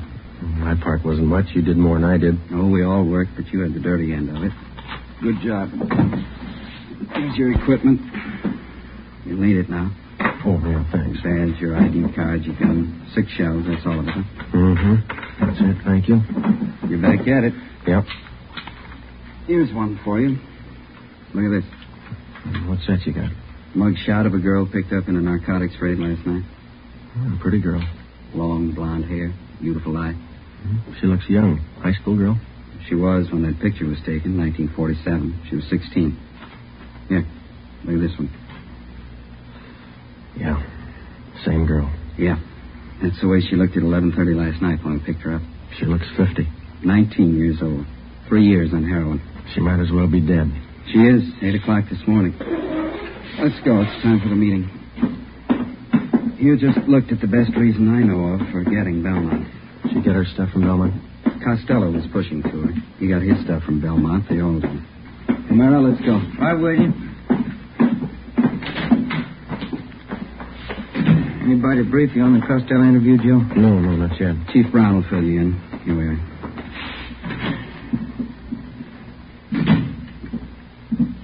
Chief? Gentlemen, come on in. You men all know each other. Hiya, Craig. Captain White, I think you and your men know policewoman Caswell. Yes, sir. How are you, Florence? Hello. Miss Caswell, Inspector Virgil Beckner, State Narcotics. How do you do? Bill Craig, Agent in Charge, Federal Narcotics. Hello. How do you do? Before we get into the Belmont procedure, let's see how we stand on the Costello case. White, you want to fill everybody in on information we got from Ralph Costello? Yes, sir. After his arrest Monday night, we interrogated Costello for about 4 hours. We confronted him with the package he sold to Friday here. How'd the stuff test? Crime lab ran it through, about 1/3 of an ounce of heroin, fair quality Mexican stuff. The man we picked up with Costello, Tony Morris, was questioned as well. He corroborated Costello's story. What'd you get from him? Well, he told us he had a great deal of information on the big man in the operation, Belmont. Said he wouldn't tell us a thing unless we made a deal with him. What kind of a deal? He wanted everything. But we finally agreed that the only thing we might possibly work out was his prison term. Mm-hmm. We called in the U.S. District Attorney. We talked another 4 hours. How'd it work out? District Attorney told Costello the only thing he'd do for him was to have his prison terms run concurrently rather than consecutively. Not much to pay for what we got. Costello gave us enough to enable us to start moving on Belmont right away. We've had his M.O. confirmed. We've got a list of most of his pushers. Now we can get to him. Any definite plan, Chief? White and I have been talking over here with Craig and Beck. We worked out what we think might be a pretty good plan. Craig, do you want to lay out how your men are going to handle it from the federal end? We'll work from out of town to the center here.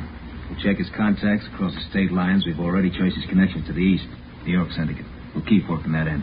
Beck, how about your state narcotics men? We work inside the state line here. We've already checked out part of his operations. We've located sources in San Francisco, Bakersfield, Fresno, as far south as San Diego, Lower California. We'll draw all those ends up tight. Keep moving. You fellows can both give us a hand if we need assistance. You bet. That's right. Fine. White, what are we going to do locally? Oh, it's going to be a case of taking what we know and finding out what we don't know, putting the two together. Seems to me to be a case of watching the man at all times. Belmont shouldn't be able to blow his nose without one of our men knowing it. It's going to be a tremendous undertaking. You all know the tough job it is shadowing narcotics men. They're fidgety, hypersensitive. They recognize anything out of the ordinary at once. And for that reason, it can't be a one-man operation. Everybody's got to work it. Our undercover won't work this time. They're no doubt alerted. So we'll work it from another angle. When do we start? We've already started. Belmont lives in Manhattan Beach. His house is under surveillance. Has been since yesterday. Well, I can't impress upon all of you the importance of not letting Belmont out of your sight for an instant. The narcotics buy could be made in 30 seconds. If we're not there at the instant, we lose him. Do we have anything at all as to when he might be ready to deal again? Nothing. Nobody seems to know Belmont's exact operating time. Could be any time. And in order to prosecute him, we've got to be there when the narcotics are in his possession or under his control. So we start to live with him and stay as close as we can without being tabbed until there's a buy. That's it. Captain White has all the assignments for our local men. Okay. We'll watch him. And stay close to him. If he makes a move, be there. The meeting lasted 4 hours. During that 4 hours, a plan was formulated which we hoped would end in the successful apprehension of the number one man in Pacific Coast narcotics traffic, Arthur Z. Belmont. How do you watch a man, his every move, for 24 hours, day in, day out, without his knowing it? How do you watch a man whose very existence depends upon not being watched, who is expertly schooled in every trick and device of police surveillance, whose method of operation will change with the slightest disturbance of his daily routine, and if that M.O. changes, you've lost him. Thursday, July 10th, in the small Los Angeles suburb of Manhattan Beach, population 10,172, 3 very ordinary events took place. A public nurse began a house-to-house survey. She asked the simple question, have you ever been vaccinated for smallpox? She started canvassing 27 blocks from the home of Belmont. Policewoman Florence Caswell. 2 Japanese gardeners new to the city of Manhattan Beach began soliciting work. They started asking for jobs 38 blocks from the home of Belmont. Sergeant Ken Fujikuni and Patrolman John Kagawa. A team of surveyors driving a station wagon marked with the seal of Los Angeles County began taking linear measurements for the proposed enlargement of storm drains in the area. They started 14 blocks from the home of Belmont. Lieutenant John Bigham, Central Narcotics, Sergeant Ben Romero, and myself. Okay, Ben, bring in the rod. Let's knock off for lunch. What do you want to eat, John? In the wagon. Better take the transfer with us. Kids might pick it up. Yeah, I got it. I can't keep the sand out of my shoes. Might as well get used to it. We're a long ways from home. 9 years on the job. It's the first time I ever brought my lunch in a paper sack. Who knows, Joe? This might change your whole way of living. What's that? Want to sit in the front? I'm getting back. Fellas, have a look at the local paper? No, why? Manhattan Beach Sentinel, down the bottom of page 1 in the box. Read it. Yeah, let me see. Yeah. Yeah, it's good. What is it, Joe? Read that loud. Oh, it says preliminary work on storm drains started. Surveyors. Well, it goes on to say that surveyors have started taking measurements for the new drains. Captain White's idea had the story planted, even got a release from the planning commission. Well, it won't hurt us a bit. Well, you said lunchtime. I've got enough here for the whole department. 4 hard-boiled eggs. See what kind of sandwiches I do. Deviled eggs. Look here. See, you can put them on egg bread. I hate eggs. Looks like the captain driving up the street. Yeah, that's him. Driving a city car. Chief engineer. How's it going, Bigham? All right. Slow. Had your lunch? What do you got? Deviled egg sandwiches. Got plenty. Can't stand them. How about a ham and cheese? Yeah, thanks. There you go. How's everybody else doing? Very slow. Takes time. We've got to keep taking our time. If we tip it before we get close enough, Belmont's on his way. How long are we going to have to keep our distance? Not much longer. We can't take the chance of starting everybody out right on top of Belmont. It might look funny to him. Anybody else would be okay. The average person, your operations might look normal, but we can't afford to try to get it by Belmont that way. With a hop cutter, you never know. It's not so much that we don't know. We just can't take any kind of a chance. That's what I mean. He might have started right on Belmont's front lawn, and he's never got wise. But we wouldn't want to risk it. Belmont been out of his house today? On the go quite a bit. Left his house at 9:13 a.m., went down to the ShopRite market, bought a half-pound of bacon, 2 dozen eggs, loaf of bread, whole wheat. Sergeant Hodges waited on him. He's clerking in the grocery department. Then he drove over to his neighborhood gas station, got a full tank of ethyl and 2 quarts of oil, 30 weight, drove home, got back at 9:42. Are you still there? Yeah. About time you guys were back at it, huh? Right. Okay, Ben. You want to grab some of the gear? Yeah. Let's go. Hey, Joe. Give me a leftover bread crust, will you? I'll give him to Seagull. Yeah, sure. Here you go. Well, foot by foot, we're getting closer to Belmont. Hope nobody tips it. Nobody should, unless you don't trust those gulls. We surveyed the city of Manhattan Beach for 5 weeks. Policewoman Caswell, posing as a nurse, continued canvassing. Everybody concerned with the job of standing watch over Arthur Z. Belmont carried out their routine day by day. Daily reports came in from everyone in the operation. These reports would be sifted at Central Narcotics and progress reports compiled for the use of those in the field on the Belmont case. All police cars, as well as city cars, such as we were employing, were equipped with three-way radio communication. All personnel were in constant contact with one another. Wednesday, August 12th. It was the decision of Captain Lynn White that the idea of our posing as city surveyors had been exhausted. Further use of this could possibly arouse suspicion. Belmont lived at 1227 Ocean Avenue. 2 days before we were called off the surveying job, the city leased the private residence at 1216 Ocean Avenue. A van load of furniture was moved in. Drapes and curtains were hung. Regular deliveries of daily newspapers and milk were made to the house. To all outward appearances, the house was occupied by an average family. Actually, it provided another blind from which we could continue to observe Belmont. Shortwave radio equipment was installed in an upstairs room. Ben and I were assigned the night watch. Another car just stopped in front of Belmont's house. How many does that make? 3 cars. Just a minute. Yeah. A couple of guys getting out. Went up the front door. Where? Let me see, huh? Take a look. Watch curtain. Yeah. Belmont answered the door.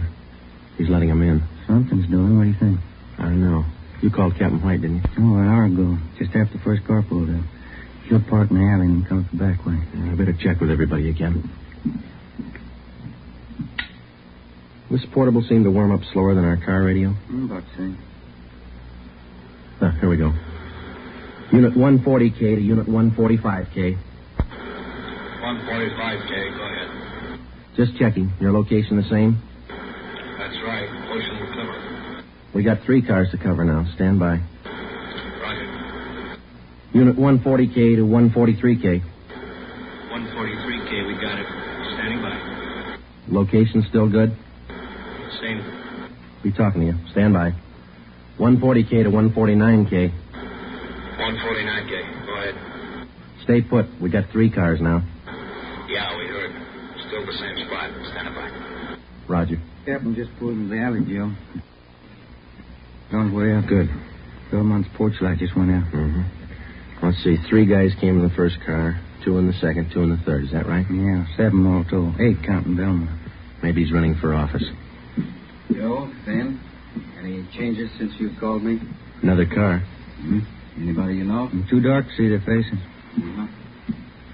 Dodge Coupe, gray, black packet sedan, green Chevy. That might be for me. I told the office they could reach me, yeah. White. Yeah, Bigham. You must be wrong. You sure he's not lying? All right, thanks. Yeah. You sure Belmont hasn't left his house since you came on duty? Couldn't possibly. Not without somebody in the detail spotting him. He got out somehow. He made a buy. Captain White called the office and talked to Benny Arredondo, our narcotics undercover man. He confirmed the fact that somehow Belmont had a meet and successfully completed a narcotics transaction. None of us could figure how, and we didn't know when the meet took place. Arredondo told us that the buy had been made sometime in the past 10 hours. The arresting officers had recovered a portion of the narcotics, 2 bindles of heroin. They were found in the possession of one of Belmont's runners, Archie Scott. I can't figure it. What do we do now, Skipper? Sit tight and watch those 3 cars in front of Belmont's house over there. Maybe he didn't have to leave the house to make a buy. That's the way I got it pegged. Those cars down there, those are the first visitors he's had in the past 24 hours? As far as anybody knows, we watched it close. Sometimes it's like that. It looks like somebody's coming out over there. 2 guys. How many in there? 8, counting Belmont. All right, Friday. Get to the cars. Yeah. They started to move out yet? No. 5, 6, 7. That's all of them. They're heading for the car. Yeah. Looks like a 3-way switch. We'll see when they start to move out. Attention, all units and special details. Stand by. Here's the license number, Joe. Oh, good. I knew those things. Green Chevy's headed south. Black package going north. So's a Dodge Coupe. Dodge turned left at the corner. It's headed east now. Got it. 140K to all units and special detail. Unit 149K. 149K, go ahead. 1946 green Chevrolet sedan, license 61 William 852, headed south on Ocean. Roger. Unit 145K. 145K, go ahead. 1947 gray Dodge Coupe, license 1X-Ray 1898, headed east on Clipper Street. Roger. 143K, come in. 143K, yep.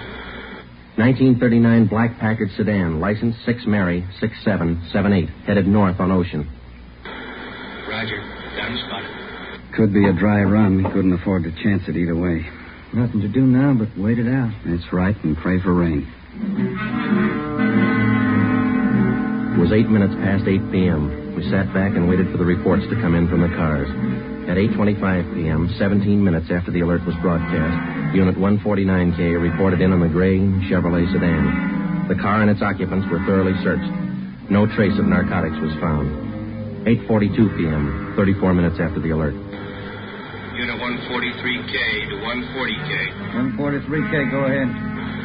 On that 1939 Packard sedan, license 6 Mary 6778. Check them down. Nothing. They're clean.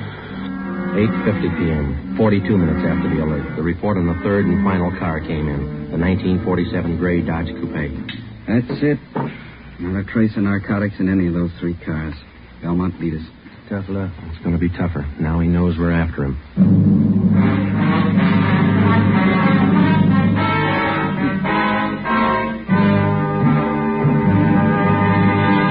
You are listening to Dragnet, authentic stories of your police force in action.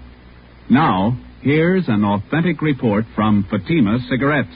In 1949, Fatima more than doubled its smokers from coast to coast. In 1950, enjoy Fatima yourself. You'll find Fatima extra mild. Because Fatima is the long cigarette which contains the finest Turkish and domestic tobaccos superbly blended to make Fatima extra mild. You'll find Fatima tastes much better. Fatima's superb blend gives you a much different, much better flavor and aroma than any other long cigarette. You'll find Fatima best in cigarette quality. Fatima has always stood for the best in cigarette quality.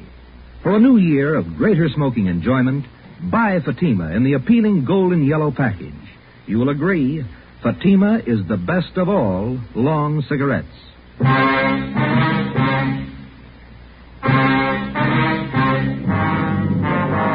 The 3-car switch.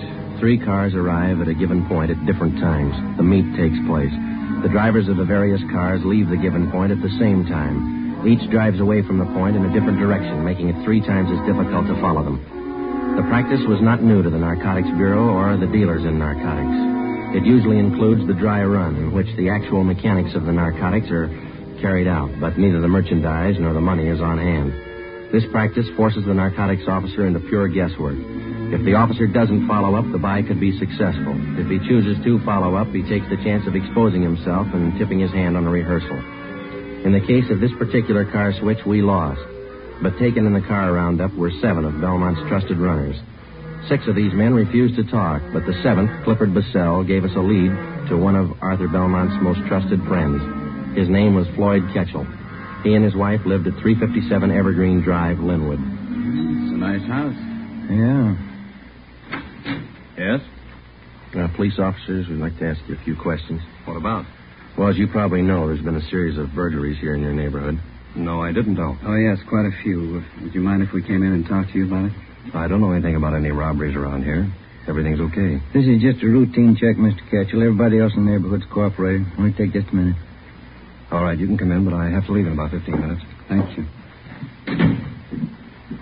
Well, you have a nice place here, Mr. Ketchel. Yes. Now, what was it you wanted me to help you with?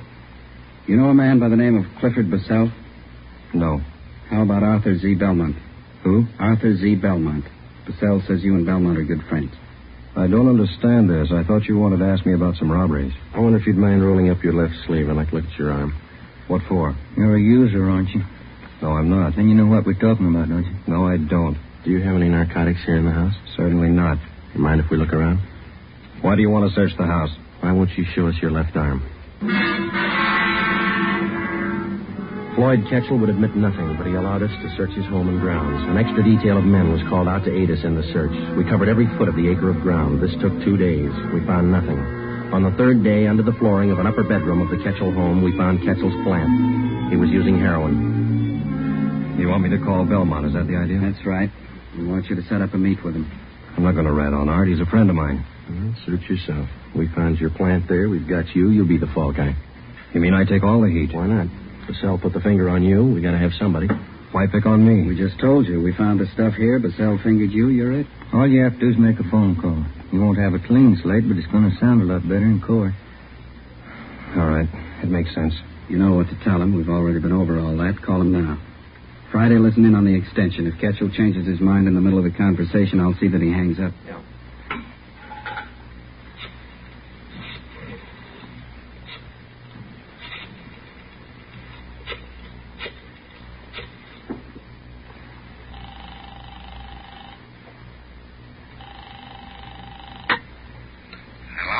Hi, Art. Floyd Ketchel. How are you, kid? Fine. How's Edna? She's fine, Art. Say, I got a friend on his way to Honolulu.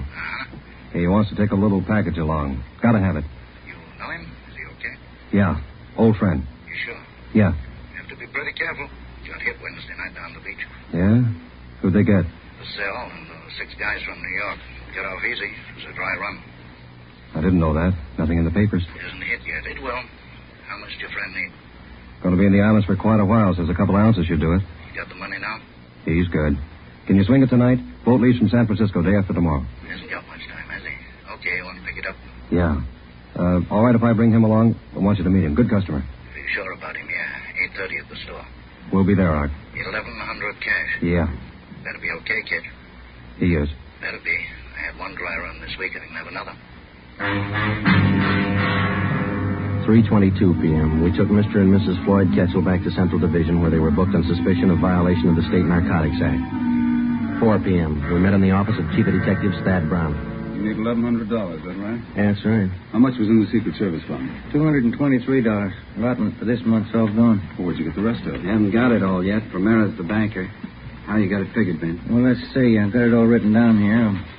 First off, we got $223 cash. And these fellows all gave us their personal checks. Jack Donahoe and Robert gave us $200. Johnny Begum put up $100. And Captain White's in for $150. Joe put in $35 and 22's all I could swing. That's, $720. You need $380, right? Yeah, that's the way I got to figure. Okay, I think I can make up the rest. How about Wynn's Cadillac? You loan it to you? He's out getting it washed. It's 41, isn't it? Yeah, sedan. A little old, but it looks good when it's washed. Flashy. Now, that's what you need. You going to make the byway? Yeah. Ketchel will be with me. Okay, it's all here, $1,100. Yeah, we've only got one hitch. It's 5 o'clock and the banks are closed. Yeah? Not much time to run around getting checks cashed. It was 5 p.m. We had 3 hours to cash $720 in personal checks. We split up and covered every possible place in the city where we were known and where we knew they would cash them. By 7:45 p.m., we had the $1,100 in cash. The serial number on each bill was listed and the money turned over to Captain White. The scene of the meet was a hardware store on East 9th Street, which Belmont used as a front. Belmont's hardware was located in a small neighborhood shopping district. On Friday nights, the stores remained open until 9 p.m. Promptly at 8:30, Captain White and Floyd Ketchel pulled up in front of the store and went in. Ben and I waited in our car a half a block down the street. It was 8:35. There they are. They're coming out. Must have made the buy. Starting the car. Here they come. Watch for the skipper's signal, huh? Yeah. There it is. Let's go. Okay, pull over here. Come on.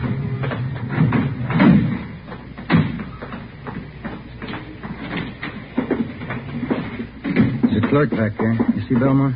No. Yes, sir. I'll help you. Is Mr. Belmont around? No, sir. He just stepped out. You sure? Yes, sir. He went out the back door not a minute ago. Bigham and Cassidy are out there, aren't they? Yeah, he won't go far. Oh, there's Mr. Belmont. Mr. Belmont, these gentlemen want to see you.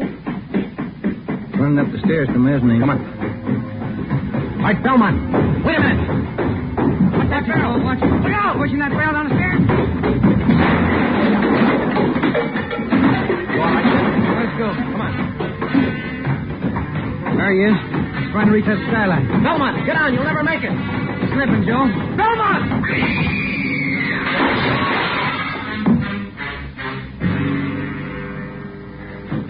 Come on. He didn't do that showcase any good. Yeah, he's through. Piece of that glass is right through him. Yeah, it's a rough way to go, and yeah. At least narcotics didn't kill him. Didn't it?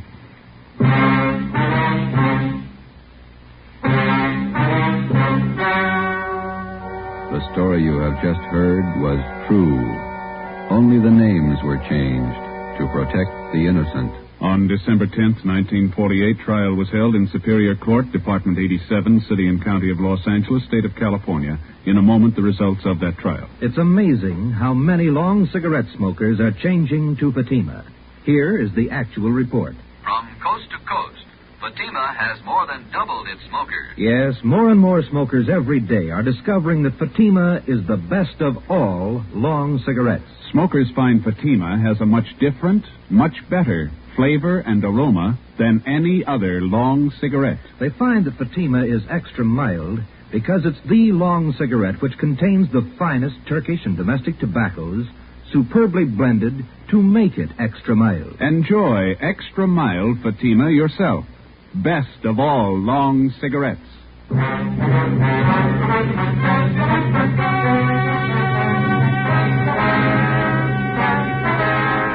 12 members of Arthur Z. Belmont's narcotics gang were finally rounded up by federal, state, and local authorities. All 12 were tried and convicted of violating the Harrison Act and the State Narcotics Act. They received sentences as prescribed by law and are now serving their terms in state and federal penitentiaries. You have just heard Dragnet, a series of authentic cases from official files.